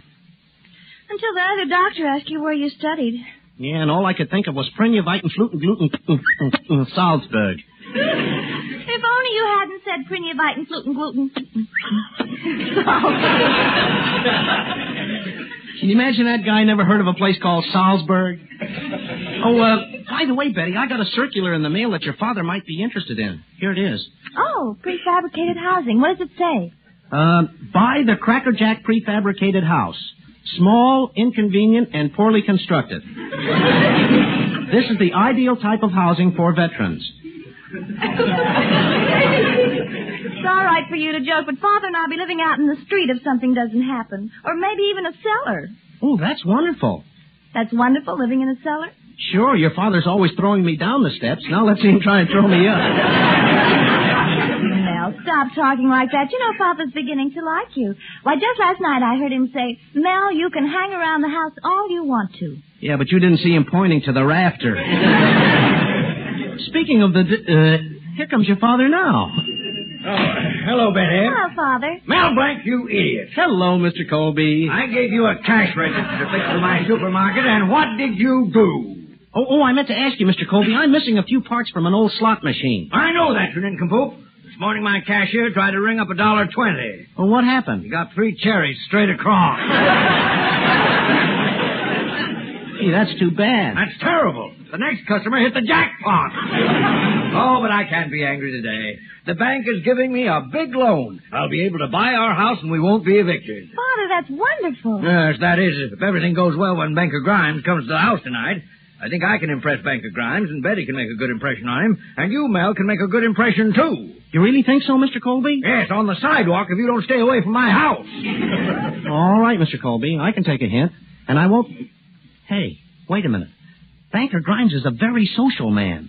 He'd be very impressed if you had some rich foreign relatives. I don't have any rich foreign relatives. You do now. I'm a good actor. I can do it. Huh? I'll be your rich foreign relative. You mean you... You want the house? Well, yeah. Or you want to live in the street?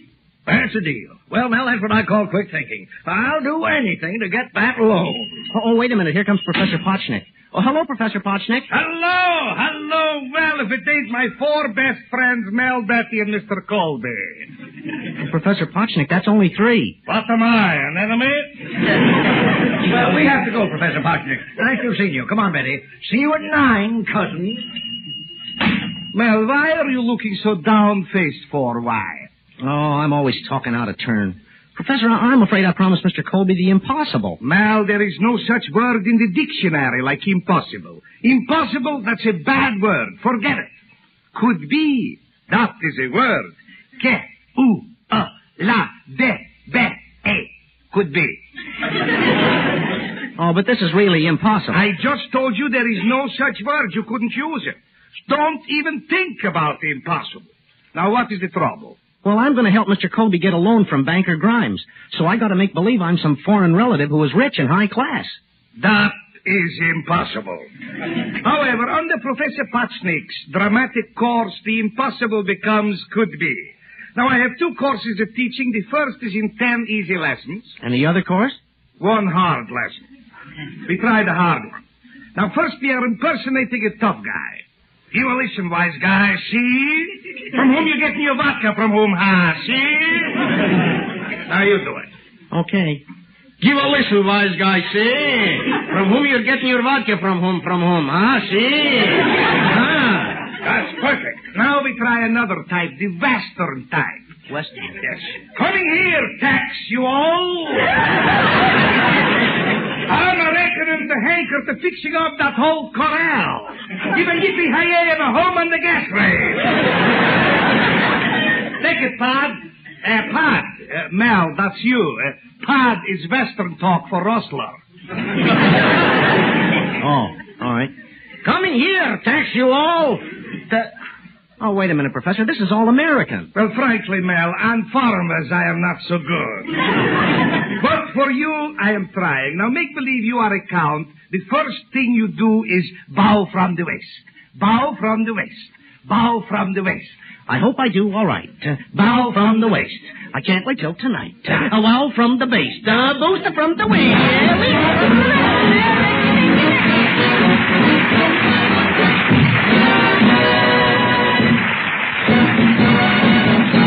Use Colgate tooth powder, keep smiling just right. Use it each morning and use it each night. Don't take a chance with your romance.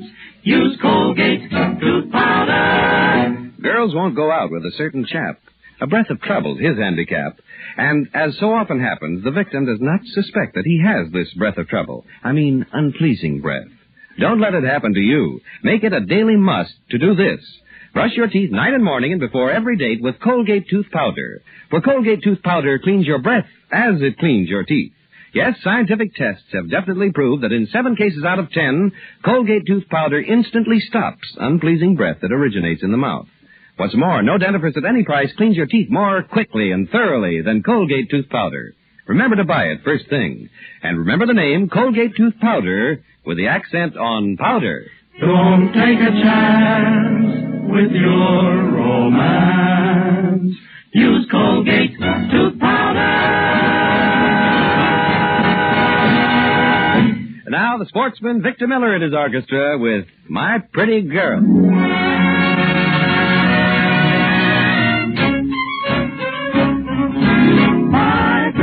My pretty girl, I'm always dreaming of you. My pretty girl, my darling, how I love you. Promise me you will never leave me. Promise you will never grieve me. Promise you will not deceive me. Oh, my pretty girl, please give me just one kiss, one sweet kiss. You won't miss, for your kiss brings such bliss to my lonely heart. My pretty girl, I'm always dreaming of you. My pretty girl, my darling, how I love you. Promise me you will never leave me. Promise you will never grieve me. Promise you will not deceive me. Oh, my pretty girl.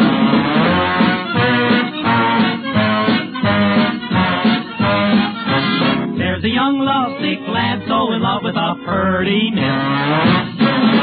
When his arms hold her charms, he begins to sing words like this. Oh, my pretty girl, my head's a whirl. You're sweeter than molasses. Oh, you flatter me, but can't you see you should be wearing glasses? Love is blind, but you're so divine, dear. You're handing me your line, dear. The words that will make you mine, dear. Open the door, Richard! Promise me you will never leave me. Promise me you will never grieve me. Promise me you will not deceive me. You're my pretty girl.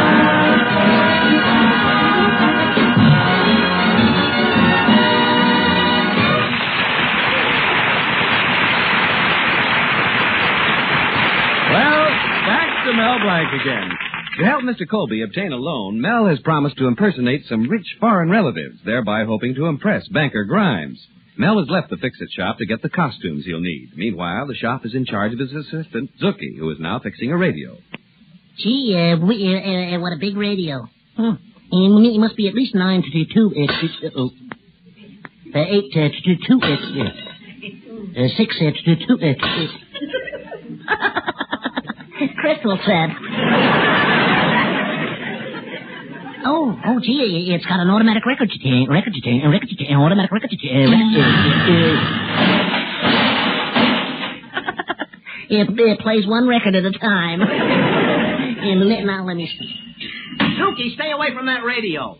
Look, Suki, help me get into this costume. Uh-oh. It's Mr. Cushing, my lodge president. Hello there.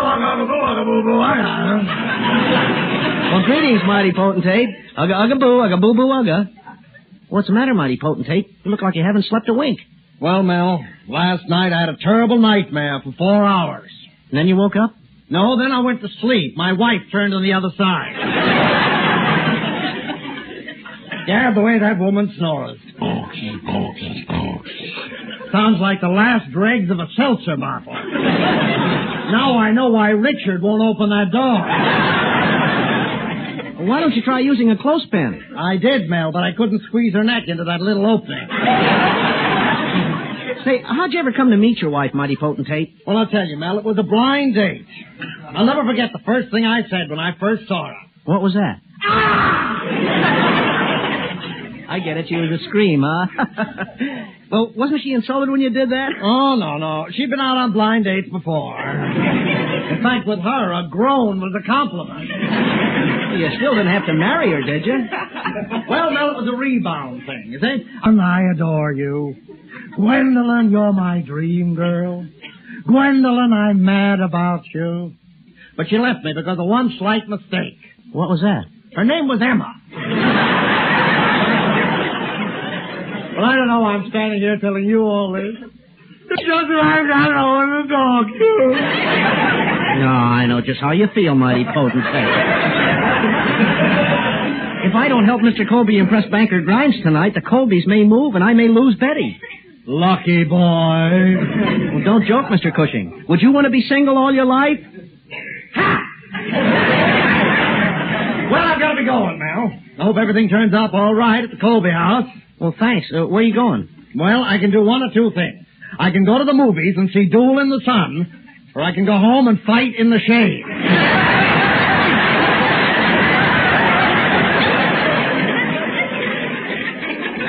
Well, have a good time at the movies. Well, goodbye, mighty potentate. Ugga, ugga, boo, ugga, boo, boo, ugga. So long, Mel. Ugga, boo, ugga, boo, boo. Well, now to get over to the Colby house with these costumes. Gosh, it's going to be quite a job impersonating a bunch of rich foreign relatives.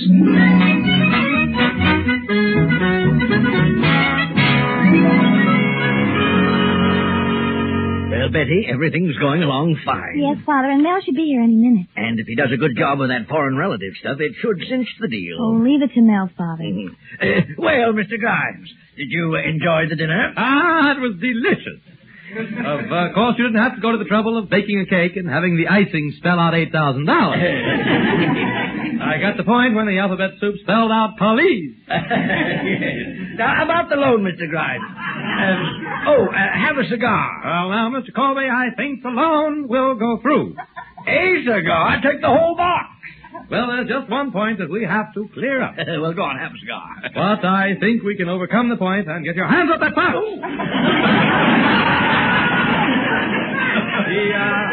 The question I want to ask you, Mr. Colby, is, do you intend to take a trip outside the country? Why, no. What makes you ask that? Well, now, we had an unfortunate experience. We made a $10,000 loan to a handkerchief manufacturer. Now, we don't know whether or not it was the nature of the business. Why, what happened? In 6 months, he blew. He blew. Industry joke. See that he had a cousin in Ecuador, and now that's where he absconded. Now, I hope you don't have any relatives outside the country. Oh, no, of course not. Bonsoir, bonsoir. Cousin Cole. It's got the French dry cleaners. Now, about the loan, Mr. Grimes. I'll open it this time. I kiss you on both cheeks. You stop that.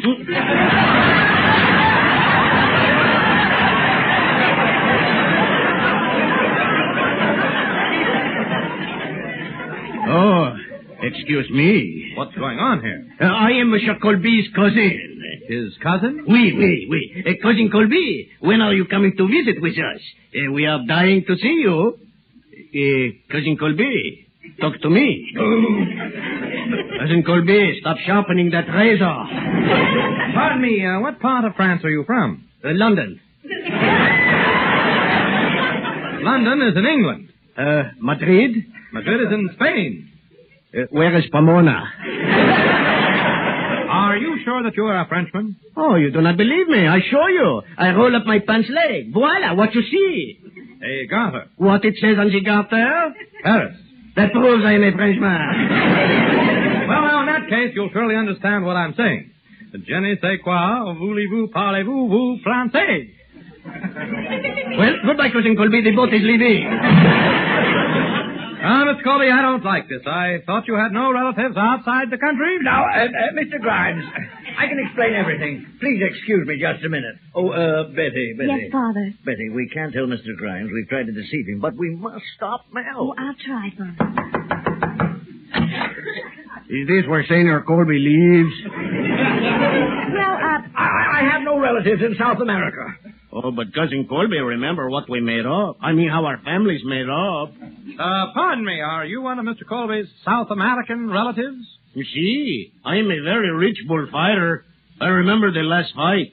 We are in the middle of the arena. I look at the bull look at me. I look at the bull look at me. I look at the bull look at me. You want to know something? The bull is better looking than me.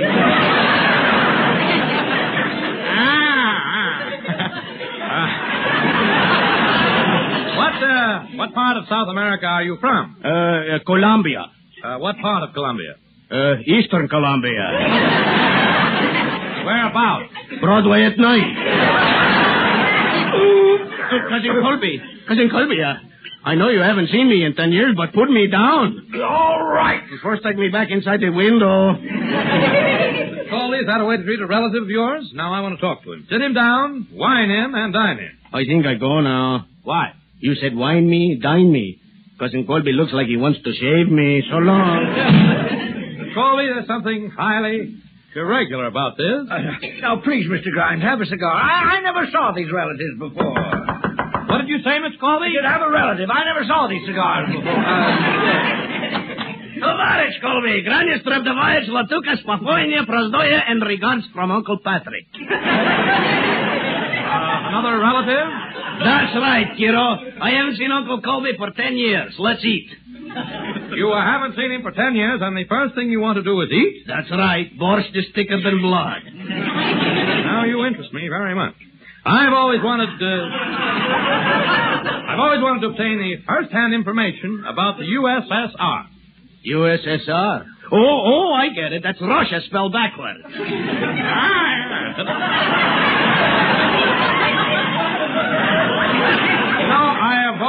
I've always been very interested in the Russian experiment. What do you mean, experiment? I had a mother and father just like you did. Yes. Now, just what did you do in Russia? Me? I'm the greatest actor in Moscow.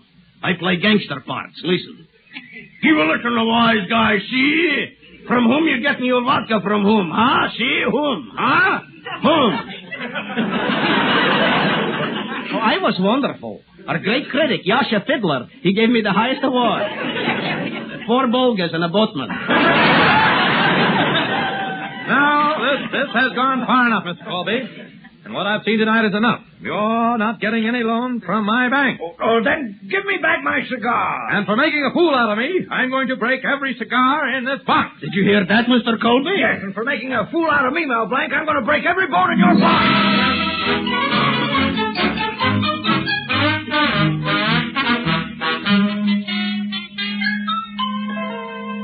So Banker Grimes gave Mr. Colby the loan, and now your girl Betty won't have to leave town. Mel, that's wonderful. Yes, Professor Potchnick, for a minute I thought I was going to be killed. Well, what saved you? Well, Mr. Grimes turned out to be an amateur actor himself, and he enjoyed my performance. A Potchnick pupil pleases people.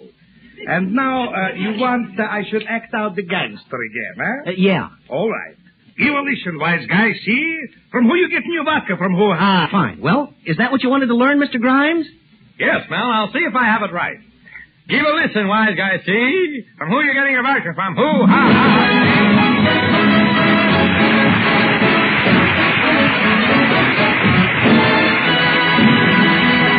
Mel Blanc will be back in just a minute. Use Colgate tooth powder, keep smiling just right. Use it each morning and use it each night. Don't take a chance with your romance. Use Colgate tooth powder. It's tragic, but true, that a little breath of trouble, unpleasing breath, deprives many a girl of romance. Anyone can be a victim of unpleasing breath, even you. So it's important always to be on your guard against this social handicap. That's why we recommend this daily practice. Brush your teeth night and morning and before every date with Colgate tooth powder. For Colgate tooth powder cleans your breath as it cleans your teeth. Yes, scientific tests have definitely proved that in 7 cases out of 10, Colgate tooth powder instantly stops unpleasing breath that originates in the mouth. What's more, no dentifrice at any price cleans your teeth more quickly and thoroughly than Colgate tooth powder. Remember to buy it first thing. And remember the name Colgate tooth powder with the accent on powder. Don't take a chance with your romance. Use Colgate tooth powder. This is Mel Blanc saying thanks for listening. Good night, and That's all, folks. And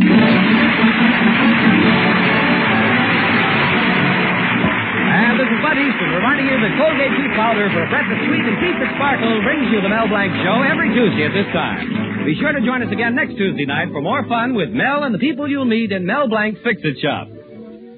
Say hello to Halo Shampoo for naturally bright and beautiful hair. Remember, even finest soaps and soap shampoos hide the natural luster of your hair with dulling soap film. But Halo Shampoo contains no soap, therefore leaves no dulling soap film. Even in hardest water, Halo makes oceans of rich, fragrant lather. Quickly banishes loose dandruff and dirt. Halo needs no lemon or vinegar rinse. Say hello to Halo and goodbye to dulling soap film. Get Halo Shampoo at any cosmetic counter.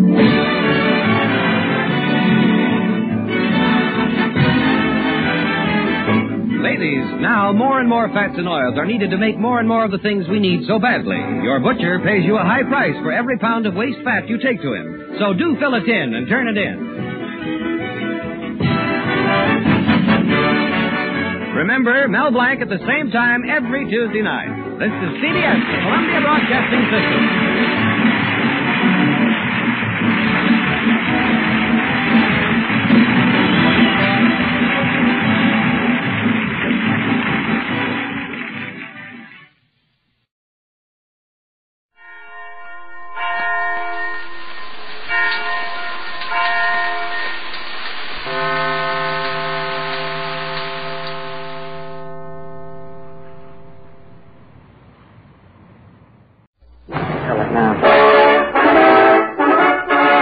The Fred Allen Show. Brought to you by Ipana Toothpaste for the smile of beauty, Sal Hepatica for the smile of health.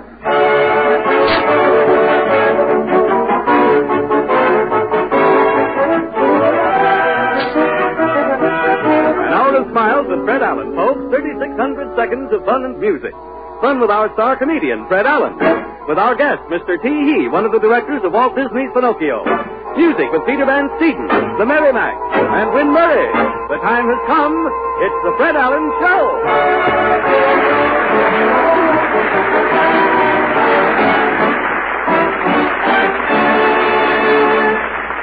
Well, ladies and gentlemen, we had hoped to have Toscanini conduct our overture tonight, but unfortunately our plans went amiss. In place of Mr. Toscanini, however, we have been very fortunate in securing the eminent conductor of the Scarsdale Symphony, Mr. Peter Van Steeden. Maestro Van Steeden opens with the fugue, Give a Little Whistle.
And now, ladies and gentlemen, to prove to you that I am in a rut, once again I bring you that same guy I always seem to be bringing you, Fred Allen in person. Thank you.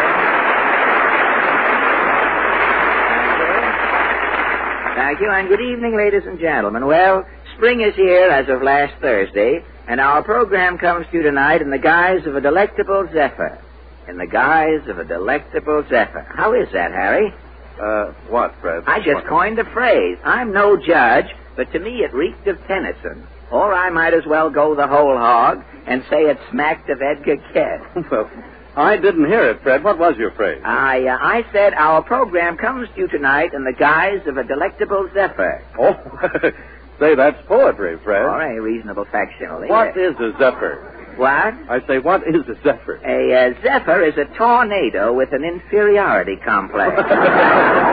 It's a limp gale, a typhoon with no ambition. A zephyr, Harry, is really a slow leak from out the west. You get the significance? Yes, I get it. A zephyr is a slow leak. Yeah. A slow leak is a little drift. And a little drift is Fred Allen in person. Welcome with a new hairdo yet. You look as though you combed your hair with the sleeve of a chinchilla coat. No other effect could... Well, welcome back to radio, Mr. Van Steeden. Say, this is the first time you've said anything on the program since February, Pete. Oh, I'm here ready to talk, but Alan won't give me any lines. Look, I ought to give you a comb. You need a comb. Just 2 lines. He's got 2 lines and he washed his hair again.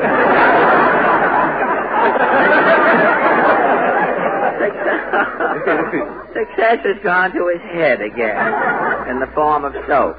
Well, I tried to give you lines, Orson Welles Steeden, but you can't even read them. What do you mean I can't read them? I've been taking elocution lessons. What? I didn't know you were taking elocution lessons, Pete. Sure, get a load of this, Harry. No. Break on like cold gray stones, oh, see? That's break, fine. That's break. fine. That's very good. You sound like the boy voted most likely to succeed at an embalming school. You keep talking that way, and you'll end up an announcer. How do you like that, Harry? I studied elocution for 6 months. And what can you say? Break on like... All right. Break it up, brother. We had enough trouble around here last week with that eagle. The eagle got more laughs than you did. I could get laughs if I used the same devices.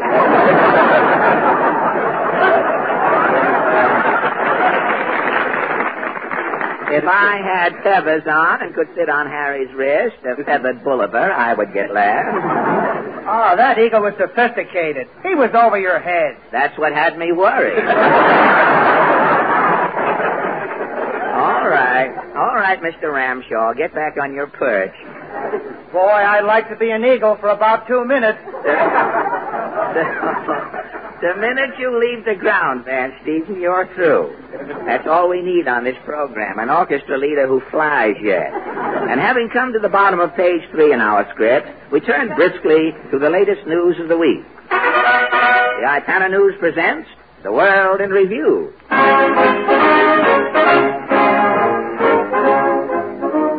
Seattle, Washington. A recent appendix operation in Seattle was broadcast over a statewide radio hookup. As the surgeon operated, member of the State Medical Association stood by the operating table with a microphone, giving the radio audience a complete description of the appendectomy.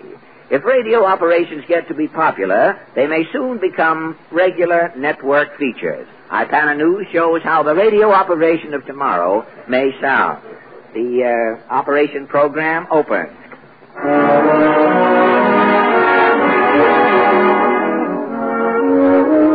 To the strains of I'll See You in My Dreams, the makers of Pico Cough, the new miracle drink, bring you another in their series of weekly operations. Does coffee keep you awake nights? Try Pico Cough. It looks like coffee, tastes like tea, and smells like muesli. You can perk it, brew it, or mend crockery with it. Ask your grocer for Pico Cough. And now we take you to the radio clinic. Take it away, Professor Mangle. This is Professor Mangle, about to bring you another operation through the courtesy of Pico Cough. Last week we presented Mrs. Toomey in a dramatic facelifting operation. I want to apologize to the many fans who wrote in asking for Mrs. Toomey's autograph. Mrs. Toomey's face was lifted a little too high. Her skin is so tight now she can't close her fingers to hold a pen. We may have Mrs. Toomey back on the program soon to let out some slack. If we do, you'll be seeing more of Mrs. Toomey. And now, our guest patient for tonight's operation, Mr. Morgan Grimm, a double molectomy. Good evening, Mr. Grimm. Good evening, Professor Dangle. What is your occupation? I'm a salt cellar salesman. You sell salt cellars? Yeah, I'm a salt cellar seller. And how is business? Shaky. You're a case, Mr. Grimm. And you're here to be operated on? Yeah, I got 2 moles on my nose. Oh, yes. Mr. Morgan Grimm is having his 2 moles removed tonight through the courtesy of Pico Call. Hey, look, am I getting a local anesthetic, Professor? No, this is a coast-to-coast hookup, Mr. Grimm. I hope everything comes off all right. Yes, it will. Now, if you'll just lie down on that cot, Mr. Grimm. Okay. And now, while Mr. Grimm is getting ready for his operation, we present the nurse who will administer the anesthetic, glamorous Mavis Braun. Hiya, friend. I got a tank full of ether, and I'm raring to go. This patient looks like he's going to give me plenty of trouble. It's going to be tough telling when he's unconscious. You get it, folks? Are you ready, Nurse Brown? Yeah, Prof. Ready, Mr. Grimm? Yeah, Professor. Let's go, students! And now, while Nurse Brown administers the ether, Professor Mangle is putting on his rubber gloves, just the way you see Dr. Kildare put them on in the movies. Mr. Grimm is unconscious, and as the operation starts, we hear Professor Mangle say, Pincers. Pincers. Scalpel. Scalpel. 1 mole is off, folks. And we turn you now back to Professor Mangle. Ligature. Ligature. Tourniquet. Tourniquet. Blow-up patch. Blow-up patch. Scalpel. Scalpel. And the 2nd mole is off, folks. The patient is cutting too. Now I'll move the microphone over it, and you can hear the patient's first words as he comes out of the ether. Oh, get me a cup of Pico Call. Yes, Pico Call. Pico Call. The first thing a patient asks for after coming out of the ether is Pico Call. And now here is Professor Mangle to say goodbye. This is your old friend, Professor Mangle, the cynic of the clinic, saying good night, folks, and happy convalescing. Thank you, Professor. The makers of Pico Cough, the miracle drink, it looks like coffee, tastes like tea, and smells like muesli, invite you to tune in again next week when our guest patient will be Miss Tiny Dow. Here, Miss Tiny Dow, have a wen removed next week. If you knew her when, tune in again. You know when. And don't forget, folks, if you're still awake, be sure to take Pico Cough, spelled P-E-K-O, cough. Good night.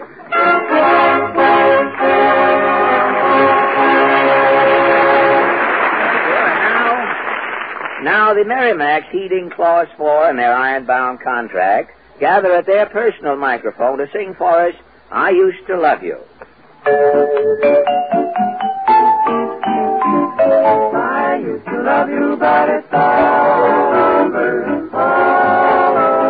now. You know it's all over town that you threw me down, but you shouldn't let that kind of story go round. For you had your chance and now it's all over. I'll get along somehow. Now there are things that you did I used to forgive, but you never changed just as long as you live. I used to love you, but it's all over now. I used to love you, but it's all over now. You know it's all over now that you threw me down, but you shouldn't let that kind of story go round. For you had a chance and now it's all over. I'll get along somehow. Now there are things that you did I used to forgive, but you never changed just as long as you live. I used to love you, but it's all over, all over now. It says we part before you break my heart. I'm glad that it's all over now.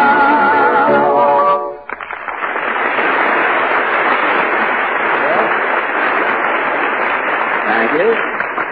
There has been so much discussion recently about the coming census that tonight we add our 2 little cents worth and preview a cross-section of the census for you. The scene, a living room. The questioning begins. Now, madam, do you own a car? Yes. How many miles do you get per gallon? Not many. What's your favorite color? Puce. Just answer the questions, madam. Don't comment. And now about children. Well, I have 3. John, Sarah, and Mary. Mary's only 6, but she's smart as a whip and pretty as a picture. And as for John, Yes, well, his yes, teacher yes. 3 was... children. Yes, and I'm not saying this just because they're mine, but Yes, under the children, 3. Now, what kind of toothpaste do they use? Ipana, of course. Funny, I get that same answer time and time again. Well, why wouldn't you? Mothers know what's best for the family.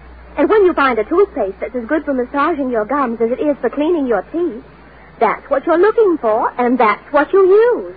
And, ladies and gentlemen, while that's only one opinion about Ipana, it's an opinion shared by so many parents, teachers, and dentists that Ipana is the largest selling toothpaste in America today. That popularity is based on two very significant facts. One, Ipana is unsurpassed for cleaning and brightening teeth.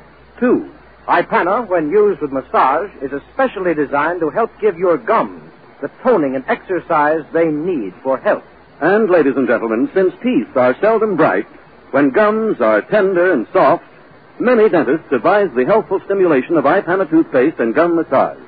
And in giving that advice, dentists are doing for others what so many of them do for themselves.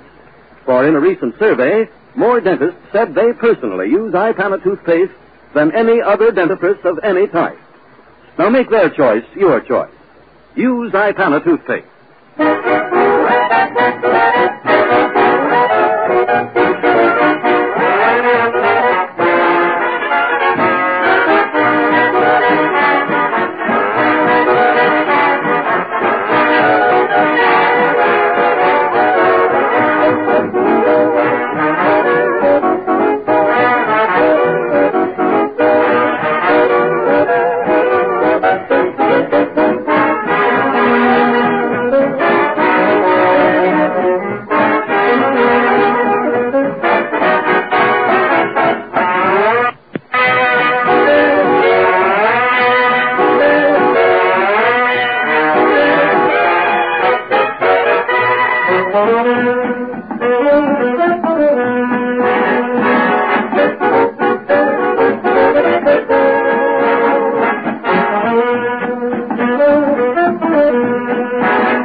Tuxedo Junction, played by Peter Van What's-This and his Toon Tailors. And now, ladies and gentlemen, our guest tonight... Oh, hello, Portland.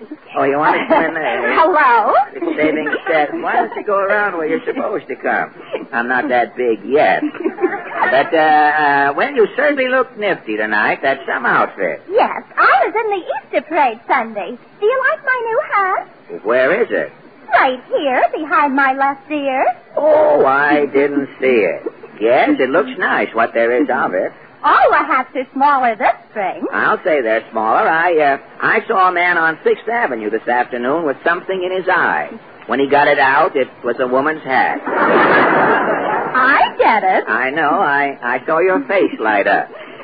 Well, Mama's got me so full of sulfur and molasses, it's a wonder I don't light up all over. Oh, you don't have to worry about lighting up. As the fella says, when you gotta glow, you gotta glow. That's good. Well, it always has been. You can tell it another way, you know. What did the big shad say to the little shad? When you gotta row, you gotta row. That's it. Not quite as good that way, but it's... And speaking of fish, did you hear Benny last Sunday? Jack said that his father had made you a suit. He mentioned that on his program, that his father had made a suit for me years ago. Huh? But do you want to know the truth about that suit? Yes. One time I was booked into Waukegan, and I met Benny in Chicago. He was living at a waterfront hotel there. Was in waiting and met him. That was his room. I happened to wade into his room. And Benny knew that my name was going to be in lights at Waukegan. I happened to have the lights with me. So he said, when you get to Waukegan, Fred, let my father, Benny the Elder, make a suit for you. And did you? Yes, when I got to Waukegan, I hired an interpreter. I went down to say hello to Jack's father through this man I had hired. And I ordered the suit. He mailed it on to me at White City, Illinois, where I was starring the following week. Oh, how was the suit? Well, when the suit came, it was then I discovered Benny's father wasn't a tailor. He was an upholsterer. He was used to sewing on chairs. Well, how could you tell? Why, my pants had 4 legs on them and a cane bottom. The coat had an antimacassar sewed on the collar. I sent the suit to Ripley. He probably knew somebody who could wear it. But too much of Benny. What about our guest? Have you seen Pinocchio? Walt Disney's new masterpiece? I certainly have. Now, don't tell me that Walt Disney is here tonight. No. Our guest tonight is Mr. T.H., one of Mr. Disney's directors. T.H.? It sounds as though he might be Minnehaha's oldest boy. Well, I wouldn't know. Why don't you ask him? Mr. Allen, meet Mr. T.H. Well, good evening, Mr. He. Good evening, Fred. Now, before we start, Mr. He, I think the first thing we better do is get your name straightened out. If I keep saying T.He all night, people will think I'm laughing at myself. And why should I start a trend at this late day? But tell me, is T.He your real handle? Yes, Fred. The first initial is T, and my last name is spelled H-E-E, T-He. Say, it must be embarrassing to the women folk in your family if all the she's are he's. But still, T.He is a perfect name for a man whose job it is to help Walt Disney keep the world laughing. Laughter and entertainment are Walt's objectives, Fred. I know. Portman said that you directed Pinocchio. Is that right? No. I was merely one of the sequence directors. Well, how many directors did it take to get the mahogany Mickey Rooney on the screen? Well, there were 2 supervising directors, 5 sequence directors, and 8 animation directors. Pinocchio had more directors than a Jersey bank, didn't he? Well, how many people worked? We'll wait. I mean, if anything's cooking, let us know. Put up a hand if anyone's thinking of doing something. But, how many people... People, that's the way this show is, Mr. He. People jump up and speak into the microphone. It's been going on here. How many people worked on Pinocchio on the picture altogether? 1,200. 1,200? Why, that's more people than Benny's last picture played to in Scranton, PA. And that was with bank night in the afternoons, too. Now, how long did it take you 1,200 fellows to complete Pinocchio? The picture was 2 years in production. More than 500,000 drawings and paintings had to be turned out. Well, that must have kept Mr. Disney pretty busy. Does he draw with both hands simultaneously? Oh, Walt doesn't do all the actual drawing, Fred. No? But he does guide every detail of his pictures, from the conception of the idea right through to the distribution of the finished production. Well, I think a lot of people would be interested in knowing how you Disney craftsmen work. How, for example, did you assemble your latest ink epic, Pinocchio? Well, first came the selection of the story. Why did Walt pick Pinocchio? Because Pinocchio is a delightful folktale that is known and loved the world over. Yes, it certainly is. Tell me, when Walt gets a story, he doesn't do like most of the Hollywood studios, hire 40 writers to rewrite the story, and then 40 more writers to get it back the way it was. No, Fred. Pinocchio was turned over to our story department, and an outline of the plot was sketched out. Well, are cartoon scenarios written the same as the regular scripts? No, the stories are laid out in drawing, something like a huge comic strip. Oh, and then everyone starts laughing about the play? No, not yet. Next, the directors and the head animators are called in. The story men explain their sketches, everything is agreed upon, and the story is split up and assigned to the sequence director. Well, which sequences were you given in Pinocchio? I directed the scenes where Pinocchio meets the fox and the cat. Ah, the villains of the piece. What was that fox's name again? J. Worthington Foulfellow, otherwise known as Honest John. That's right, and J. Worthington Foulfellow. I must remember that if we have children later. And the cat was Gideon. The fox, you know, that fox and cat were 2 of the biggest heels I've seen since the last time I got a peek at Carnera putting on his shoes. Well, what happened? I'll kill the guy that told me to keep that in.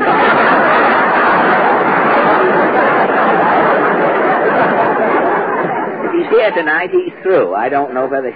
What happened after you... Consider that unsaid, Mr. Heath. All right. What happened... What happened after you took Honest John and Gideon in hand? Well, I went into conference with Norm Ferguson and Ken O'Connor, a head animator and art director, to work out the details of the animation. Was your work finished when this animation was completed? No, Fred. Then the backgrounds, colors, costumes, and the characters themselves had to be worked on. Say, tell me, who invents those characters like Dopey, Pluto, Donald Duck, Mickey Mouse, and the others? Does Walt go on a Welsh rarebit diet and dream those folks up? I don't know how Walt does it, Fred. Well, I wish you'd ask him when you get back and let me know general delivery. But tell me, with so many artists... I'll be there shortly, something else. But tell me, with so many artists drawing different sequences, how do you keep the likenesses of the various characters uniform? Well, models are made up to guide the animators. And sometimes we photograph actors who resemble the characters. And these action pictures are studied before the drawings are made. Well, who does these drawings? The head animator? He does what we call the key drawings, the important points in each bit of action. And other artists fill it in. That's correct. And then when the drawings are cleaned up, they're traced on celluloid and painted. And each separate drawing is photographed on movie film. That's right. And as soon as you photographed 500,000 drawings, Pinocchio was finished. Not quite, Fred. The music, dialogue, and sound effects had to be added to the film. And then Pinocchio was ready for his preview. His first public appearance, yes. Actually, the picture had been previewed from the first day it went into production. Well, how do you mean? Well, our pictures are run off with the whole staff in various stages of production. And Walt asked everyone, from the messenger boys up, for suggestions and criticisms, and anyone who comes through with a good gag or a piece of business gets a bonus. Well, in radio, we use a similar system on a bigger scale. If anyone opens his mouth around a radio program, he gets the business. But, tell me, Mr. He, what qualities does a fellow have to possess to become a Disney animator? I would say that he has to have something that is just more than artistic ability. He has to have a feeling for the sort of thing that Walt does.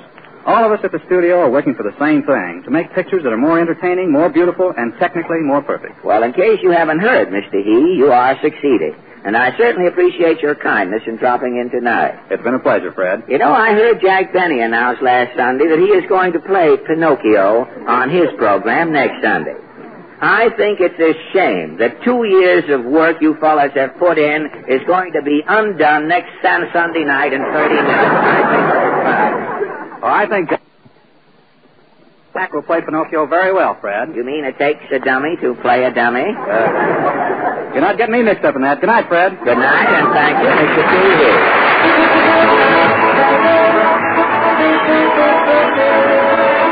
Thank you. And now, Win Murray, the Miss America in the Winter Book for 1942, arrives to...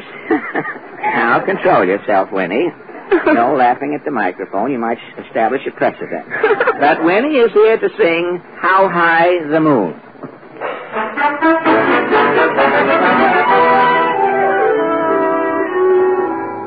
Until I fell in love, my life was very easy. The moon just made it moonlight. The breeze just made it breezy.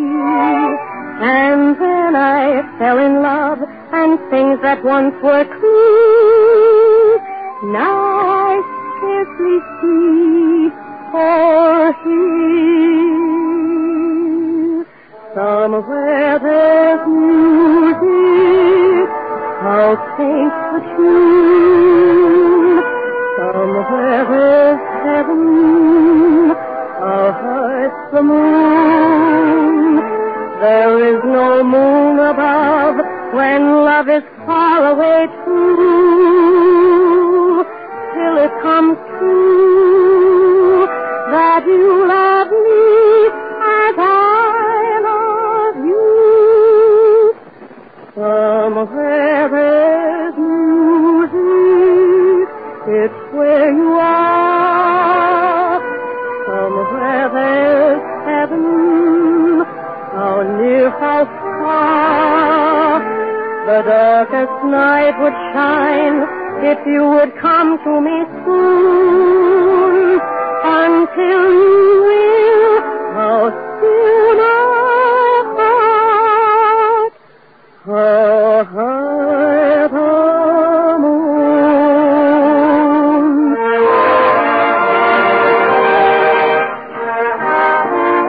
Somewhere there's music in the air. Somewhere there's heaven, but there is no moon above when love's far away. There'll come a day when you'll be loving me always. Somewhere there's music, it's where you are. Somewhere there's heaven, how near, how far. The The darkest night would shine if you would come to me soon.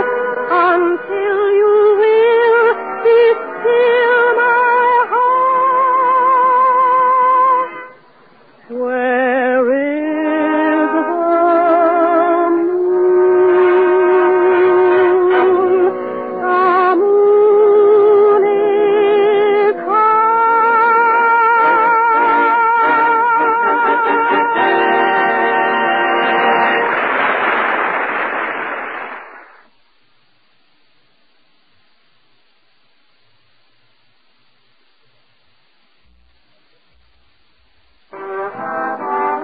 somewhere there's heaven, but there is no moon above when love's far away. There'll come a day when you'll be loving me always. Somewhere there's music, it's where you are. Somewhere there's heaven, how near, how far.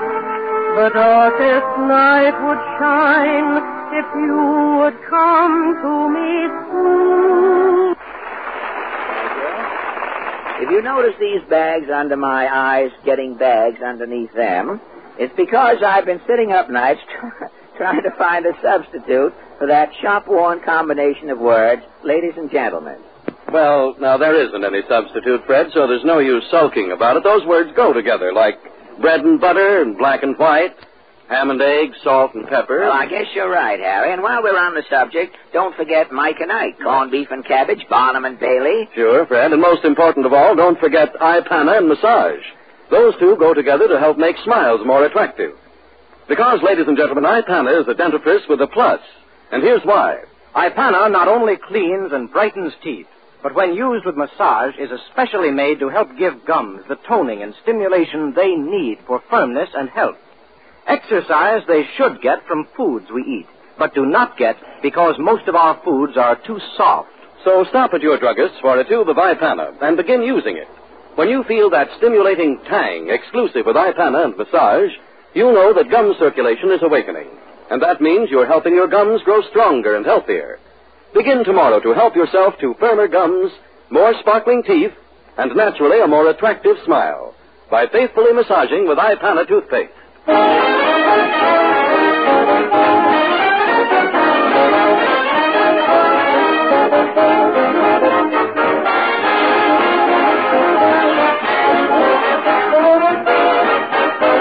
The Fred Allen Show will continue immediately following a brief pause for your station identification.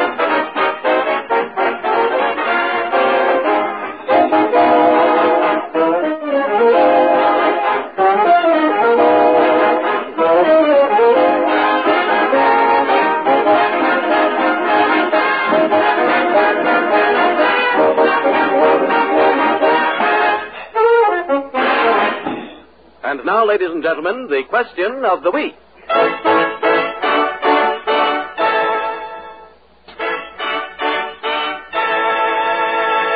This is Mr. and Mrs. Average Man's Round Table, where three persons selected from our studio audience are invited to give their opinion on a question that concerns some prominent issue of the day. These little sessions are entirely unrehearsed. Fred is taking his place now at the round table, where he meets his fellow debaters for the first time. Are you ready to Yes. play? Yes, I was meeting the people, Harry. Yes, excuse me. The forum is officially open. I didn't hear you, Harry. I should have a third ear in the back of my head. Portland will kindly introduce us to the first member of our little group here. Mr. Hugh Cooper from Mount Vernon, New York. Well, good evening, Mr. Cooper. Good evening, Mr. Allen. May I ask your business, profession, calling, or trade? May I? I'm a district office manager with the Insulite Company. The Insulite Company? Yes. What is the function of the Insulite Company? Well, they're the manufacturers of the world's finest insulation board. Oh, insulation board. This isn't a homemade commercial. I mean, you've cooked up on me here. I don't know. Insulation. I don't know. That was the policy of the government a short time ago, wasn't it? The insulation policy. We were going to be insulated or something. But I don't know a great deal about your business, Mr. Cooper. I don't know a great deal about a great many businesses, but I am supremely ignorant where insulation is concerned. What is the function of insulation, if I might ask? Well, in a few words, You'll overlook my ignorance. to keep the house cool in the summer and warm in the winter. Warm in the winter. Heat cannot get in or cold. None of the elements can get in. It would seem to me if you could invent something that would keep relatives out of houses. We're working on that. Well, I'm sure it will beat your insulation business when you get it worked out. In other words, a thermos bottle is really insulated, isn't it? Absolutely. A vacuum is a non-conductor. Right. And for a man to have perfect insulation, he should really live in a vacuum, shouldn't he? Very good. But a vacuum is a space without matter. And man is matter. So the minute man gets in the vacuum, it ceases to be a vacuum and becomes a phone booth.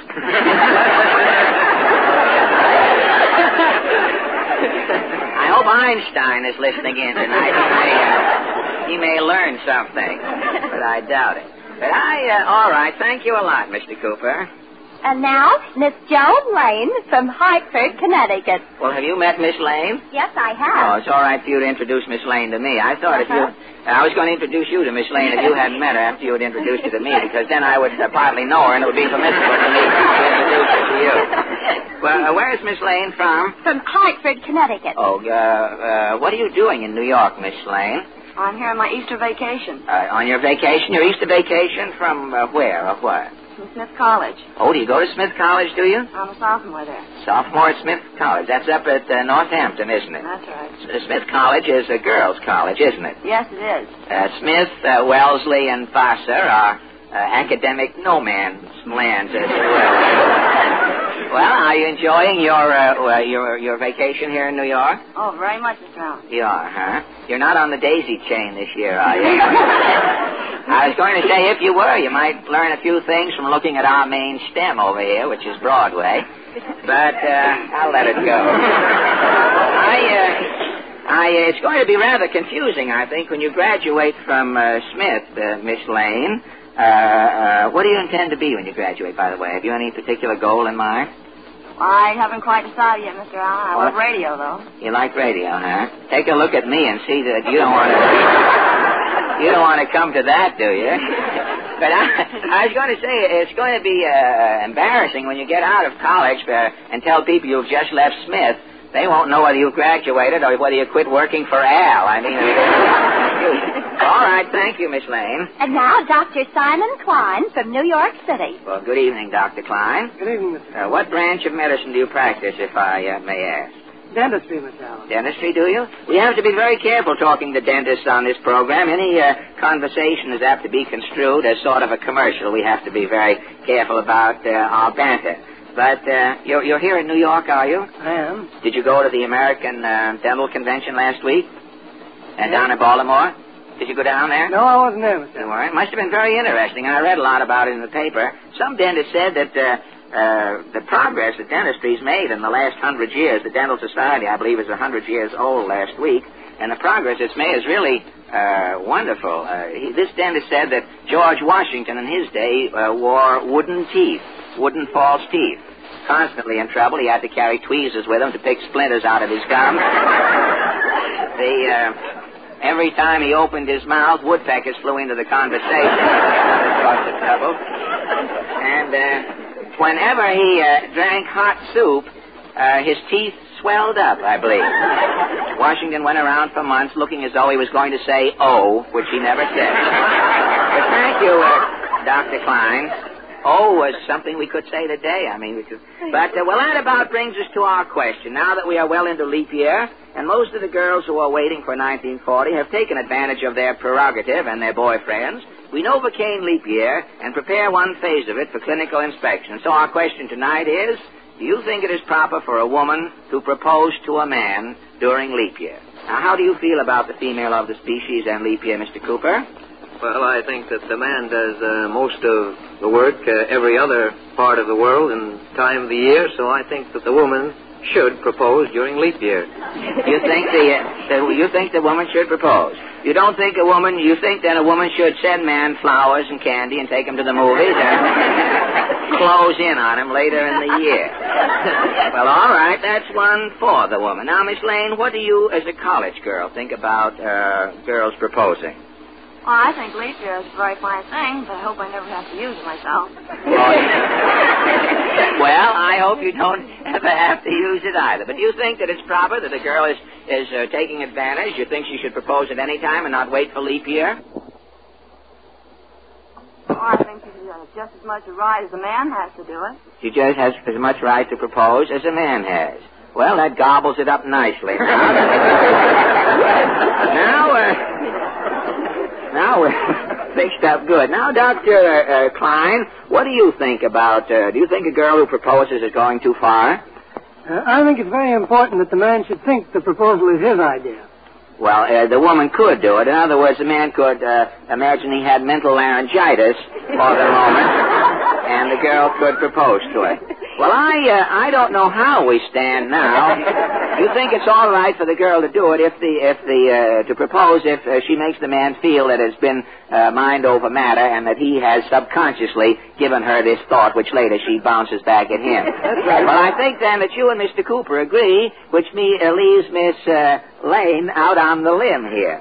But we'll call a tree surgeon and get you down shortly, Miss Lane. I don't imagine that our discussion tonight will greatly affect the connubial approach of the future. The question of proposing, it seems to me, has something in common with the phonograph record. There is something to be said on both sides. Married men may have better... Quiet, please. We're late now. We've got to rush through. But married men may have better halves, but bachelors have better... This man gets on my nerves. He's around here to tell me I'm 30 seconds late all the time, and I never finish anything I'm going to say. Go away, that man there. But married men may have better halves. What's the difference? So we don't finish on time. We run 15 or 20 minutes into K. Kaiser. What's the... an old maid who knows all the answers has never been asked any of the questions. And on this note of utter frustration, our forum is adjourned. Thank you all for your kind cooperation.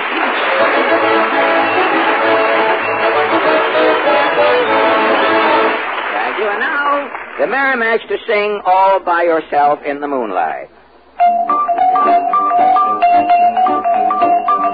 There ain't no sense sitting on a fence all by yourself in the moonlight. There ain't no thrill by a watermill all by yourself in the moonlight. There ain't no fun sitting beneath the trees, giving yourself a hug, giving yourself a squeeze. Just insane, swinging down the lane all by yourself in the moonlight.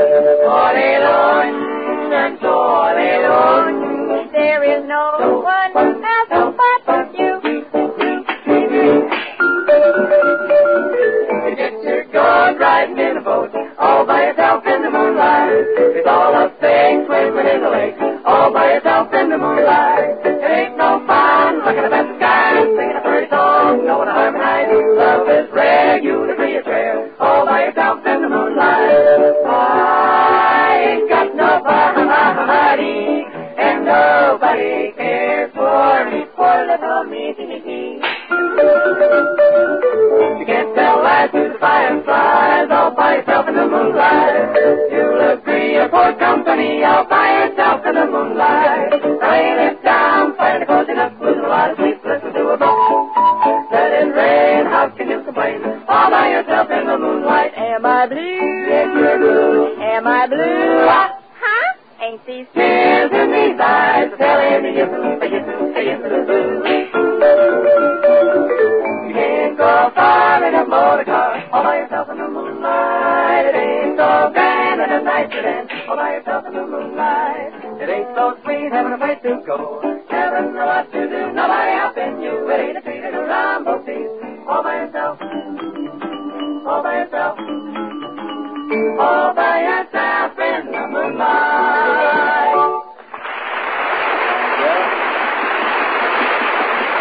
Thank you.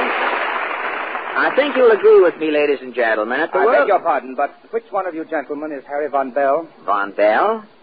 Or could the name be Von Gone? Could it, by any chance, be Von Zell? Of course, that's it.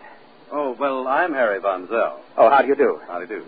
Then this other gentleman must be Fritz Allen. Fred Allen, my good fellow. I'm so sorry.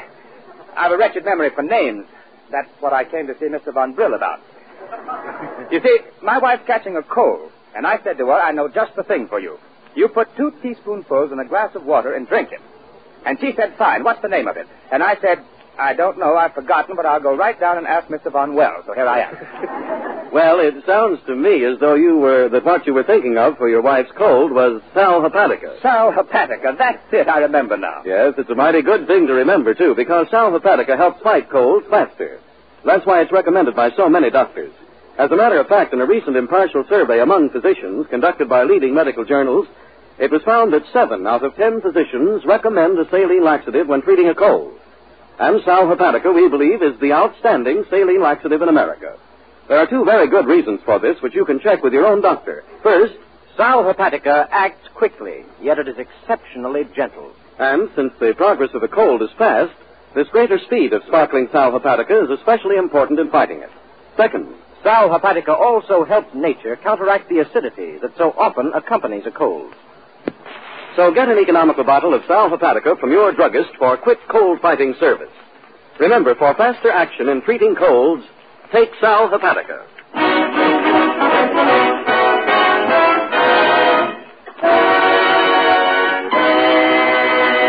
And now the mighty Allen Art Players. Tonight they present a gruesome, spine-chilling Inspector Bungle murder mystery called Who Killed Mack Borden?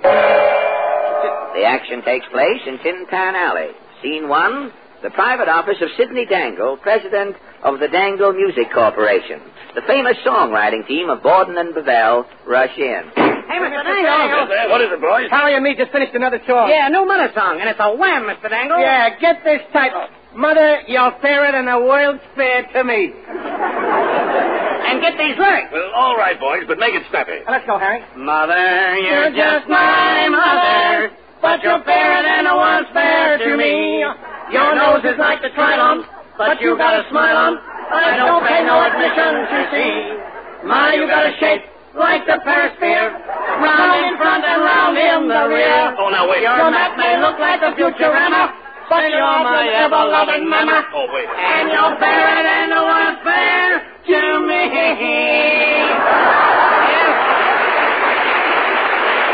Is that a wall, Mr. Dale, huh? Why, that is terrible. What? Why, it's dated. What do you mean? Nobody wants a mother song today. Well, me and Mack has been writing mother songs for 20 years, Mr. Dale. And every song a hit. My mother's eye. My mother's nose. My mother's hangnail. My mother ain't got no bananas.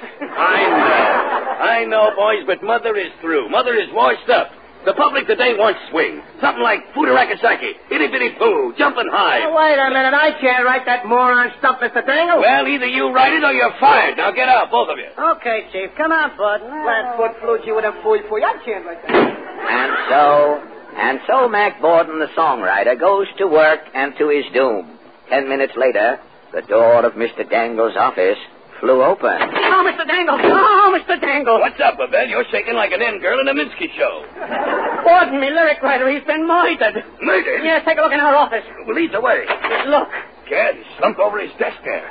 Are you sure he's dead? There's a pool of blood near his head. Say, this is murder, all right. I'm calling the police. Hiya, folks.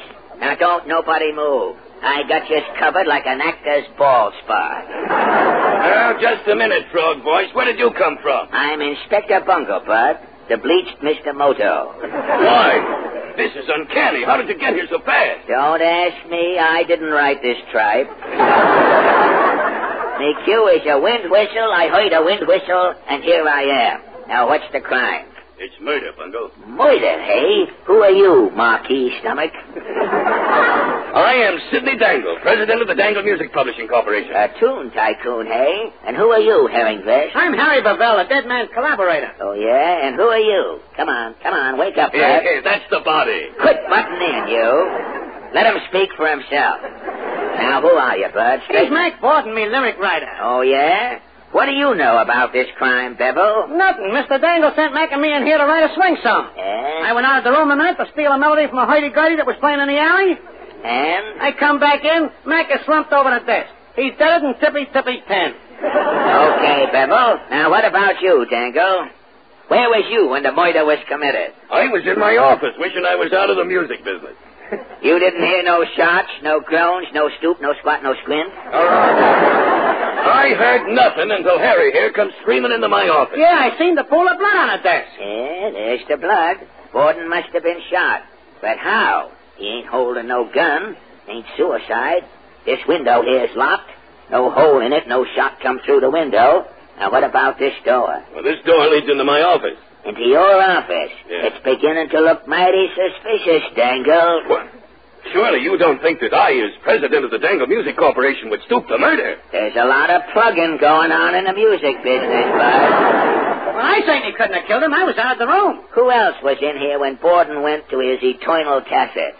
Nobody. Just Borden, Bevelle, and myself. Hey, wait a second, boss. What? How about Mack's mother? Now we're getting someplace. Satchel La Femme. His old lady was on the premises, hey? Yes, Borden wrote nothing but mother songs, you know. He kept her around the office for inspiration. Well, where is the old lady? Oh, Mack kept his mother in his closet. I'll see if she's still in here.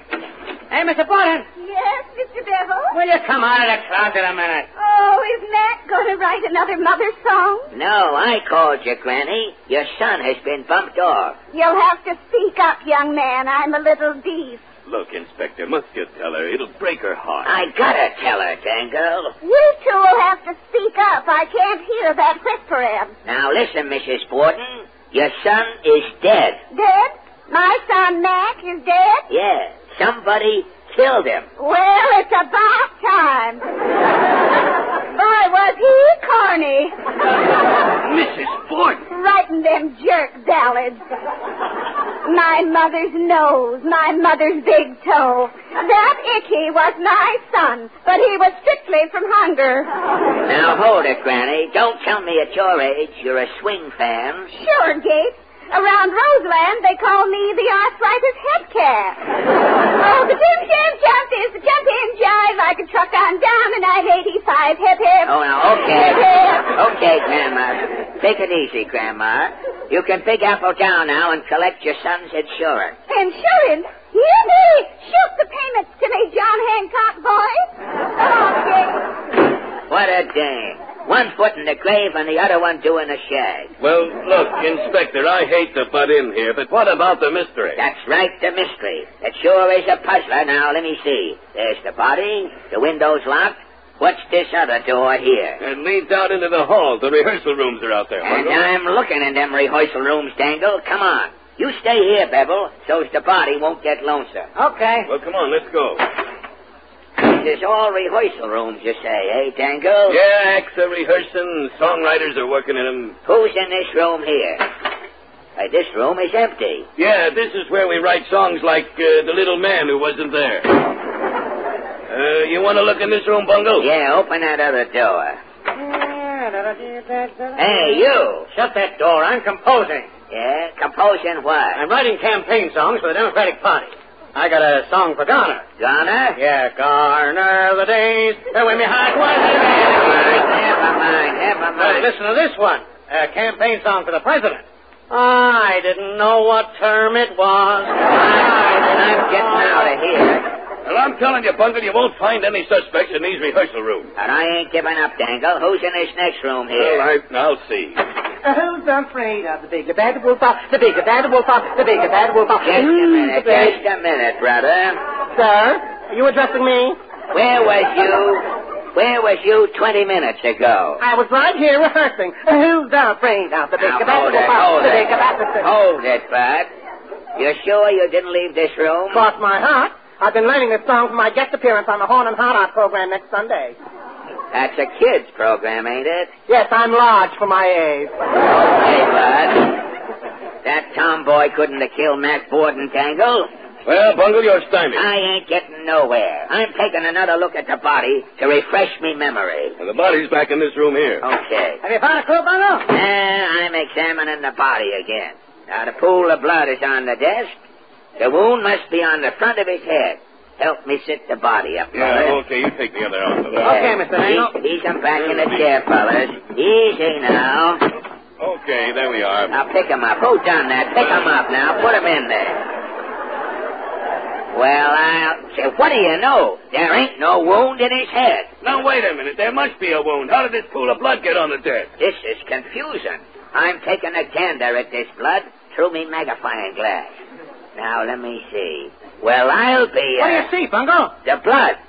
There's onions in it. Onions? It ain't blood. It's chili sauce.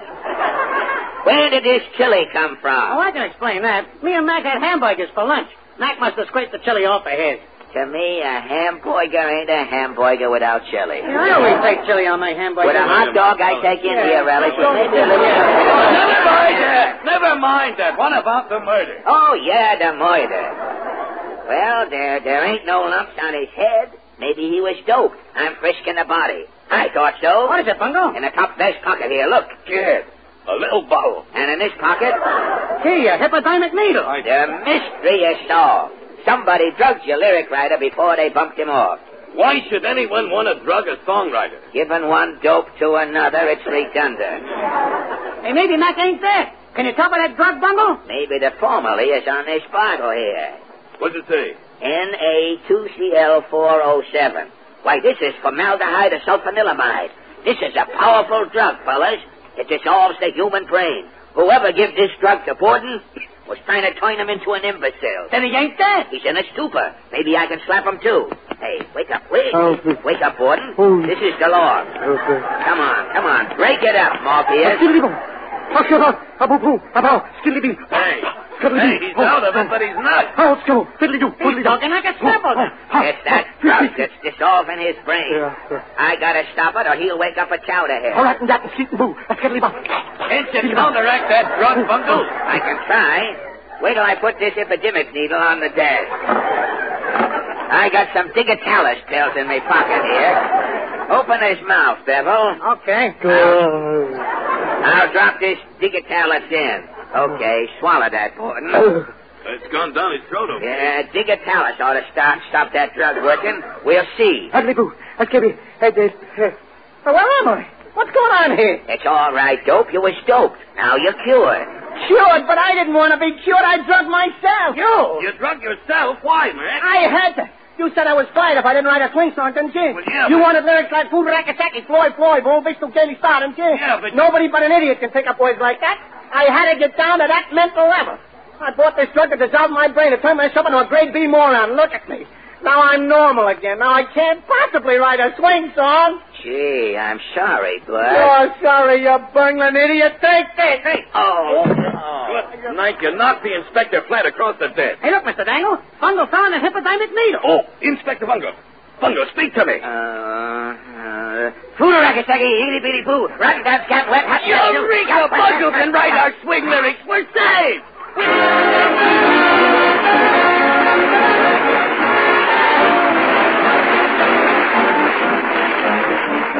Last Wednesday, ladies and gentlemen, a very significant event occurred the first day of spring. Tonight we show you how thousands and thousands of city and country dwellers alike greeted spring. Spring is here.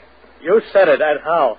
When I woke up this morning with a cold in the head, I says to myself, Joe, I bet spring is here, and there's nothing you can do about it. And to those thousands, Harry Von Zell says... But there is something you can do about a spring cold, ladies and gentlemen, and it's this.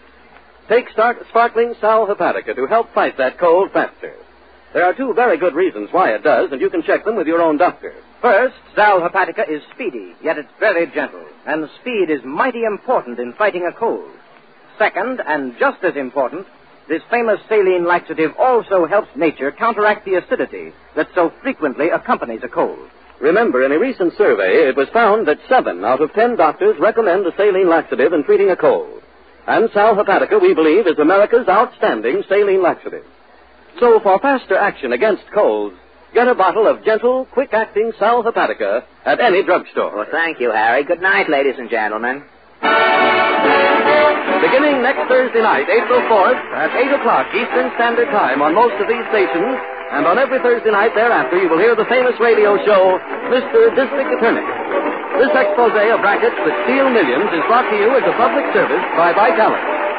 Tune in at 8 o'clock Eastern Standard Time every Thursday night and enjoy the thrills of Mr. District Attorney. This is the National Broadcasting Company.